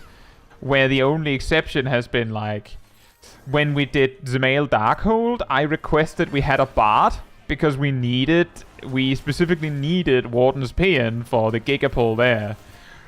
But that's, like, the exception.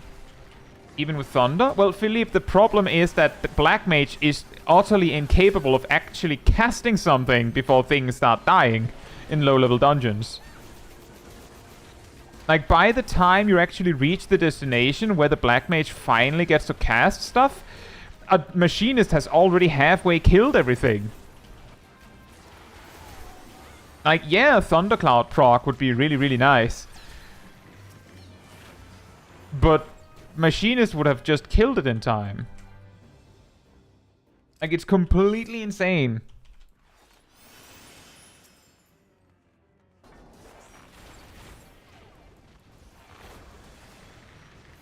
The Black Mage is like a really late bloomer in Final Fantasy XIV, where in low-level content,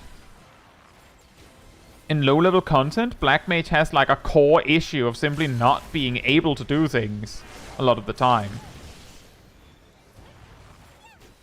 Speaking only of raw damage. Okay, well, let's look at that. When you reach the level where you get Astral Fire 3, so level 35, right? When you have Astral Fire 3, then Fire 2 will do 180 potency of damage. That's pretty good. And you also will have, at level 40, you'll have Maim and Mend, which increases your damage by 30%. By that level, Machinist has increased action damage or something like that too, which only increases its damage by 20%. So that 140 is only increased by 20%, where the 180 is increased by 30%. Fire 2 does, however, have a 3-second cast time as opposed to a 2.5-second GCD. So if you take off like around a sixth of the damage, then it would still be more. Now, the problem is that the way the Black Mage would work is that it would cast Fire 2, 3... it would cast 3 Astral Fire 3 Fire 2s, and then it would cast Blizzard 2, which is just 100 potency. And it would have to do it, like, twice, because of, like, waiting for MP. And then it would have to cast, a weak Fire 2, which is only 70 potency. So, like, the damage spikes up and down, right? Whereas Machinist is just 140, 140, 140. That is why it is so incredibly strong, is because it's so brain dead.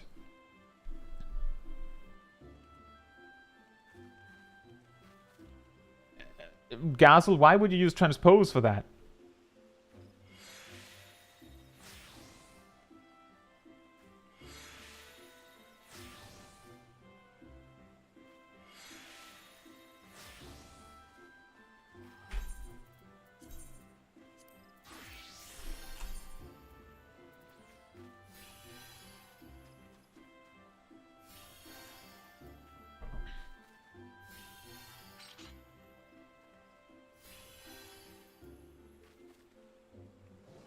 Basically, the Black Mage rotation at level 35, hypothetically, and the reason why I'm focusing on level 35 is because that's rather low level. At level 50, it gets slightly more complicated because you would cast Flare once, sure. But let's start at how low we can go for it to, like, be kinda good. so that you don't cast Fire 2 or Blizzard 2 twice to switch. At level 35, Fire 2 gives you Astral Fire 3 and removes Umbral Ice.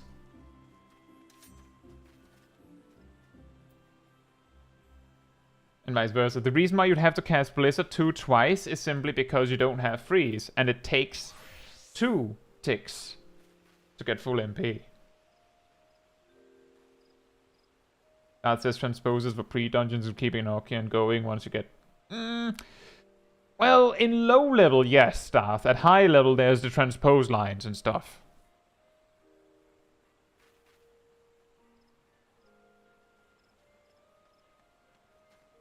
Well, yeah, basically, at level 35, your AoE rotation would be like... Well, it would probably be Blizzard 2, Thunder 2, actually.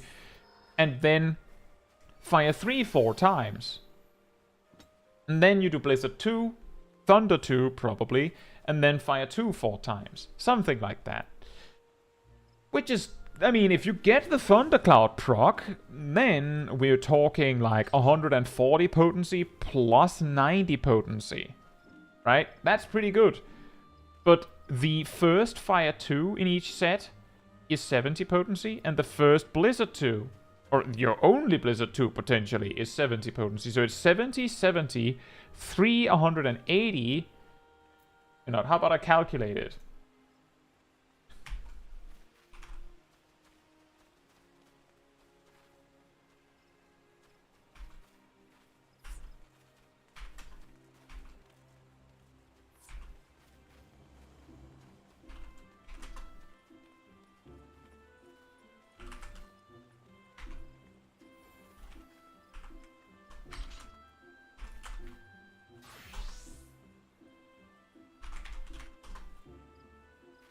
Right, so, let's see here.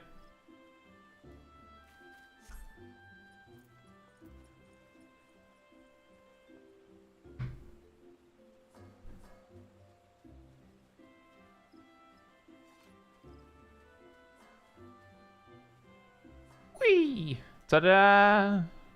Transparent paint, it's back, yo! Da-da-da-da-da-da. Right, so... Let's see how can I do this. Maybe over here. You have 1, B2, and F2. That is... Whoops. That is, you know, the weak ones. So those are a combined 140 potency, and they each are 2.5... Well, let me just do this. They're each... 70 potency over 2.5 seconds because of the cast time.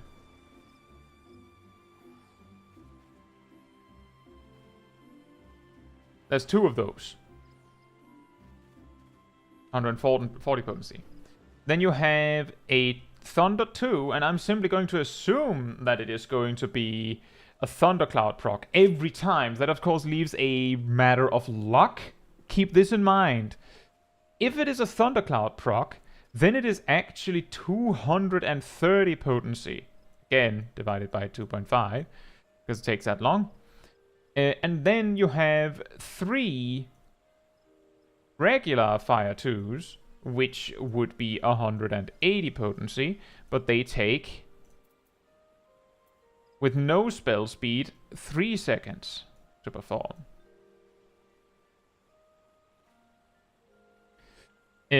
If you combine all this,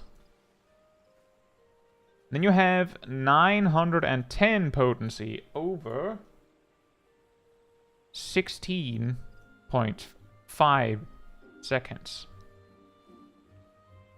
Which adds together for around 55.15 potency per second. Hey, Emir. Hope you're doing well. Just for comparison's sake, keep this in mind. Machinist's 140 potency per 2.5 is just a straight 56 potency per second. So, earlier I did mention that at this level, Machinist gets a 20% boost to all of its actions from its action increased action damage. So that would of course be 140 times 1.2 divided 2.5, which would actually mean that they're doing, compared to Black Mage, they're doing 67.2 potency per second. And Black Mage is of course getting 30%. So they're actually doing 71.69. Nice. Potency per second. Right? So technically, Black Mage better, right? But then remember that Thunder 3, or rather Thunder 2, has a 3% chance per tick to actually get Thundercloud proc. So it depends on how many enemies there are, but it is still a random chance. If you have Sharpcast, that's a different chance. Like, that's a different story. But just for the sake of comparison,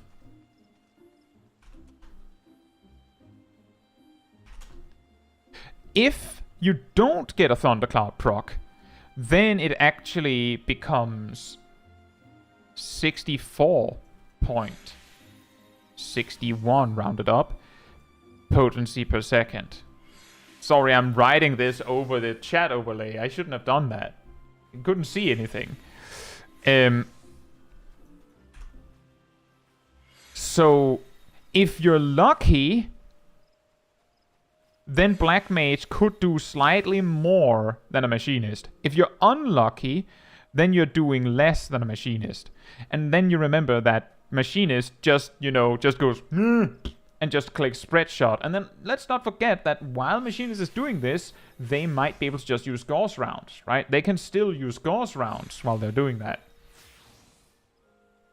And Black Mage cannot do anything while doing this. In fact, they can't even move while doing this. So that's why I'm saying there's not really a competition. Even if Black Mage has the capacity to do like less than 10% more damage than a Machinist under perfect circumstances, they don't do that kind of damage while the pack is being rounded up. And Machinist is doing this damage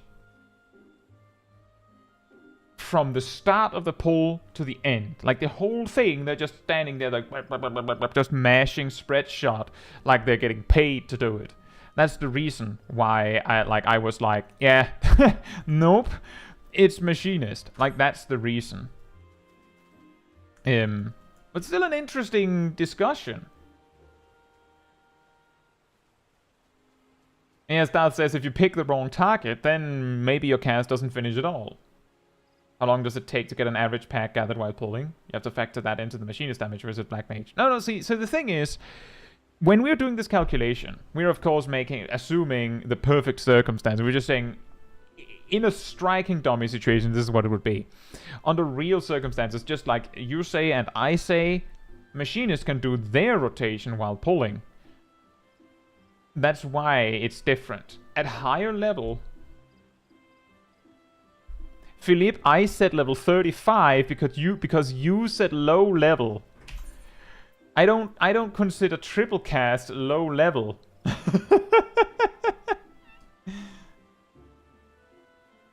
By level 66, Machinist isn't like the god almighty of AoE anymore anyway. At that point, there's a lot of jobs that are up for grabs.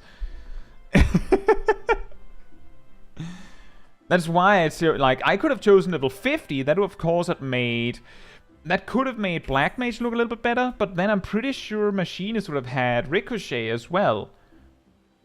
And at that point, other jobs start to walk up to the post line to compete as well. Like there, it starts to be a little less clear who's like the god almighty of AoE.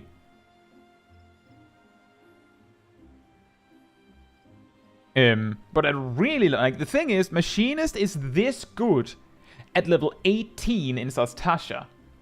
Black Mage needs to be level 35 to have a chance to beat Machinist under perfect circumstances for the Black Mage. That's basically what I mean by Machinist is insane.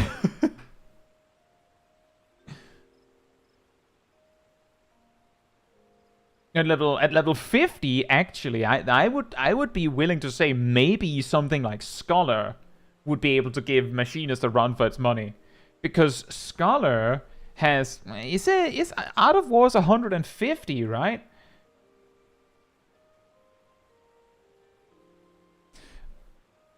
And Art of War also gets Maim and Mend too. So, just like Black Mage has that 30% damage bonus that Machinist only gets 20%, Scholar would also get a 30% damage bonus. So Art of War would hit harder than, well, approximately harder than Spreadshot.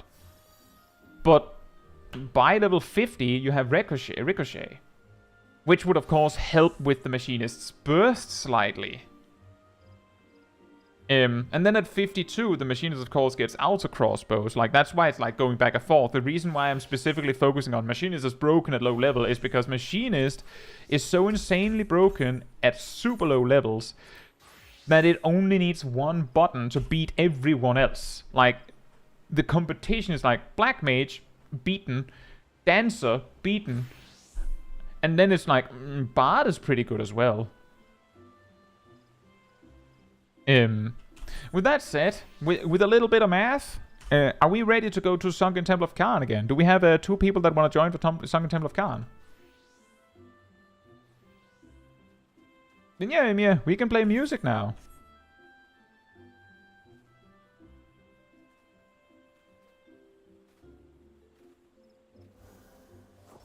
Well, don't fall over each other.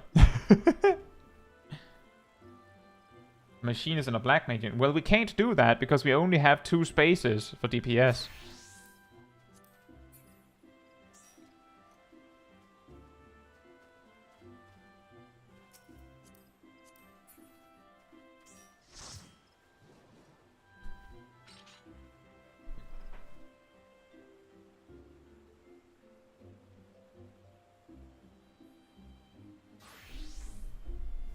That's okay, Caetsu.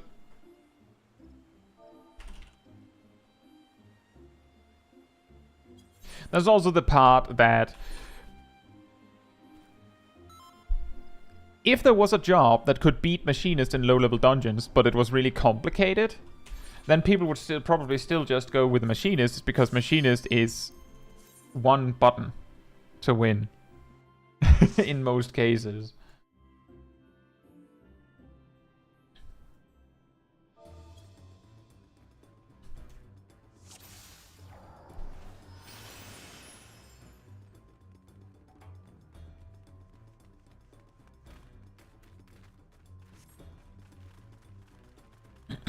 3 DPS in a tank, perfection. If we, when we get to like past level 56 stuff, then if we have a tank that happens to be a warrior, that might actually be like an option, but that would not be something that I would force upon the tank. That would be something where I'm like, if the tank wants to do it, then we can do it. But I wouldn't force it upon anyone.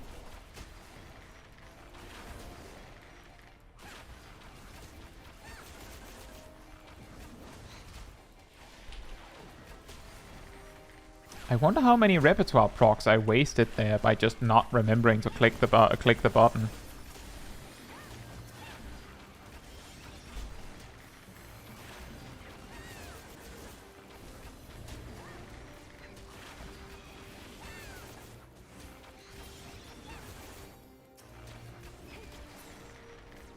Probably Machinist won't be beaten. I don't see Viper managing to do it, and picked as a caster. There's a possibility that Viper is released with some broken AoE attack at low level.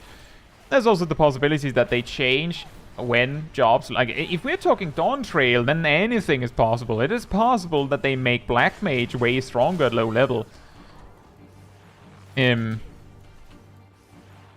is possible. There's also the possibility that they nerf Machinist at low level. I feel like 140 potency, like spammable AoE is maybe a bit much, you know?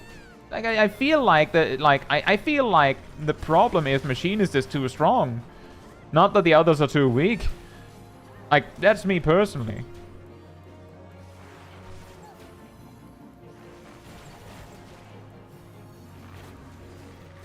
Like, if they get such a good AoE, like, maybe it should just be 110. If I remember correctly, the AoE attacks that Dancer has access to in that level range is like 110 and 120 or something like that. That is the reason why... the specific reason why...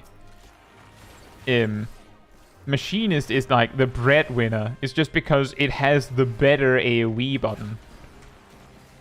By such a significant margin.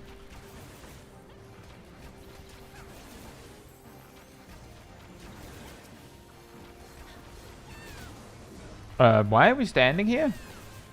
Can't we just fight those things as we run along?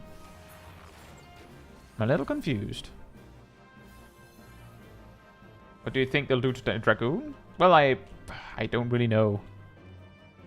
Because of B? Didn't we already kill that?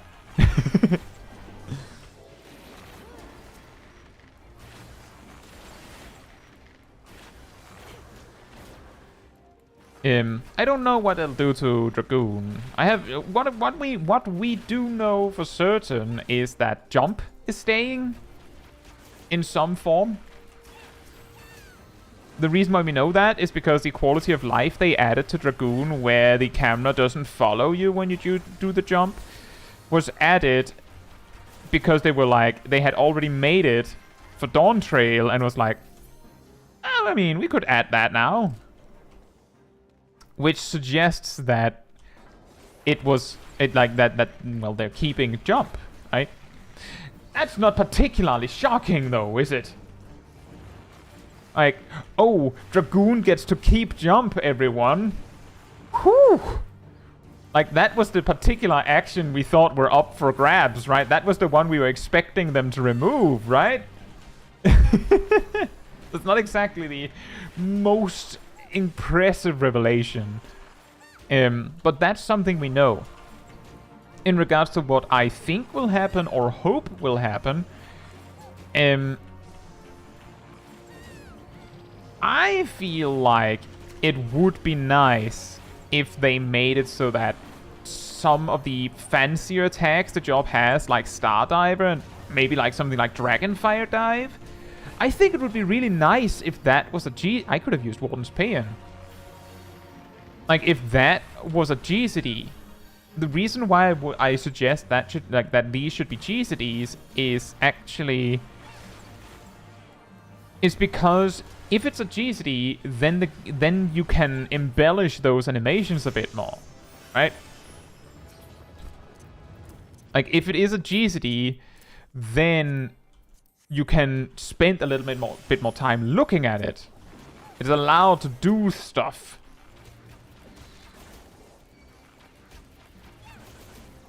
For a bit longer, because it's a GCD. And more importantly, something like Stardiver and Dragonfire Dive would be allowed to do more damage because they're GCDs. And I feel like Stardiver is weirdly underwhelming with... I know, it's like you get one every minute, but 600 potency for Stardiver? So like that's something that I would wish. But if they do that, then I do feel like they should also do something with the 10-step rotation you have right now. They should probably cut that a bit shorter or do something slightly different with it.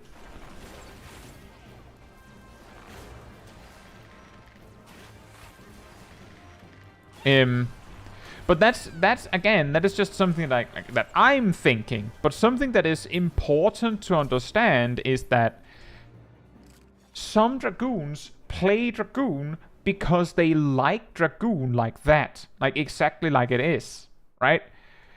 And I'm not a Dragoon main. In fact, I don't play Dragoon that much. Like if the change they decided to make to Dragoon was that they deleted the job entirely, then I would be like, I would be more disappointed for the sake of the Dragoon mains who would be sad. But I would just be like, well, okay then, because I wouldn't be playing it anyway.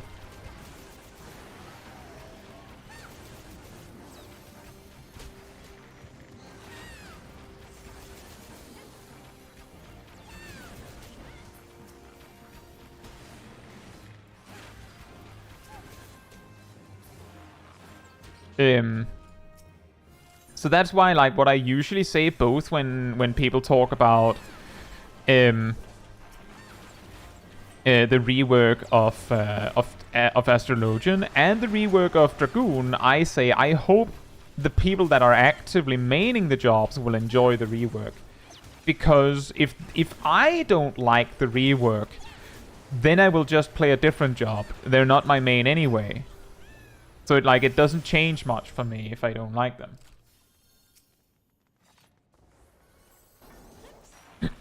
That was like that. That's the thing is that when Summoner was getting reworked, I was maining Summoner, so that of course I had the same opinion of, well, I would like Summoner to be a job that I enjoy because Summoner was my main. But the thing is, I was still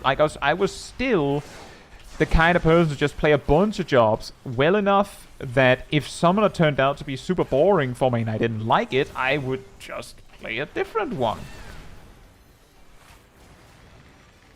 And it wasn't any worse than that.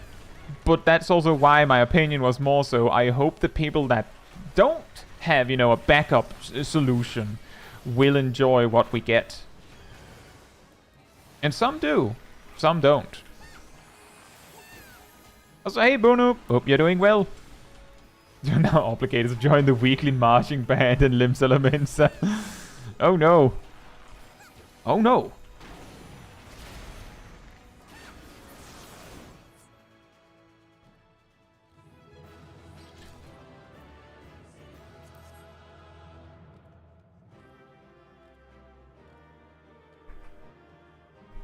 Traverse says, it seems like all I hear about the Dragoon and Astrologian rework is fear.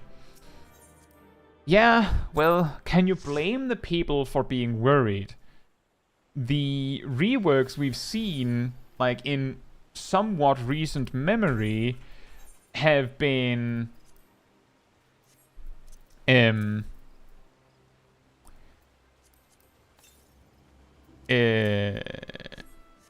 Summoner, who a lot of players hated, like that it became too simple, right? We've seen Paladin, which also became very simple, and some of the mains hated it. Dark Knight was actually reworked in Shadowbringers to what it is, kind of what it is now, and some Dark Knights hate it. Emir says, but didn't people also hate that Summoner was too complex? Well, here's the thing there, Emir. Who complains about a job being too complicated? Is it the players who are maining it? Or is it the players that go, oh, I wish I could play this?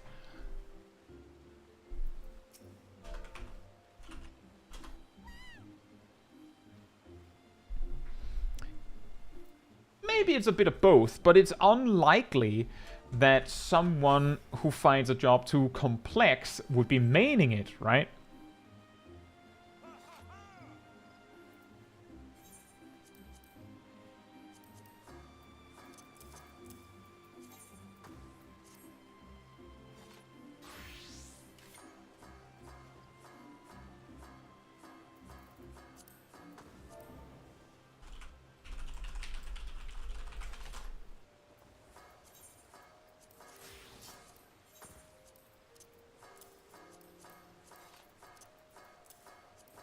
And yeah, that's also true, Darth.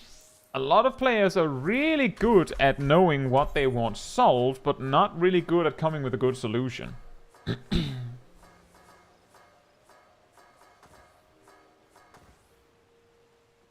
And yeah, I think Gazel has it exactly right. The people who couldn't handle old Summoner and were complaining that it was too complex are not the same players that are now complaining that it is too easy. And trying to satisfy the players who don't like the job that it is right as it is now will upset players that like how it is right now.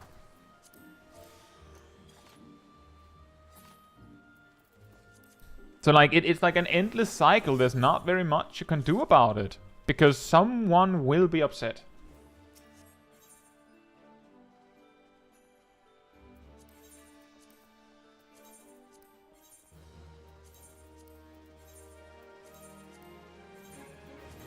I do think that it's an interesting coincidence that the job that keeps somehow escaping being simplified is Black Mage as well, Cole. Like, I can see what you mean there, that it is weirdly convenient.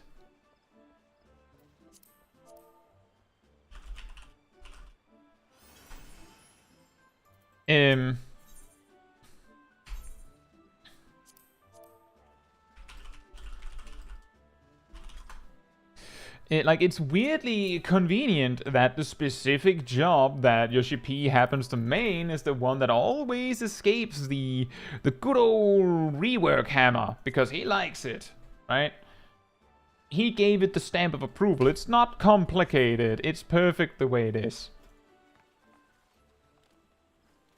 But it's hard to say, because we don't know. We don't know for sure if Black Mage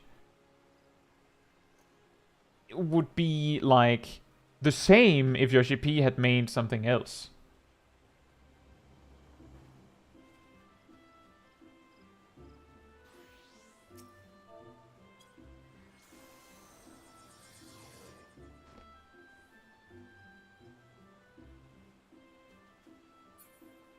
But yeah, the thing is, here's the important detail, is that let's not forget that when they choose to rework a job, right?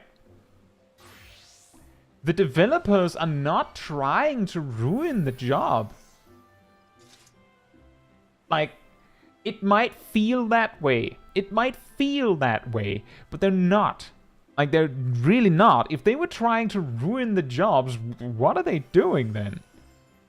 Like, they're trying to make the jobs fun and make better sense and things like that. Like, make them match with the current systems and such. Like, Paladin, just to take an example here, was a job that hadn't seen like a major change. Like, basically, I think the biggest change it got, as it like was built on over the years, was that Sheltron originally blocked one attack, and they had an attack called Shield Swipe, which was a counter attack that you could use after blocking. But then they added that, oh, actually Sheltron can block 2 attacks. And then we're like, you know what, whatever, you just block all attacks for a while, right? But most of its attack rotation has just been like built upon over the years. And then when they removed enmity combos, they just removed the enmity combo, right? And just like adjusted it to work. But ultimately, Paladin's rotation was like, from A Realm Reborn, just carried all the way to Endwalker. It's like a relic. And just for comparison, Black Mage got reworked in Stormblood. Technically, it got reworked in Stormblood. So Paladin was an older job than Black Mage. So it made sense that it got reworked. Summoner also got some significant changes to it in Stormblood. But it makes sense that they were like, the Paladin that we've carried since A Realm Reborn doesn't really make sense in the current version of the game.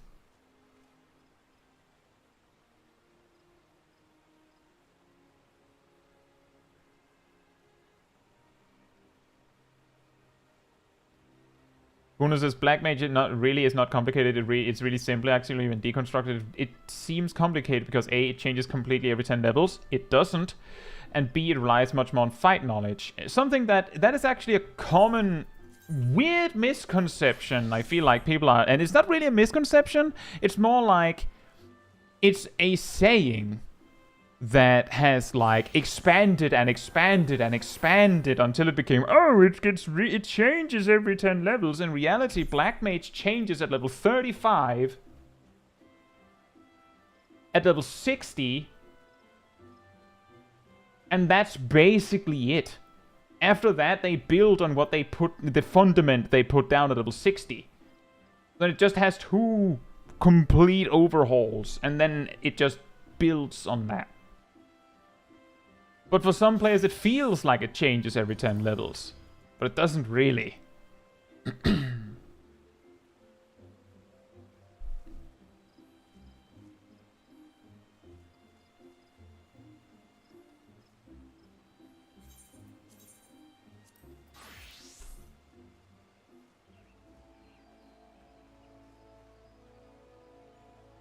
Bunu, what changes the job massively at level 50, specifically? What changes it massively at level 50, Bunu?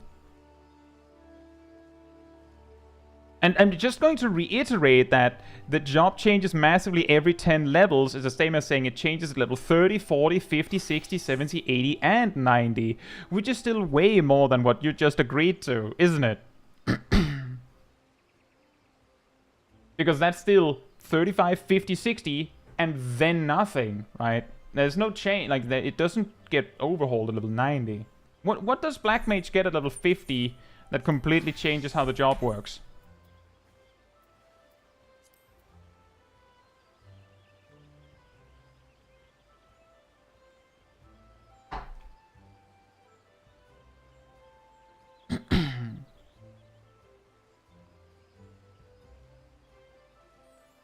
Hey Tank, or Themis, hope you're doing well.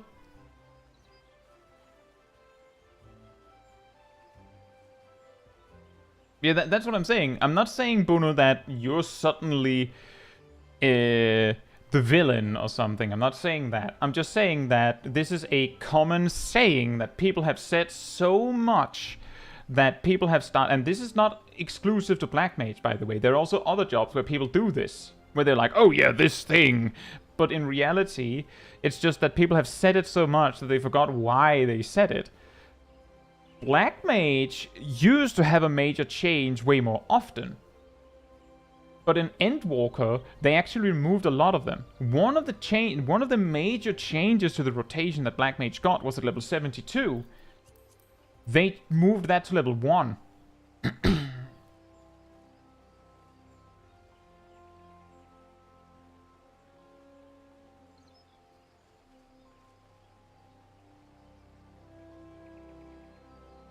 I don't know what you're pointing at, Bruno, because that's also the rotation you had. Like, basically, at level 1 to 34, your rotation is basically maintain Thunder, fire until you can't anymore, transpose Blizzard until you're full MP, transpose, right? That's your rotation. At level 35, it changes to maintain Thunder, fire 3, fire 1 until you can't anymore, Blizzard 3, Blizzard 1, until you're full MP, like back and forth. At level 42, this rotation, which you already have, is simply expanded with the Firestarter proc.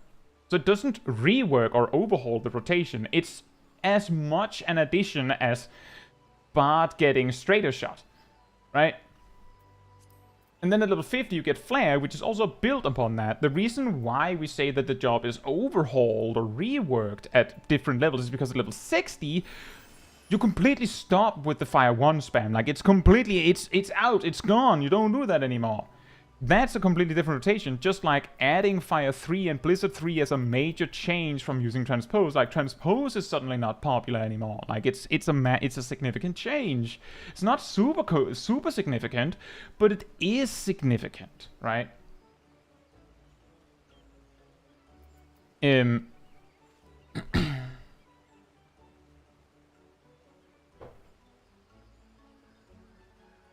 Like, at level 1 to 35, the way that... well, 1 to 34, the way I view Black Mage is that it's just, you know, alternating elements while maintaining Thunder. At level 35, it starts to make its way into the proc era. And then at level 60, it just takes the proc era and throws it out the window. And then it never... then it just stays there.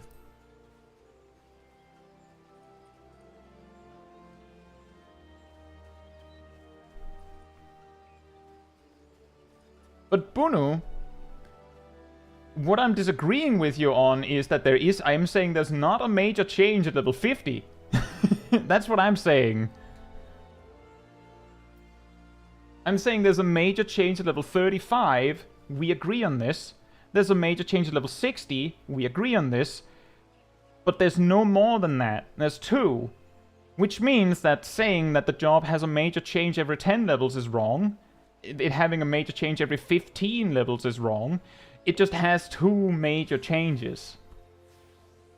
Like, Summoner has a major change at level 60 when it gets, well, 58 when it gets Threadworm Trance.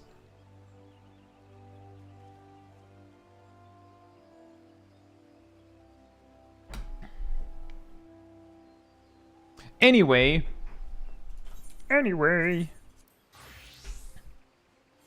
Have we... Oh, we have Cotter's Cry now. We could do Cotter's Cry.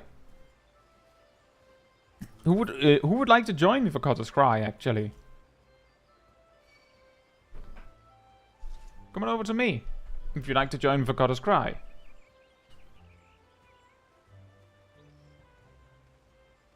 And yeah, guys, that is true. Just like when we say Out of Walls again on 1 at level 50, it's actually 46 to 53. And that is actually a major change to the Scholar rotation.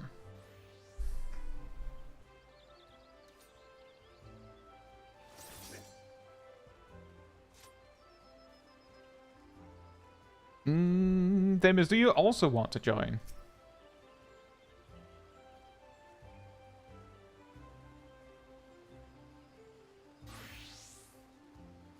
I'm guessing that's a yes? Or what?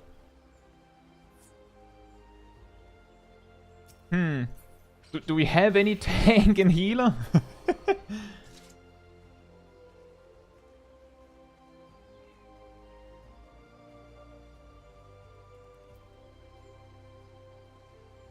Doesn't Cutter's Cry give much less experience? What would you make you what would make you say that?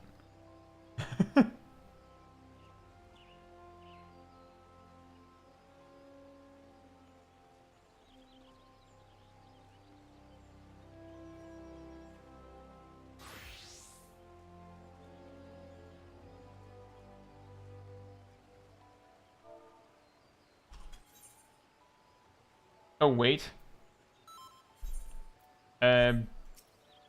38 for Cutter's Cry.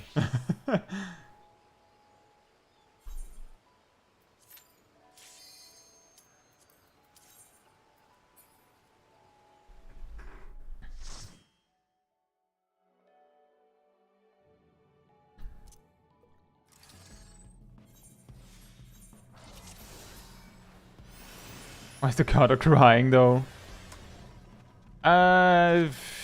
Well, you did call it a Cutter.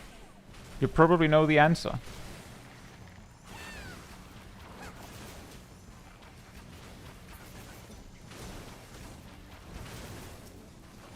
Philippe says, I have DPS adventure and need for Trials Roulette. That doesn't sound right. Where are my DPS brothers?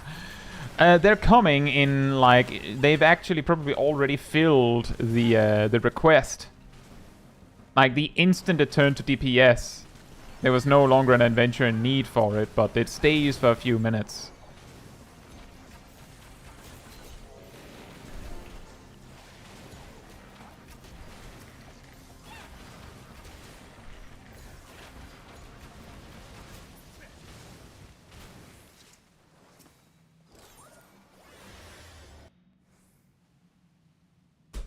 And that is a good point, Gasel. Is having all jobs at 90 means nothing because you could solely level a job in frontline from 30. That is true.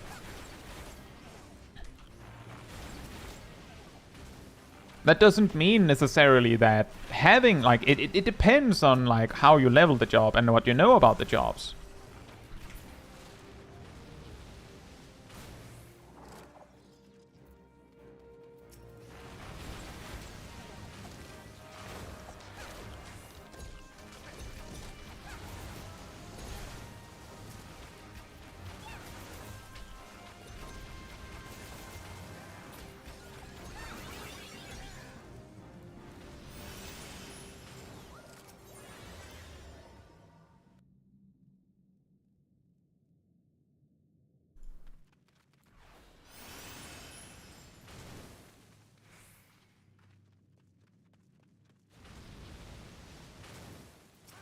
No, I was also just responding to what Gazel said, Bruno.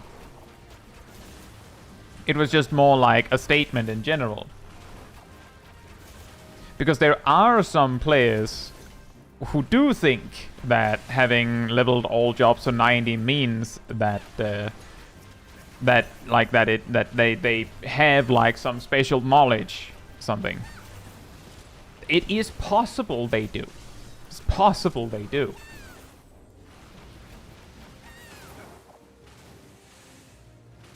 My bloodletters, what about them? Themis? Themis? Those are optional.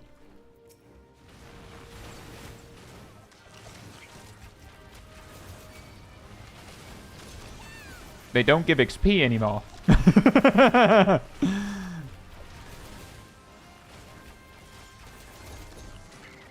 But McGill!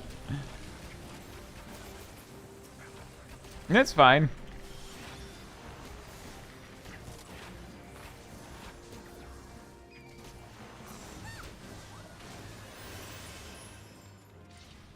You know, the weird part about that, Cole, is that a lot of players hate Cutter's Cry because of that. Not because there's anything wrong with being able to run past, like, a bunch of packs in a dungeon. It's more that with randoms, it's like a coin flip. Because people might not know how to actually do it right.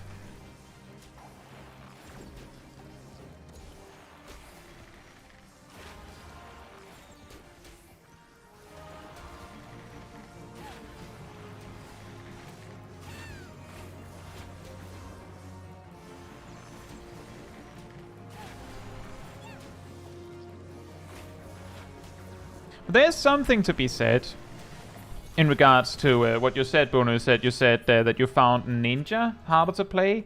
Can't remember if you said that Black Mage was whether Black Mage was your main.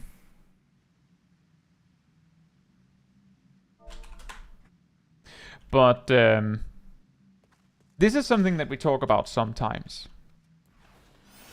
Is that obviously your main is going to be a job that you will find way easier to play than some job you never play.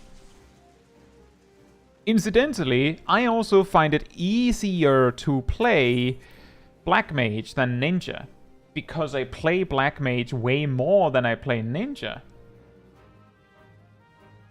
Themis, did you get through? Uh-oh.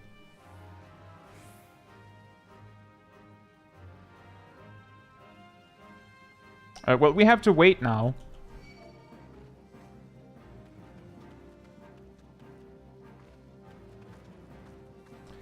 Or maybe not. We can just go get to the boss. Let me just check.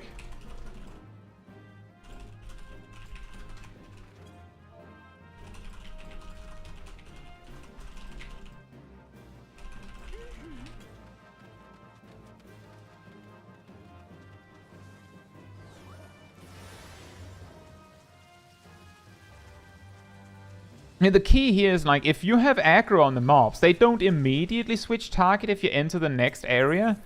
So, like, you can hold the attention of them for the next person regardless. So you don't actually have to stay as a tank.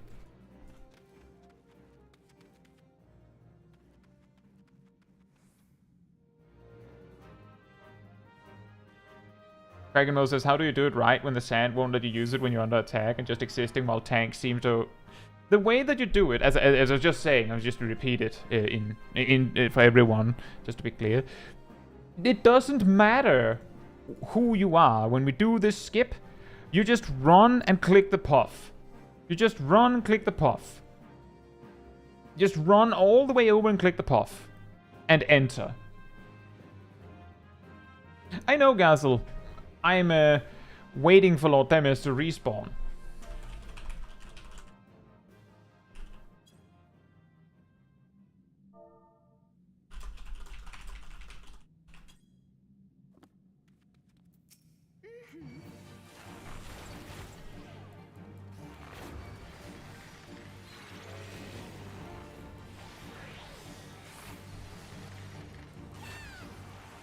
Yeah, that is exactly it. Is that the problem is that if the mobs catch up to you, then you can't really click the button. Is this? Let's see. Cat? What? Cat, short, tall, or tomboy? I don't know. I don't quite understand the question, Ymir.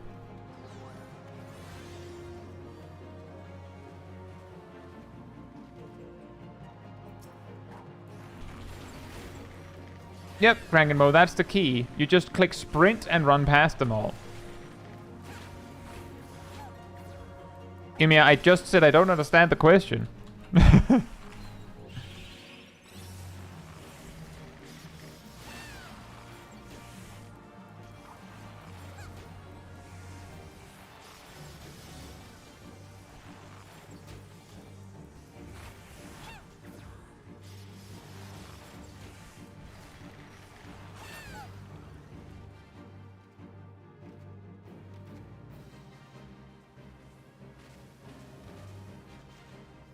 Hey Fernando, hope you're doing well.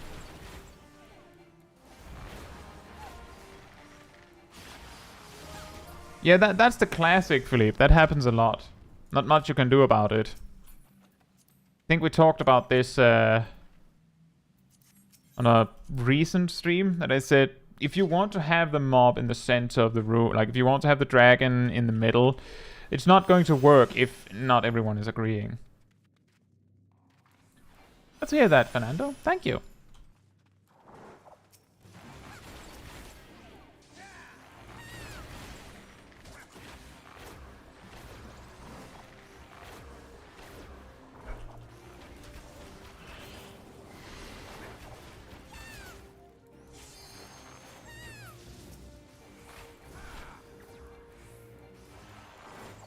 It's about raises in Final Fantasy XIV. Well, I mean, I think the smaller ones are cuter. That's why my two characters are the two smallest races in the game.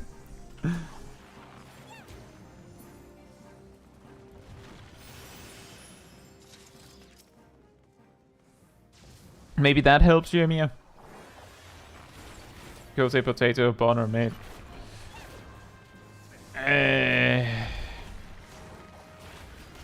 Yeah, I would probably say potato then.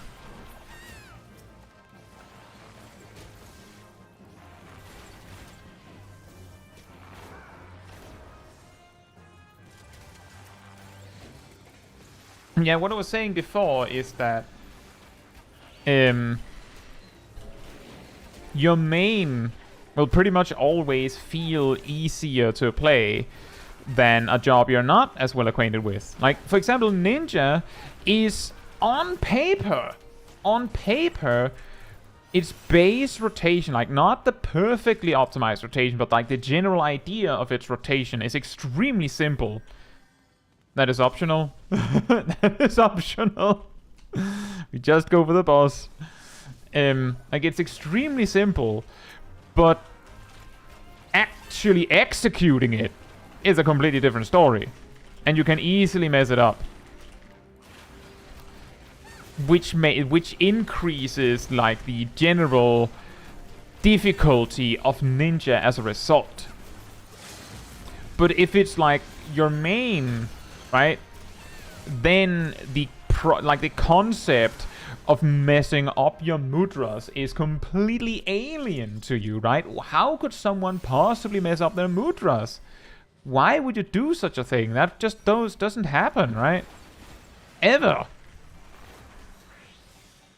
Which, of course, means that it can be very easy for someone who's a Ninja main to be like, no, Ninja's like the easiest job in the game. Just like Ymir has, like, Ymir also knows this. Ymir, as far as I know, mainly does this to be funny. But, like, if your main is Gunbreaker, then Gunbreaker's the easiest tank in the game.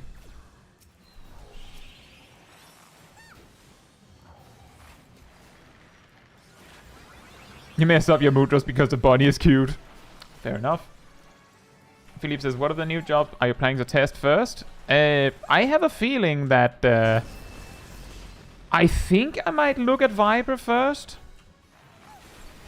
But I will probably... I imagine that what I will do on day one is I will probably go and unlock both jobs. And then decide from there. But I will probably not be doing the MSQ with either one. Like, I will probably choose...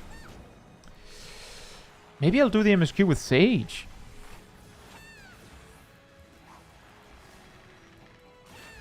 I don't know.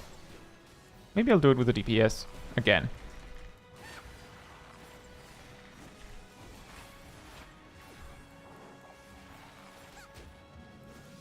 The main reason why I wouldn't be doing the MSQ with Viper or Pictomancer Traverse is because that would mean that I would have to power level Viper or Pictomancer to level 90 before I can start. Hey Isabel, hope you're doing well. Or Zebeli, hope you're doing well.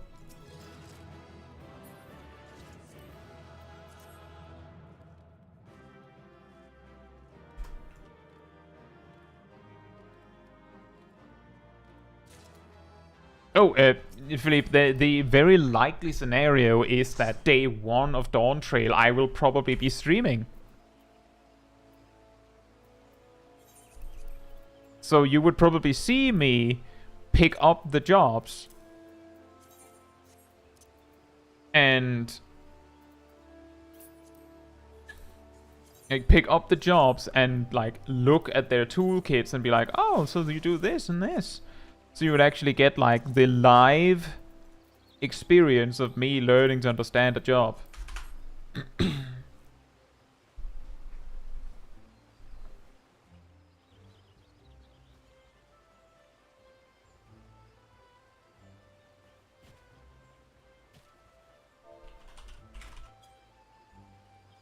Oh, we're level 40.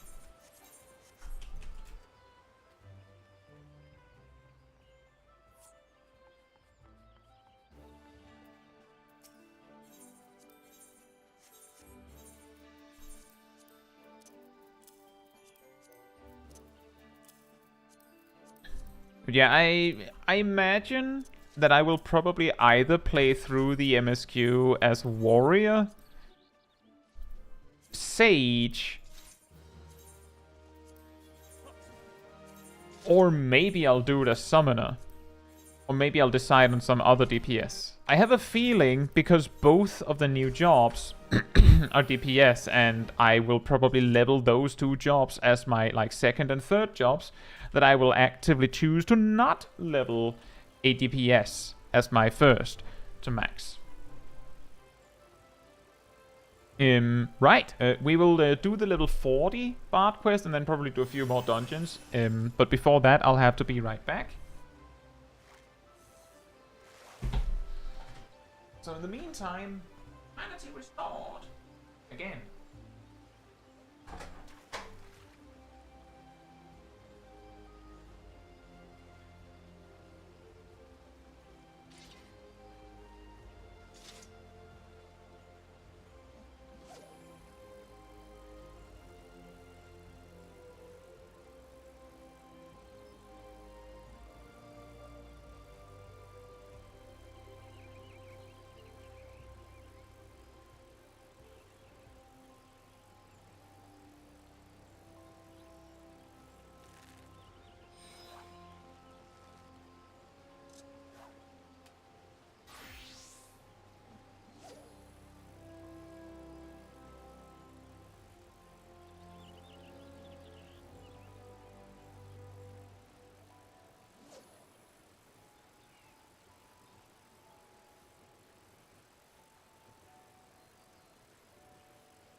Alright, I'm back.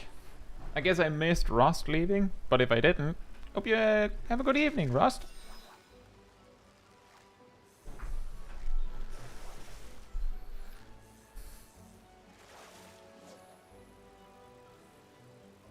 Was the default Zen gauge massive? I think depending on your resolution, it might set like HUD elements to like 120% by default for some reason. But it's kind of big.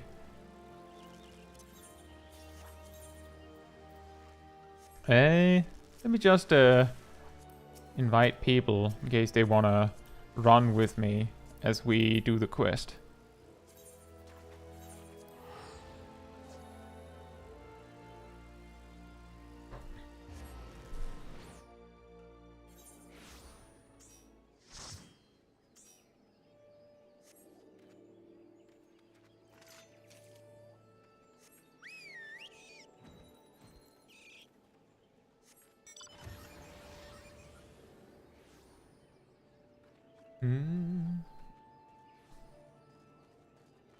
Ham says, I got an Evilise raid for the 3rd day in a row in a roulette. That is impressive. That is a little wild. Yeah, simply, both of my characters are wearing pink, but their hair is usually white.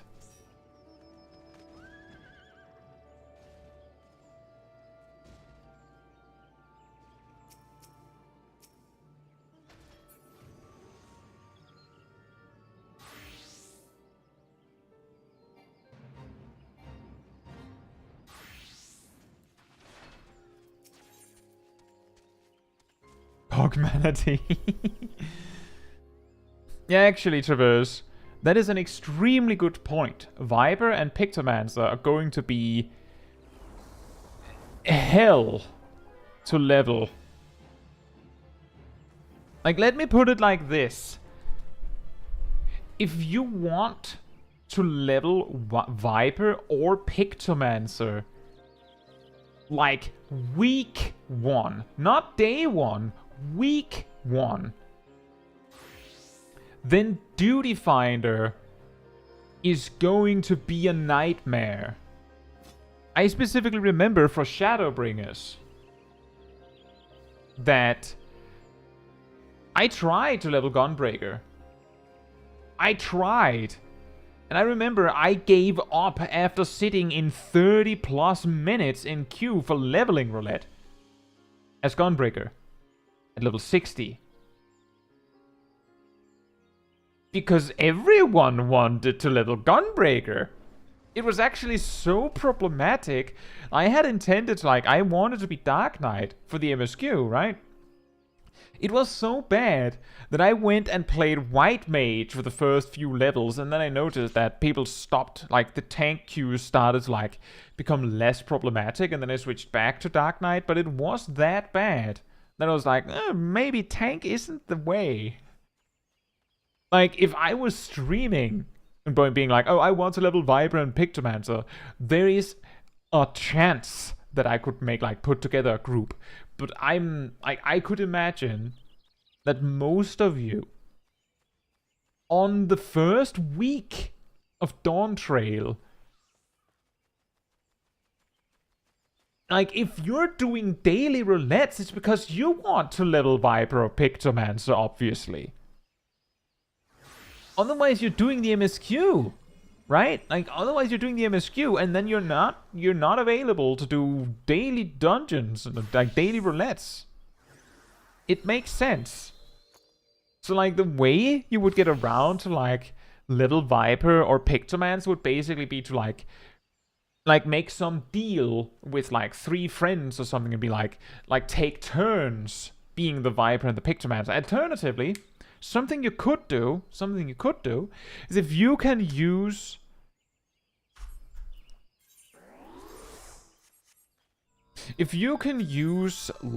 your things like Wondrous Tale to get to level 81, right? If you can just get to level 81, then you can spam level with duty support or something. It will be slower, but then you can at least do something. Which is something you, like, it wasn't quite as like, it wasn't exactly something you could do back in Shadowbringers. And that is kind of the reason why I'm like, I'll probably choose Sage or Warrior, because those, like, that's my favorite tank and my favorite healer. I'll do those first. Now then. It's good to see you return, Caetsu, and more seasoned still for your time in the world. Call me a spoony bard. What? But as a man in the wind of his years, it gives me great joy to observe an adventure in the spring of hers.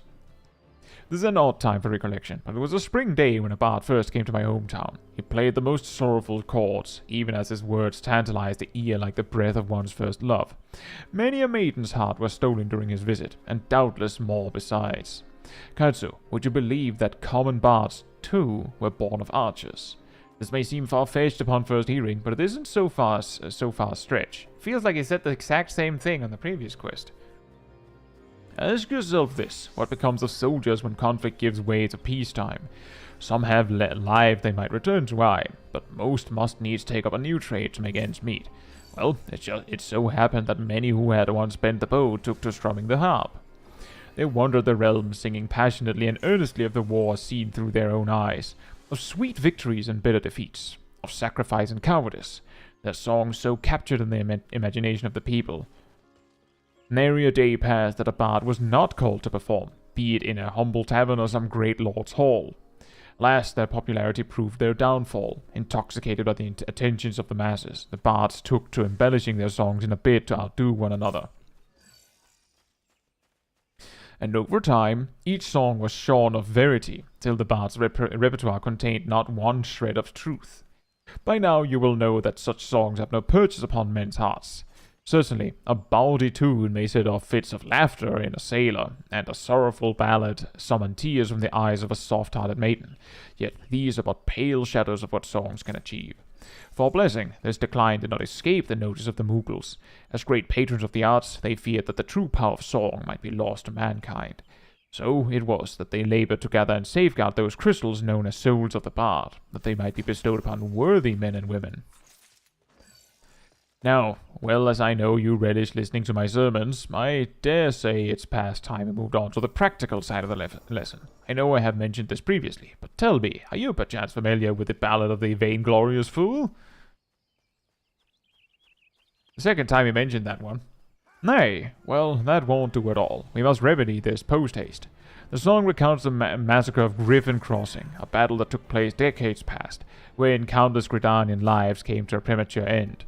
Ah, but do forgive me, I seem to have mistaken the proper order of things. Before I begin, I must be convinced that the point of the tale will not be lost upon you, elsewise I will have wasted my breath in the telling of it. Now, heed well these instructions. You must make your way to Welwick Wood, where resides a mated pair of Aldgoats that have been but recently lost a kid. The pair has been driven mad with grief, and only death will put an end to the uncontrolled rampages. Linger in their territory until you encounter the beasts, then let fly your arrows of mercy. As you liberate them from their sorrow, so too shall your soul resonate with the echoes of poignant melody. Amus says, someone in my FC just asked, are triple weaves really a thing in this game?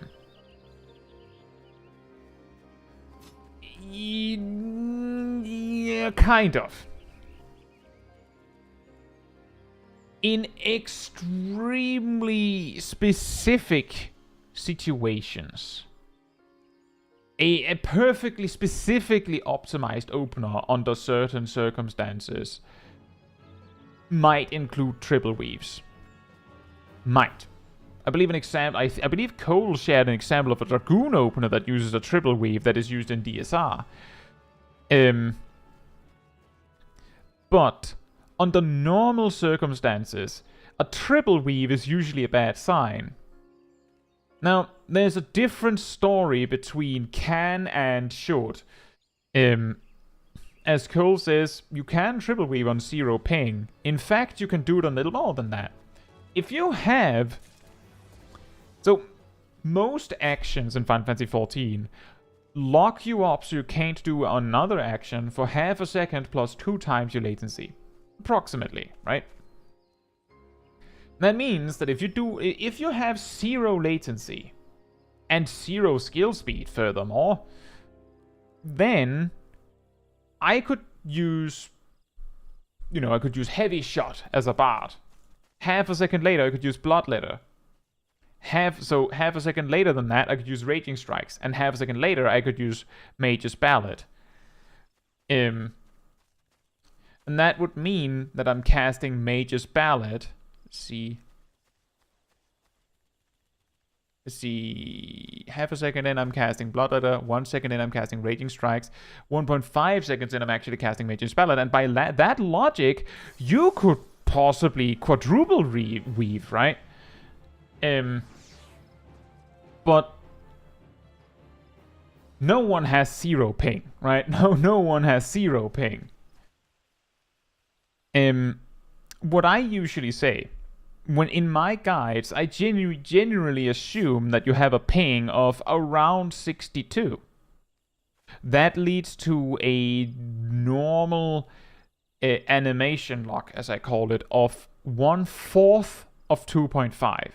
So basically 0.625, which is exactly 1/4 of the base GCD.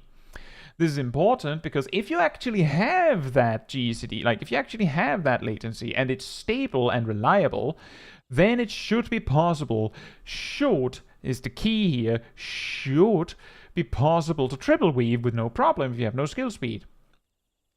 But let's just say I have typically a ping of 20. And I usually can't triple weave consistently without clipping.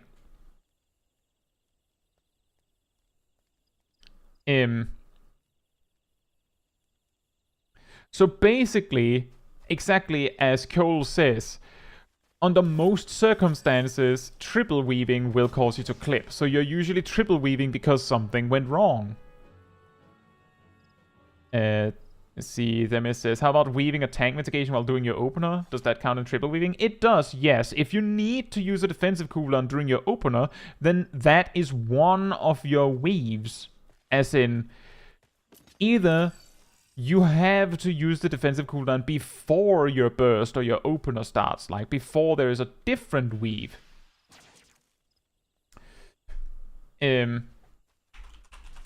Or you have to skip the weave you were going to do. Because defensive cooldowns also takes the same animation lock to use. So like there's no exceptions here. The exceptions are things that take extra long to use. A semi-common example being that gunbreakers sometimes have to use their defensive cooldown way in advance to make sure that it doesn't get in the way of their burst.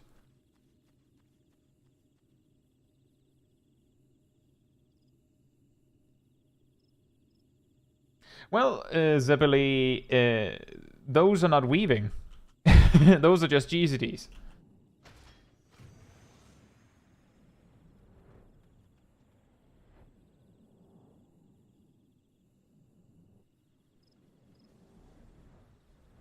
Wait, why am I going this way?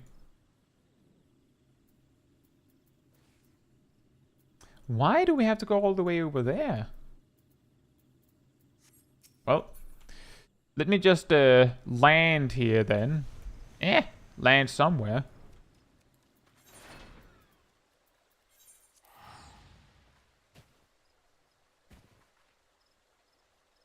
Well, yeah, you do true thrust, vorpal thrust.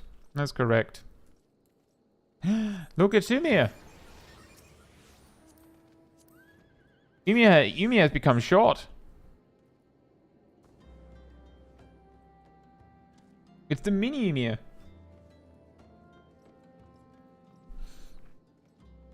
But yeah, if you have to weave a defensive cooldown, then it means that you don't have space to weave something else. This is actually mainly a problem for gunbreakers and dark knights because they have so many weaves. Which means that you have to delay something else to do your defensive cooldown. This is mainly something that comes up for the average player in a big AoE pool. Oh, you have to use a defensive cooldown.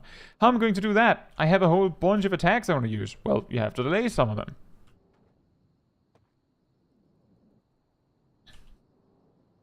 That's very possible, Philippe. Spine Shadow Dive is an example of an OGCD that takes longer than normal to weave. It's like, I think it's like 0.8 seconds it takes. Hey Jeff, hope you're doing well.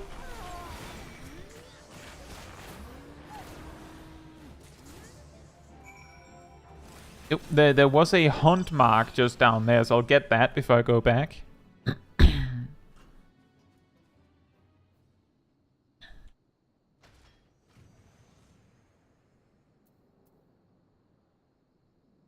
Yeah, exactly, Amos. If you watch my videos that talk about weaving in any capacity, I have a few shorts on it as well.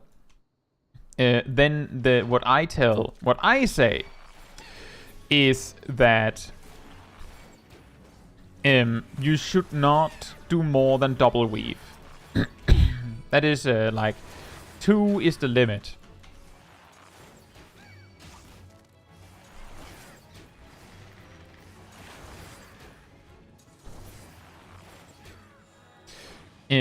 Exactly, because it starts to get unreliable.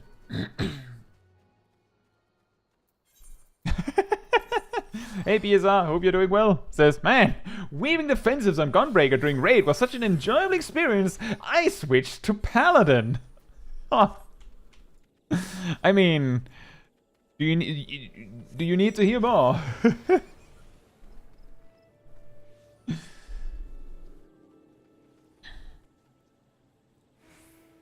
What about the Forbidden Healer 7 Weave Panic Heal? Well, when you start to look at defensive situations in general, like when I say, oh, your mitigation is also weaving and you should plan around it, I'm not saying that if you are in a fight and you realize that you need to use a defensive cooldown, that, oh, well, you don't have a weaving space for it now, so I guess you'll have to wait. It's more that if you know you need this defensive cooldown in advance, you have to like schedule it and use it as part of your burst. But panic situations and defensive situations under any circumstances, like Cole also said, the triple weave is most commonly seen as a result of discovering after your double weave that you actually needed this OGCD because otherwise someone will die.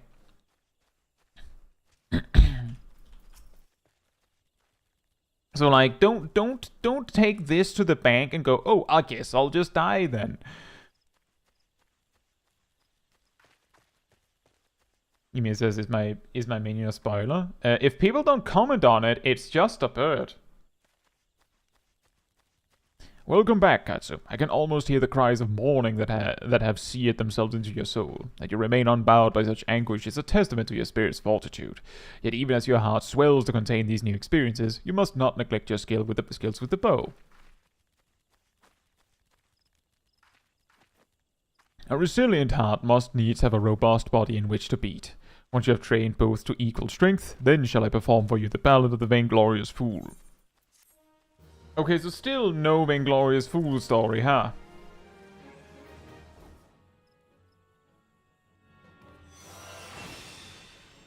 I mean, Zibali, if Dark Knight is the tank you think, like, inspires you, like, that's the one you're like, oh man, that looks like fun, I want to play that, then that's the one you're playing. Like, that's the one you should play. Just be aware that Dark Knight is, like, it has a really high skill ceiling, and it is considered, like, defensively the hardest tank to play. As in, it's the hardest tank to play well defensively. It has, like, a reputation for tanks that are, like, paper tanks, because a lot of Dark Knights don't use defensive cooldowns right. Possibly a lot of Dark Knights play Dark Knight because they want to be an edgy fighter in plate armor with a big sword, not because they want to protect their party, right? Like, they actually wanted a DPS. But that is also... Oh, no, Zebeli, that is only in PvP. In PvE, you don't have to sacrifice HP for anything.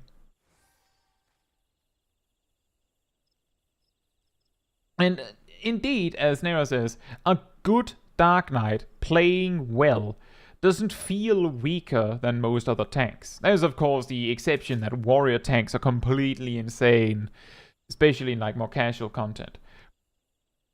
But aside from that, a good Dark Knight is just as good as anything as most other tanks.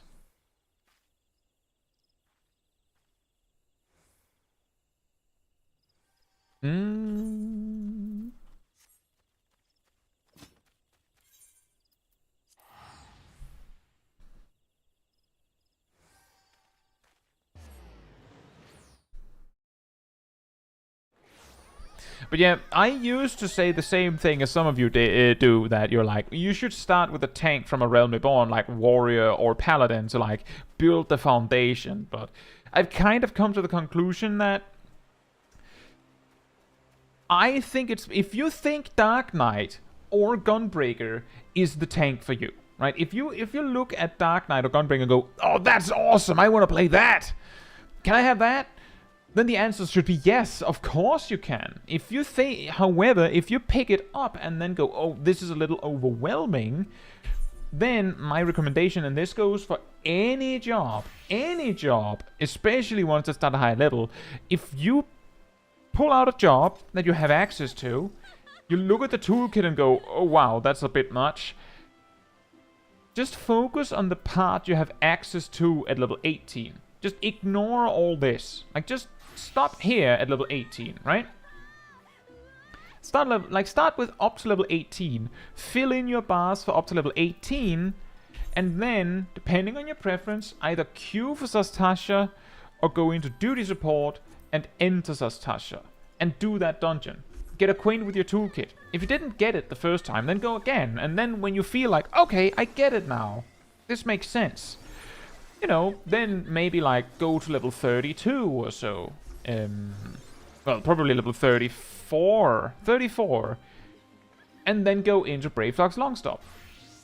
For example, you could also go into Hawk Manor or something. Like, basically the point is like, go a few more levels, so like you have a bit more toolkit, and then do a new dungeon that is appropriate for it. And then you like, go to level 50 and see if you get the toolkit there. And then, you know, go to maybe level 60, and then level 70, like, make your way up there, right?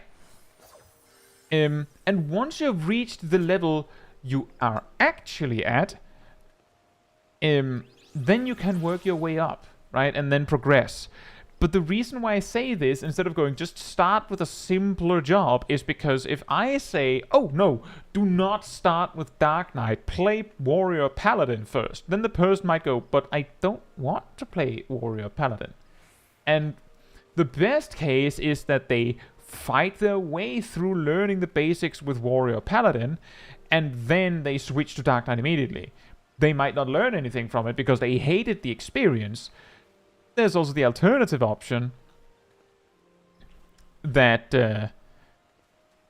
they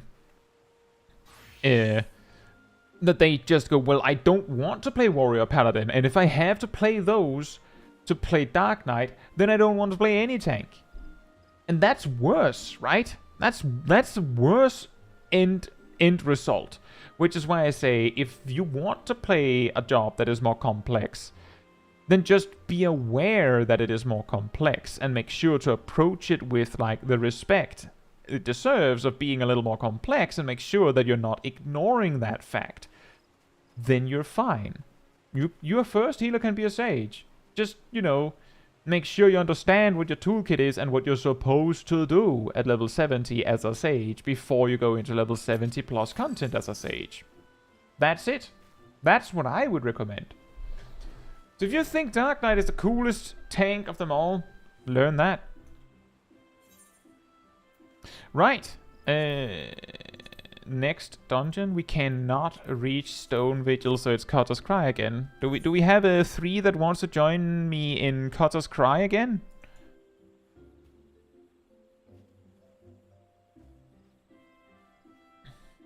Also, hey Zip, hope you're doing well. I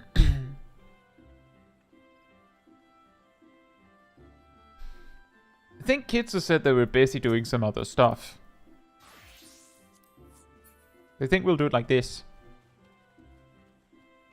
Who would like to tank?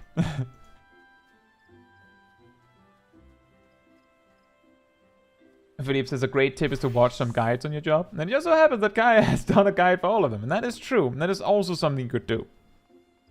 For some players, all they need is like just a general overview and just practicing at the level that the job starts at. And that's fine.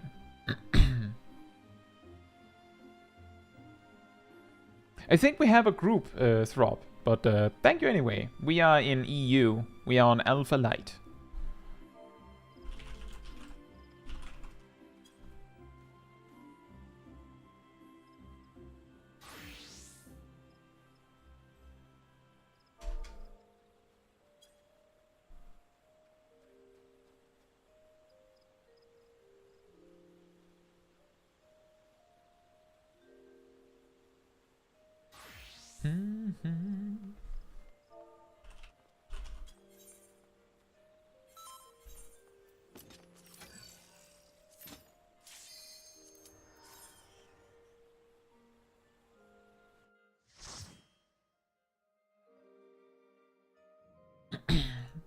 Oh yes, definitely. Dark Knight has a pretty significant like defensive power spike at level 70. We can definitely agree on that. It's a little like how Warrior has a like it just like ascends to godhood at level 56 for some reason. I don't know why they put that in the game. There's like this whole cutscene. I'm of course joking. Where they just like become actual godlike beings in dungeons.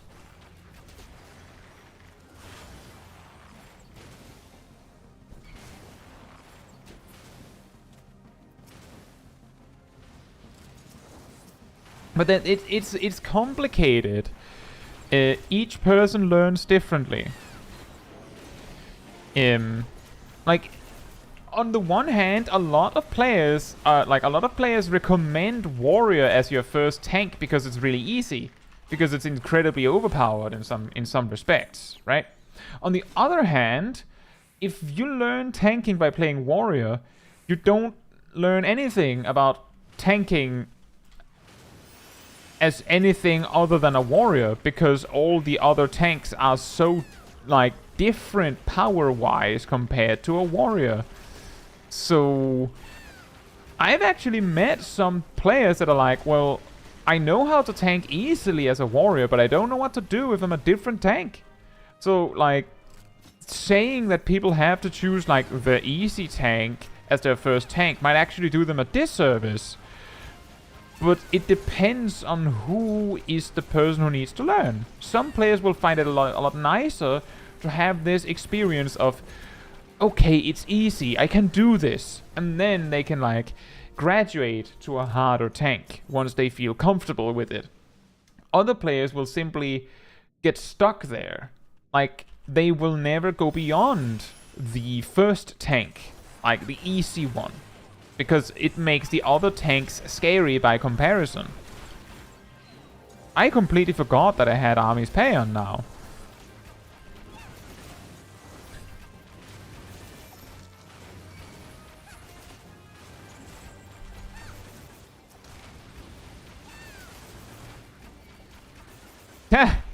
You know, Philippe, I can totally see that. I can totally see that. You may have, if you watch footage of me playing Dragoon in any content where you have specifically full thrust, you'll notice that I almost always jump like this jump whenever I use full thrust. I also do it with Dark Knight Soul Eater and things like that, because it looks cooler that way. It's not the same as using, you know, a jump after full thrust. But, you know.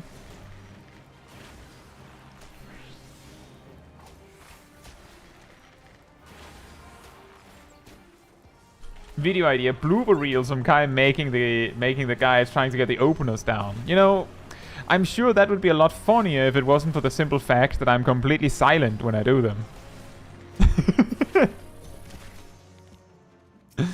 I think the longest blooper reel in such a situation would be, I think, the machinist one. I think the machinist one. Here's a funny story. So I have like 2 versions of most of my guides. Like I have the you may have seen the like the blackboard style videos I made a long time ago. Right, everyone, remember, just click the poof. Click the shifting sands poof and go in immediately. Yeah, jump after double down. Exactly. But yeah, I have 2 kinds of guides, where like the old and new ones, right? And of course I remade all of the guides with the new style. But I specifically remember when I made my first machinist guide, like the first high-level guide in the blackboard style, I'm pretty sure I included a description of how you do the rotation right, but didn't actually do it. Uh-oh. Uno didn't get it in time. Wait with pulling. Wait. We will pull the boss when you're alive, so you can get teleported. That's easier. But yeah, in that video, I believe I just had a detailed description of kind like an idea of how you do the like optimized rotation, because I couldn't do it. Because I just couldn't do it.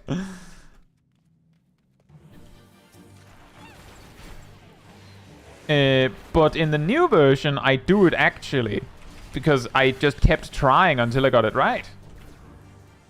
And that's how I do it nowadays. Just keep doing the rotation until I can do it right for 3 minutes.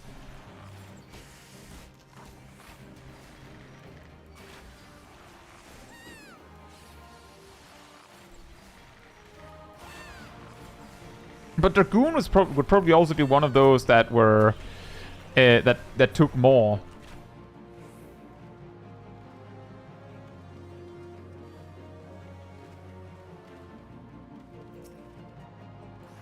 The pain when you mess up at 2:59. That would be really sad. The saddest ones are when I mess up after the 2-minute burst is over. Those are the saddest ones. Because that's like, it's like basically such a clip. It's like you do the opener, then you like have to like do the rotation for like around 2 minutes, and then you have to, you know, get the 2-minute burst right. And after that, oh, all right, now you just have to like run it home, like just do the big finish, and then you're done. If you mess up after the 2-minute burst, you mess up in the final part where it should be easy. That's sad. That's just sad.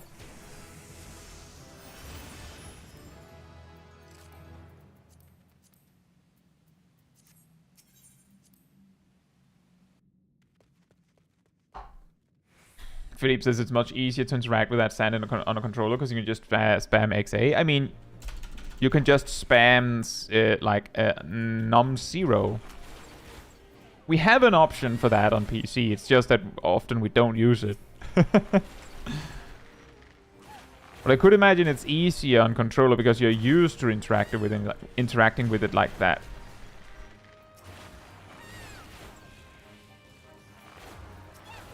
Oh boy, I wonder if Ymir is ready for this. Oh, Ymir's up there at the front. Then I guess the answer is yes.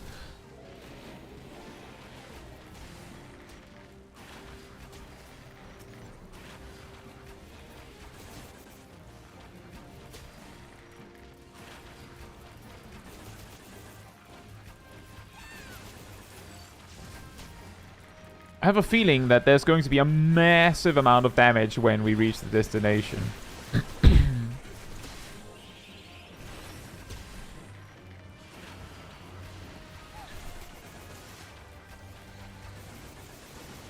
Yeah, video blooper reels could be funny in general. It's just that I don't think I'm very funny in a blooper.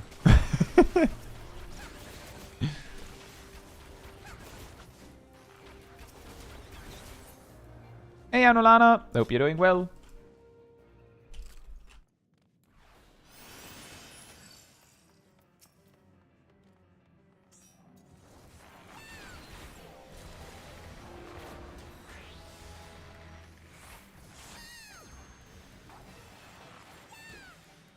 Philippe says, I have an astrologian question. Ah, yes, the astrologian 101.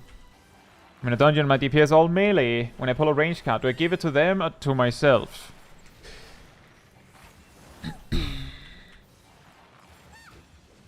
Unless your DPS, your melee DPS are absolutely terribly bad, you give it to the melee DPS. The reason for that is that Astrologian's personal damage is particularly low.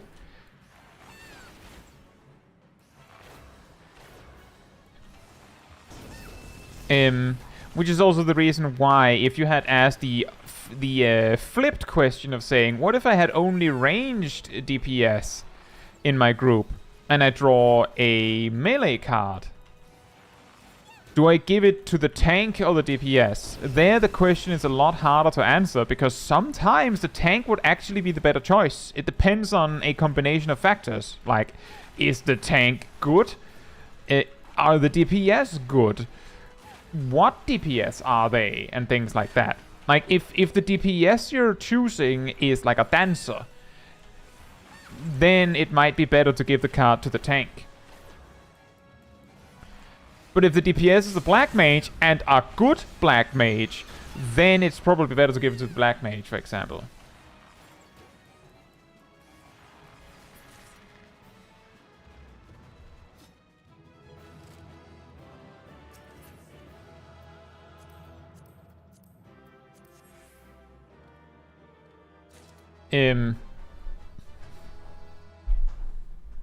So I hope that answers it, Philippe. An additional addendum to that is, of course, and this is where the Astrologian 101 comes in. The highest priority is the sign on the card. If it's a unique sign that you want, then you don't redraw. Ever.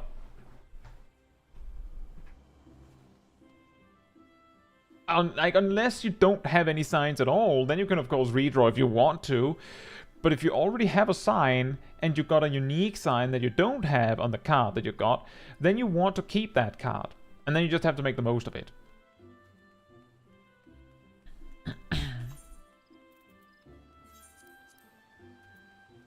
Oh, bow upgrade again. Nice.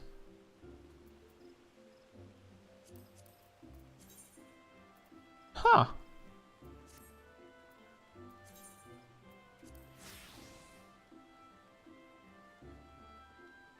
Give it to the black mage. Well, the thing is, you have to remember the melee cards increase all damage done. Although it would be really funny if it just increased your physical damage, wouldn't it?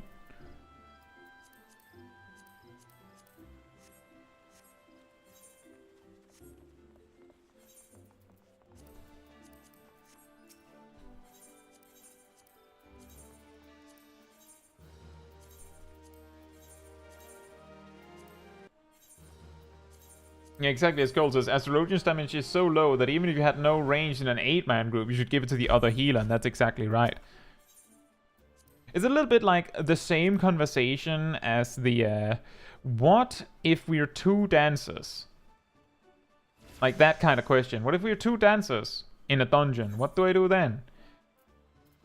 Where it becomes complicated because, well, it depends on how the other dancer plays, how good you both are, how good is the tank, what healer do you have, and how good are they?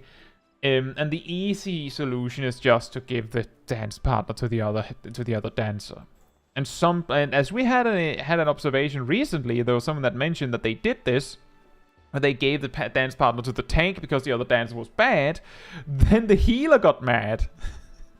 It's like sometimes it's just the easiest way to keep the peace, to just give the dance partner to the other dancer. Exactly, Demis. The reason why it's complicated is because if you dance partner each other, then you might want to to intentionally displace your cooldowns. So that they don't overlap. But that requires one of you to hold back once. And how do you decide who does that?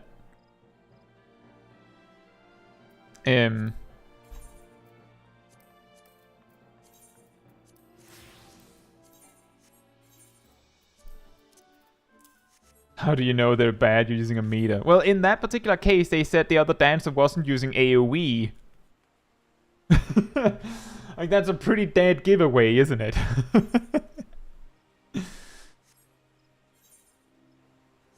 Right. We can get a stone vigil in before we finish.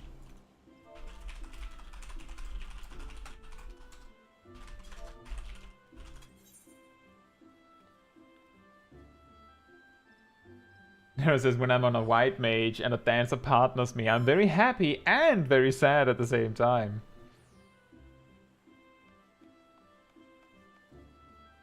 Indeed. That exactly, Themis. The thing is, in like a coordinated group where you're trying to optimize anyway, and this is basically, let me put it like this, the dancer conversation I've talked about in one of my Mythbusters episodes. Like, I actually had the discussion about it.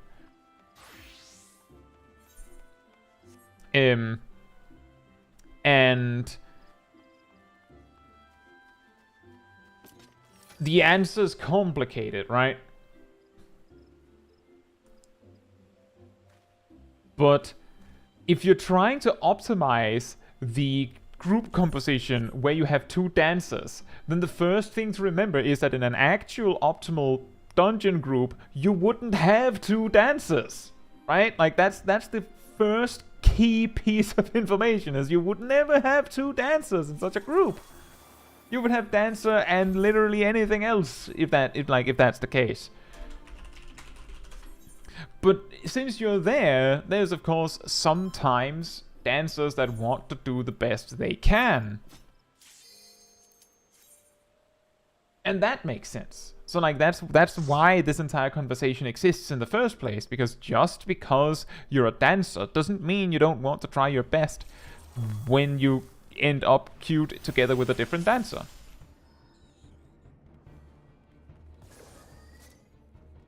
I mean, the worst that can happen is that we wipe. So pull as much as you like. As like, maybe Unuvara doesn't want you to pull everything, but like as much as you're comfortable with, I suppose, is the answer.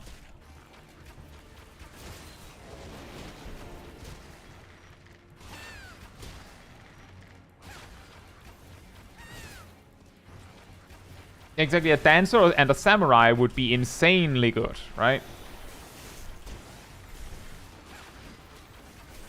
Oh my goodness. Yes, that's awesome. That's excellent, Emir. The big kiting. Nice. that's excellent. That's exactly what you should do in such a situation. Good call you didn't pull everything, because I don't think you would have survived in such a situation if you had actually pulled everything. So that was very, very nice. Very well done. I wasn't targeting the tank. Oh no. Oh no. Why is my healing not working? It was just some like a DPS just being like, wow, I'm really getting a lot of healing here.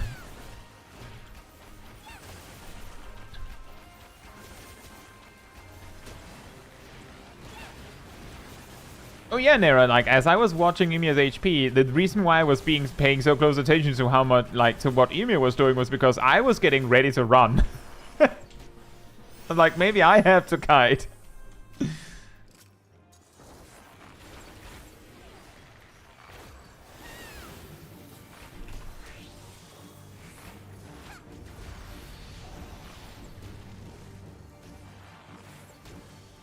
Yeah, Dancer and a Samurai would be a pretty good composition. I don't actually know for sure what's best, because what would be best of a DPS, of a group composition for a dungeon, partly depends on how the dungeon is structured as well.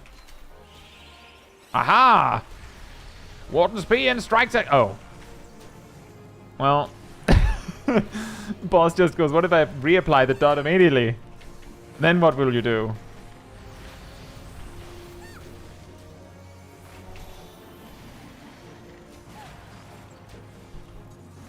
No, my dots! Now I just remembered that Coco checked in earlier and asked if I had let the dots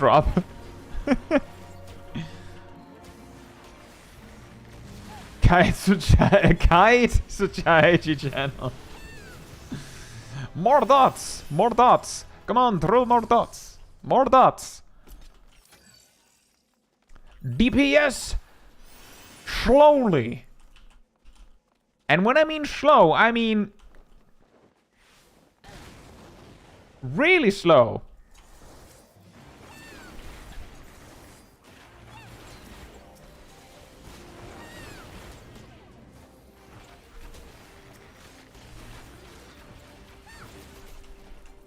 That's a borking 50 DKP minus! Dropping dots is a 50 DKP minus. No! How will I roll on loot now? I need that sweet upgrade.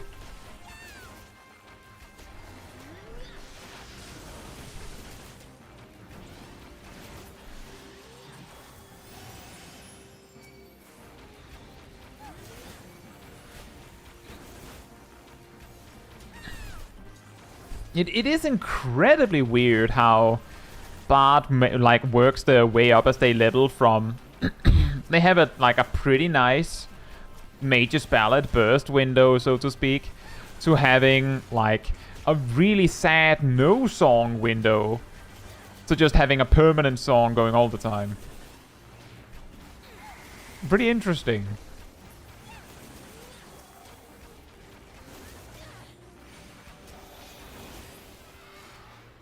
Meow. Meow.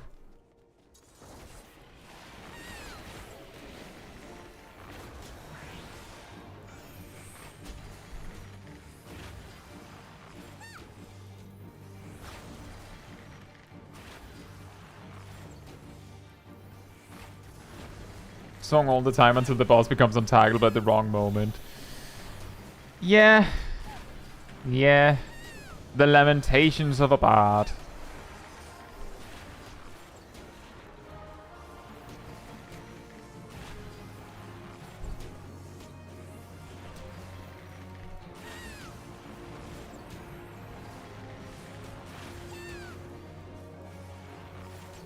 Imagine a bard running out of ideas of songs to play, then proceeding to play the same two songs. They just stand there for a little bit going, what other songs do I remember? What does this situation call for? And then suddenly they're like, oh right, I'll just use the song I just did. That worked really well.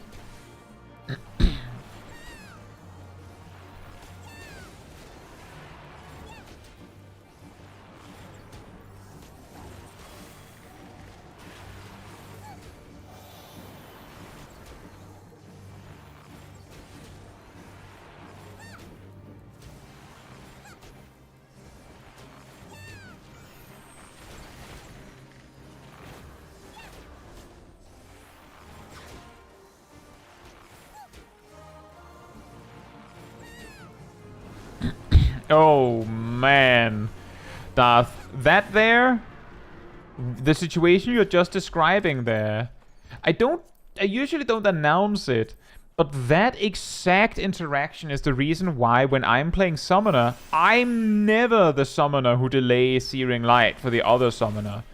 Because it just never fails that when I'm trying to be the nice one and like letting them go first, either they don't do it, or over the course of the dungeon, they seem to keep delaying. Like, they keep, like, drifting over the course of the dungeon. Like, for some reason, they just don't do it. So, So it's just better to not, like, just ignore them. And then maybe they'll try and work together.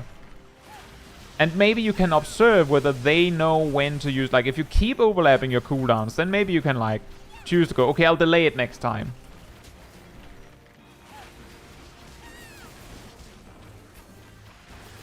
You see, the thing is, in those situations, Philippe, is that sometimes they're being nice, other times that other summoner doesn't actually remember that they have Searing Light. So, like, they could also be nice, but sometimes it's like, it's just everything gone wrong, and you get really sad. But it's extra bad if the other dancer has been told that you're intentionally delaying, only for them to ignore that warning.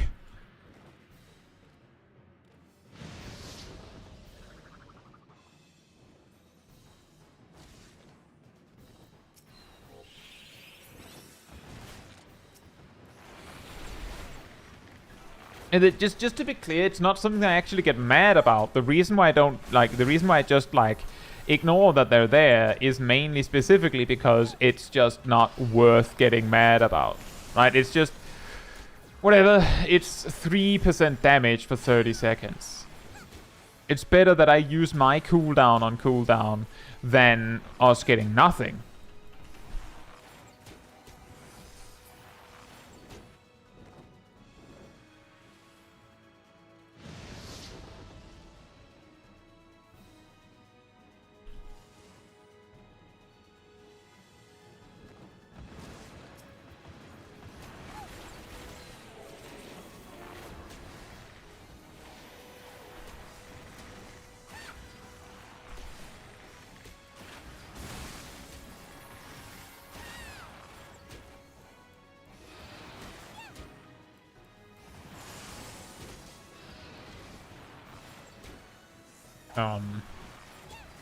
Oh, look, a mechanic, a boss mechanic targeting me.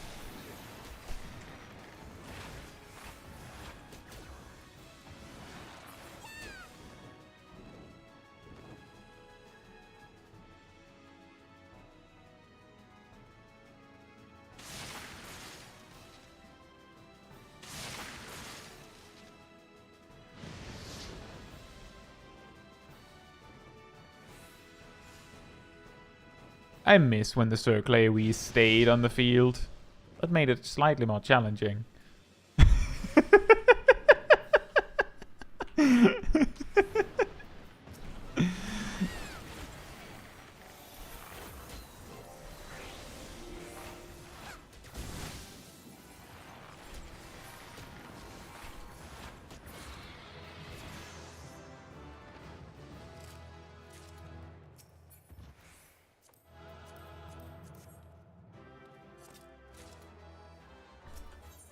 Well, we didn't quite get to 50, but I do think we'll both reach 50 next time and also have time to do all of the roulettes that we actually unlock at that point. When I use Actation for Raid Wide only for the dancer to immediately override it with Shield Samba. Oh yeah, that's a great one. That's always fun. That's the last time I was here, some jerk healer rescued me into the breath and didn't heal me or the other DPS once. Why would they do that?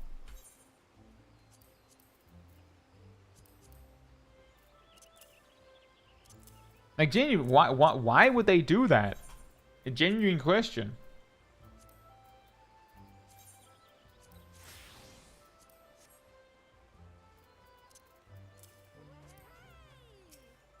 Why, hey.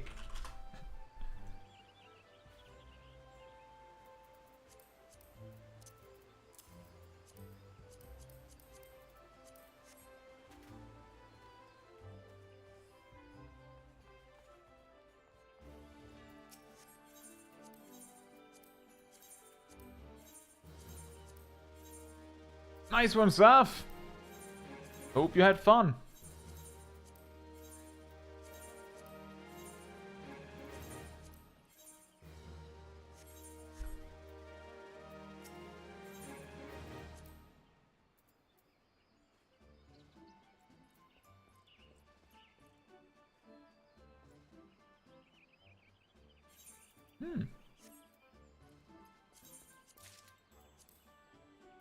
How about more damage?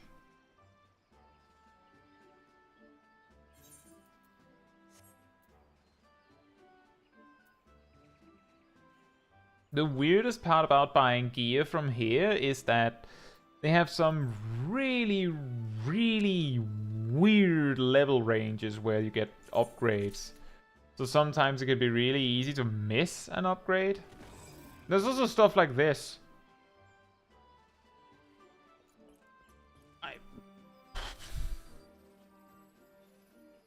I don't get it.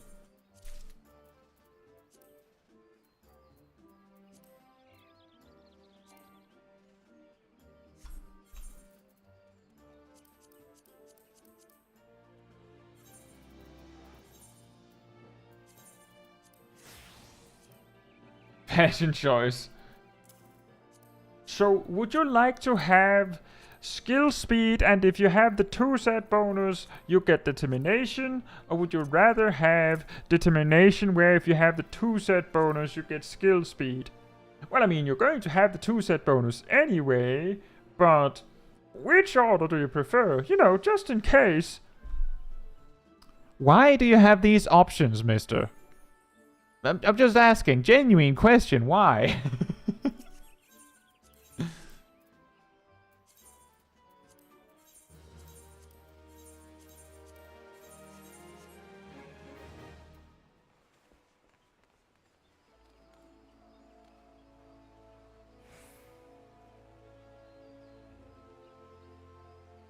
I was not prepared for Kermit, guy.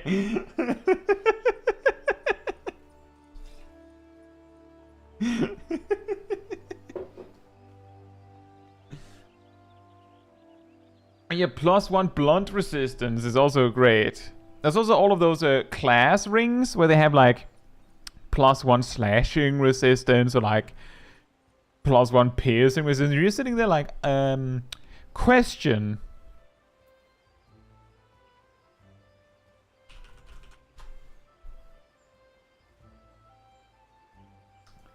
Just asking. Asking for a friend. But why exactly does an Arcanist's ring give +1 blunt resistance? Why? So some people like peanut butter and chocolate. Others like chocolate and peanut butter.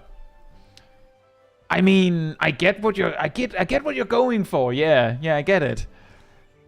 It's just, imagine if the flavor profile was the exact same. You can't get high as easily. Blunt resistance. Aha. Da-da. Ta-da. Nice. So defend against other Arcanists smashing them with books. It's for the perfect 1v1.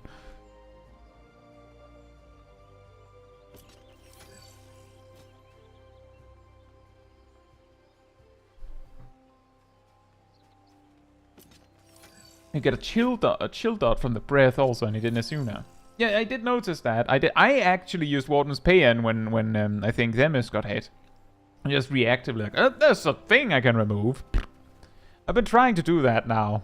Because I have Paean, or Warden's Paean. Just, well, there's a debuff to remove, let's go! When we did the Ultra Mega Pull and Cutter's Cry at the end, I also used it to remove a poison.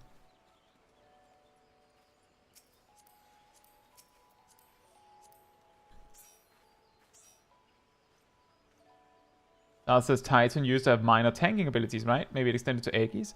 I don't know. I'm pretty sure your Aegis had like some proportion of your stats. So if you had more HP, your Titan Aegis would of course also have more HP. But I don't know if something as specific as blunt resistance would pass over. This kind of stuff is complicated. And sometimes people don't know for sure. Since when are you a what? What do you mean, Jeff? Yes, this is an alt. Correct. This is an alt that doesn't have all the jobs maxed out.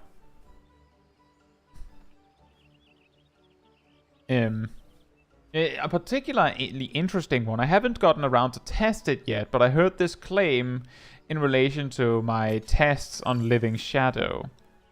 That someone said, yes, Living Shadow, note, they didn't specify pets they specify Living Shadow specifically scales with your stats, obviously, but it takes a snapshot of your stats when you summon it, which means that Living Shadow would obviously only benefit from you drinking a tincture of strength if you drink it before you summon Living Shadow. Is the claim. I haven't gotten around to test it. The key here is that Living Shadow is a pet, Bahamut is a pet, so they would presumably work the same way. The probability that they've reinvented the wheel more than that they've invented the wheel more than once is extremely small, so they probably work the same way. Which means I'd only have to test one. The reason why it's very interesting is because the Summoner opener uses Tincture after Bahamut is summoned, and the Dark Knight opener uses Tincture before Living Shadow is summoned. So one of them could point towards this being true, and the other one could point towards this being false, but you would need to test it. Why am I saying this? Because I'm saying a lot of people have no idea how pets work, and it's really hard to figure out how pets work. That's what I'm saying. That's all. That's honestly what I'm saying. Don't worry, when you do fun Scathe, Warden's PN is going to be your best friend. Yeah, it's awesome to go into. You know, the reason why I haven't been that afraid of doing Dun Scathe in a long time is because I basically never do Alliance Raid Roulette alone anymore. Which means that, like, most of the time... Oh, Ogni, that is actually an extremely good point, and I think that is actually a perfect example of why the claim would be false. And you know, you've already explained why that is. I'll get to that in a moment. It's not that I'm scared of queuing Alliance Raid Roulette, it's just that I have so many friends. I have so many friends that most of the time that I go into Alliance Raid Roulette and somehow land and don't scathe, it's like Daily's Hangout stream, and I queue for Alliance Raid Roulette and someone goes, it'll be done scathe. And you know how I go, it'll be Copperbell Mines, and boom, it's Copperbell Mines. Someone said it, and now the game goes, your will is granted. And now we're here. So I think your point, Ogni, is exactly the explanation as to why there's two possibilities. Option one is the development team has invented the wheel twice, and Living Shadow works differently from other pets. Option two is tinctures affect your pet in real time, because obviously your pet doesn't snapshot your stats when they're summoned, because if they did, then it would be actually worthwhile to start like a savage encounter by drinking a tincture of mind, summon Eos, wait for 5 minutes, and then pull the boss for your opener. Which is obviously absurd. Right? So, very good deduction, Ogni. Very good deduction. Right. We should take a picture for the next stream. Should we take a picture with Johan Tell? Nero says, so in that case, is Living Shadow a pet or a dot? He's a pet. He's a pet. He is a pet. And he does have pet potencies. But the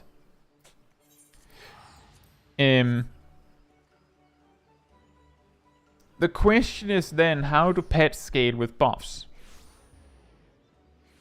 Because it seems to be the case that the buffs they do or don't scale with seem to be a little weird. Supposedly, pets scale with astrologian cards. Maybe.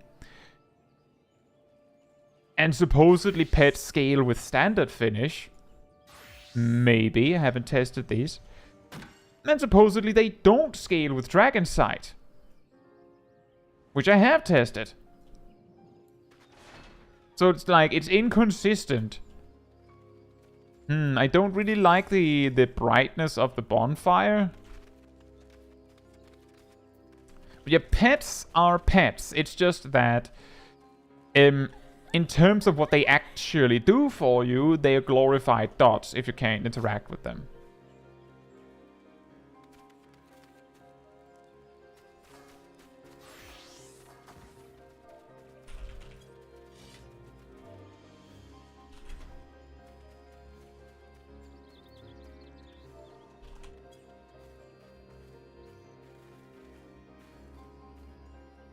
Right. If you like to be on the... It helps if you're like... We're a little more closely bunched up. Of course, those that are taller can be on the... Like, behind if they want. But it is nice if we can see everyone.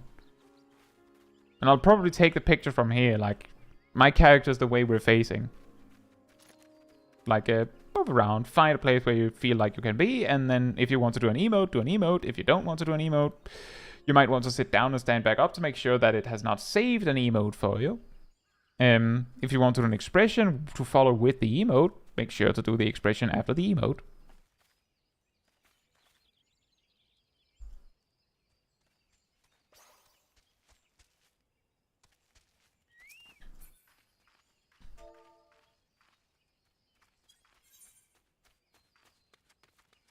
Calling it a dot enrages my Dark Knight body, so I'm gonna keep saying that. Well, I mean...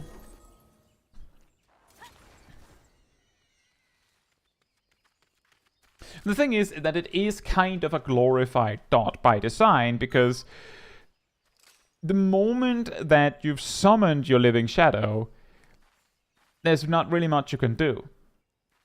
It is really weird with pets, because they scale real time with most things, which is also why they're not exactly dots.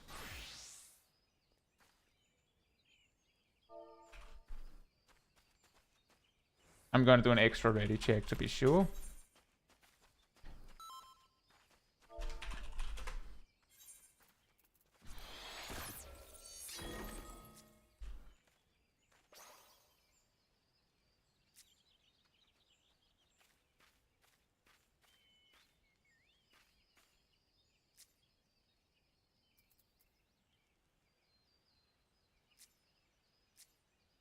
I think I clicked the bird.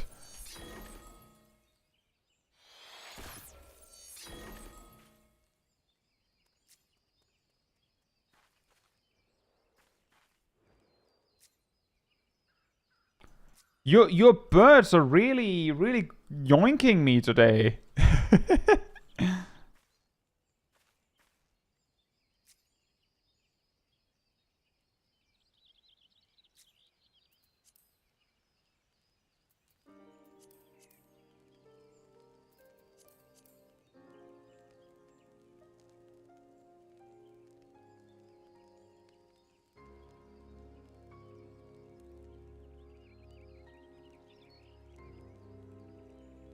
Philippe says, same as for saying Automaton Queen is a dot. Exactly.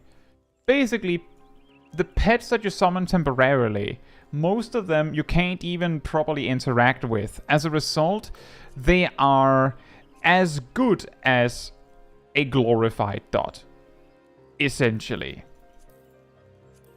But they are not the same as a dot, because they do scale with your stats real time in some capacity. Whereas dots have dot snapshotting, which I think we have spoken about a bunch of times.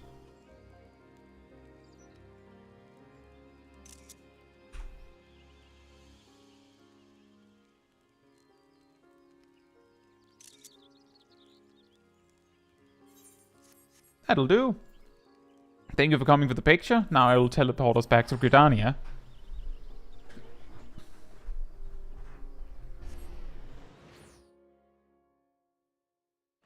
I agree, Darth.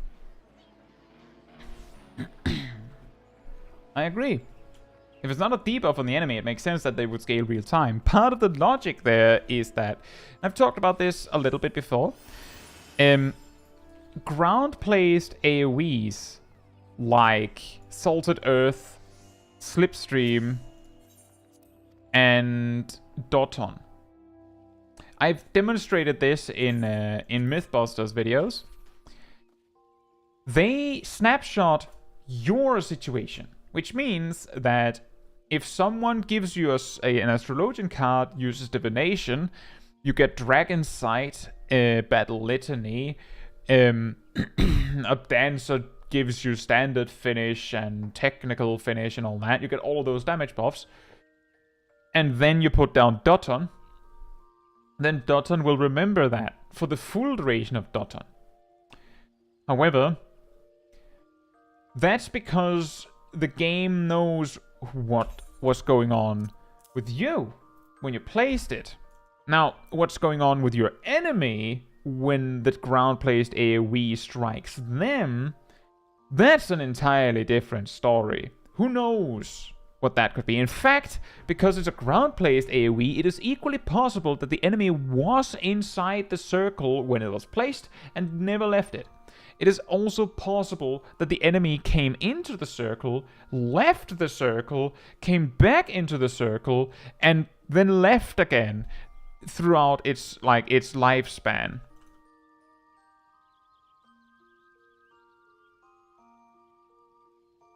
And as a result, Doton, Salted Earth, Slipstream, they can't possibly know or take a snapshot of the situation of your enemy, because it doesn't know whether Mug or Trick Attack was applied before it.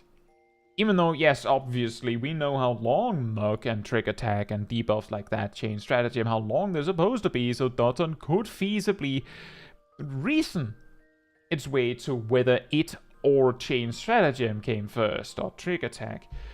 But because the enemy isn't because the enemies can change, re-enter, basically, because the enemy can leave the area, the enemy can effectively stop having the debuff and then receive it again. Therefore, this debuff has to assume it doesn't know anything about its target until it has to know.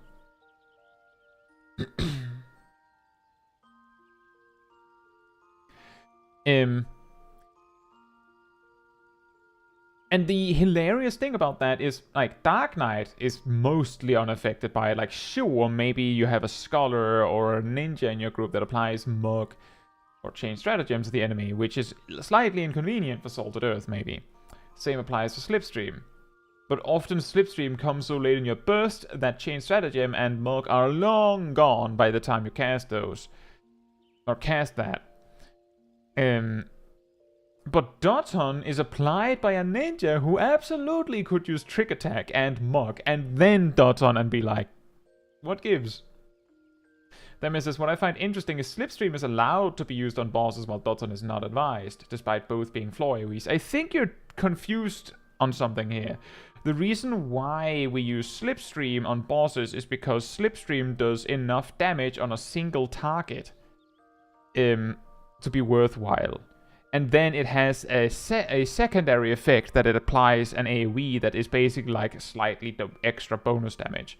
The reason why Doton is not advised is because, so Slipstream you're using instead of Ruin 3. And Slipstream obviously does more damage than Ruin 3. Doton is used instead of Raiton, and Raiton does more damage than Doton on a single target. At max level, it is more valuable than using Doton on 2 targets because of Raiju's. But yeah, that's the reason. It's because choosing to use a GCD or a cooldown is a value proposition, and choosing one thing means you're not choosing another. And for Slipstream, choosing Slipstream means you're not choosing Ruin 3, because due to how the summoner rotation is structured, by the time you've spent everything else, you will use Ruin 3. So by choosing to not use Slipstream, it means that you just land on Ruin 3 sooner. So choosing to not use Slipstream means you're using Ruin 3 instead, and Ruin 3 is objectively worse than Slipstream, so you'd never do that. But with Ninja, if you choose to use Doton, then you're choosing to use Doton instead of Raiton, which is like your filler mudra, so to speak. And Raiton is stronger than Doton. So it's not so much that Doton is not advised, it's actually more that Raiton is better than Doton. Interestingly, there was a time when Doton was better than Raiton. But that's years ago by now.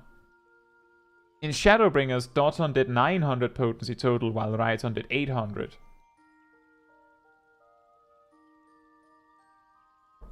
Which made things very confusing, because it meant that the tanks were like forced to try and keep it inside Doton, or what?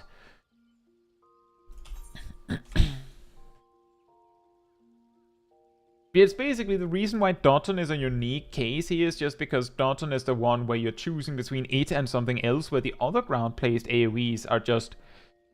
well, you just get those on the house. You would use them anyway.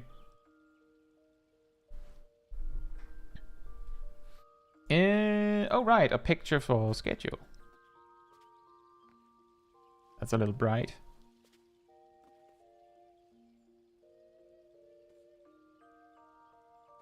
Can we sit on this without it locking us out? Oh, we can just sit on the bed like that. I actually wanted to ground sit. Can I ground sit?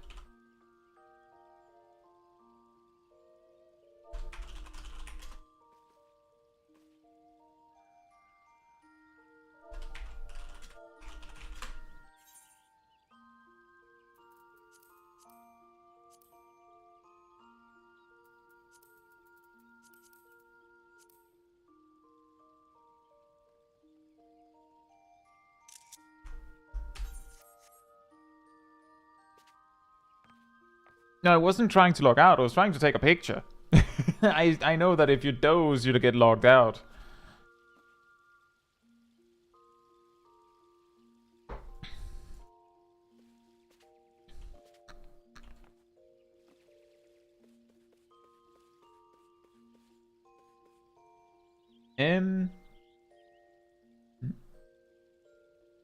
Right.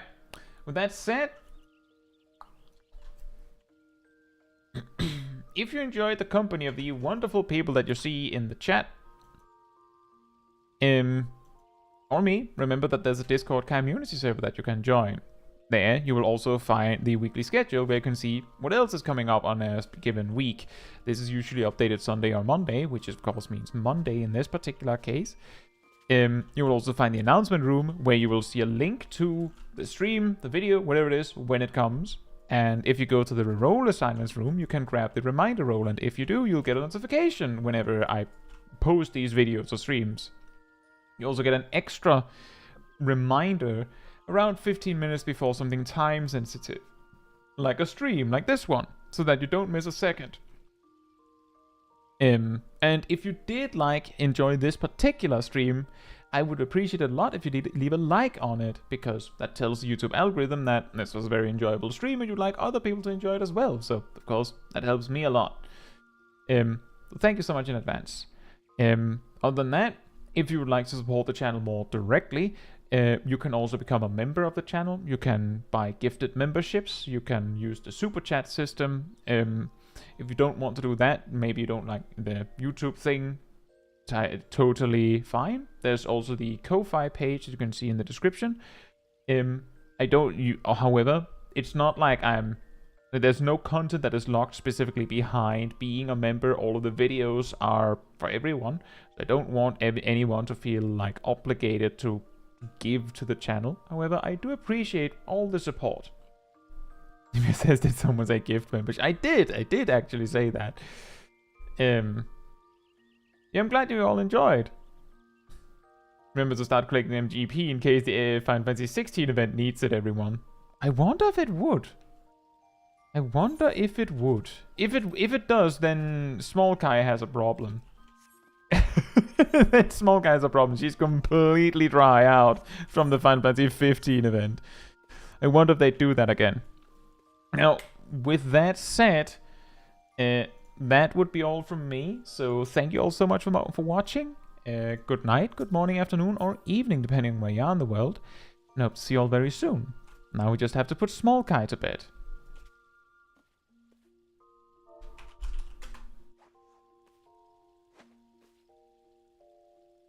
Does it actually not lock you out anymore? Incredible. Okay, although that was a very adorable twirl. That's it. Good night. Good night.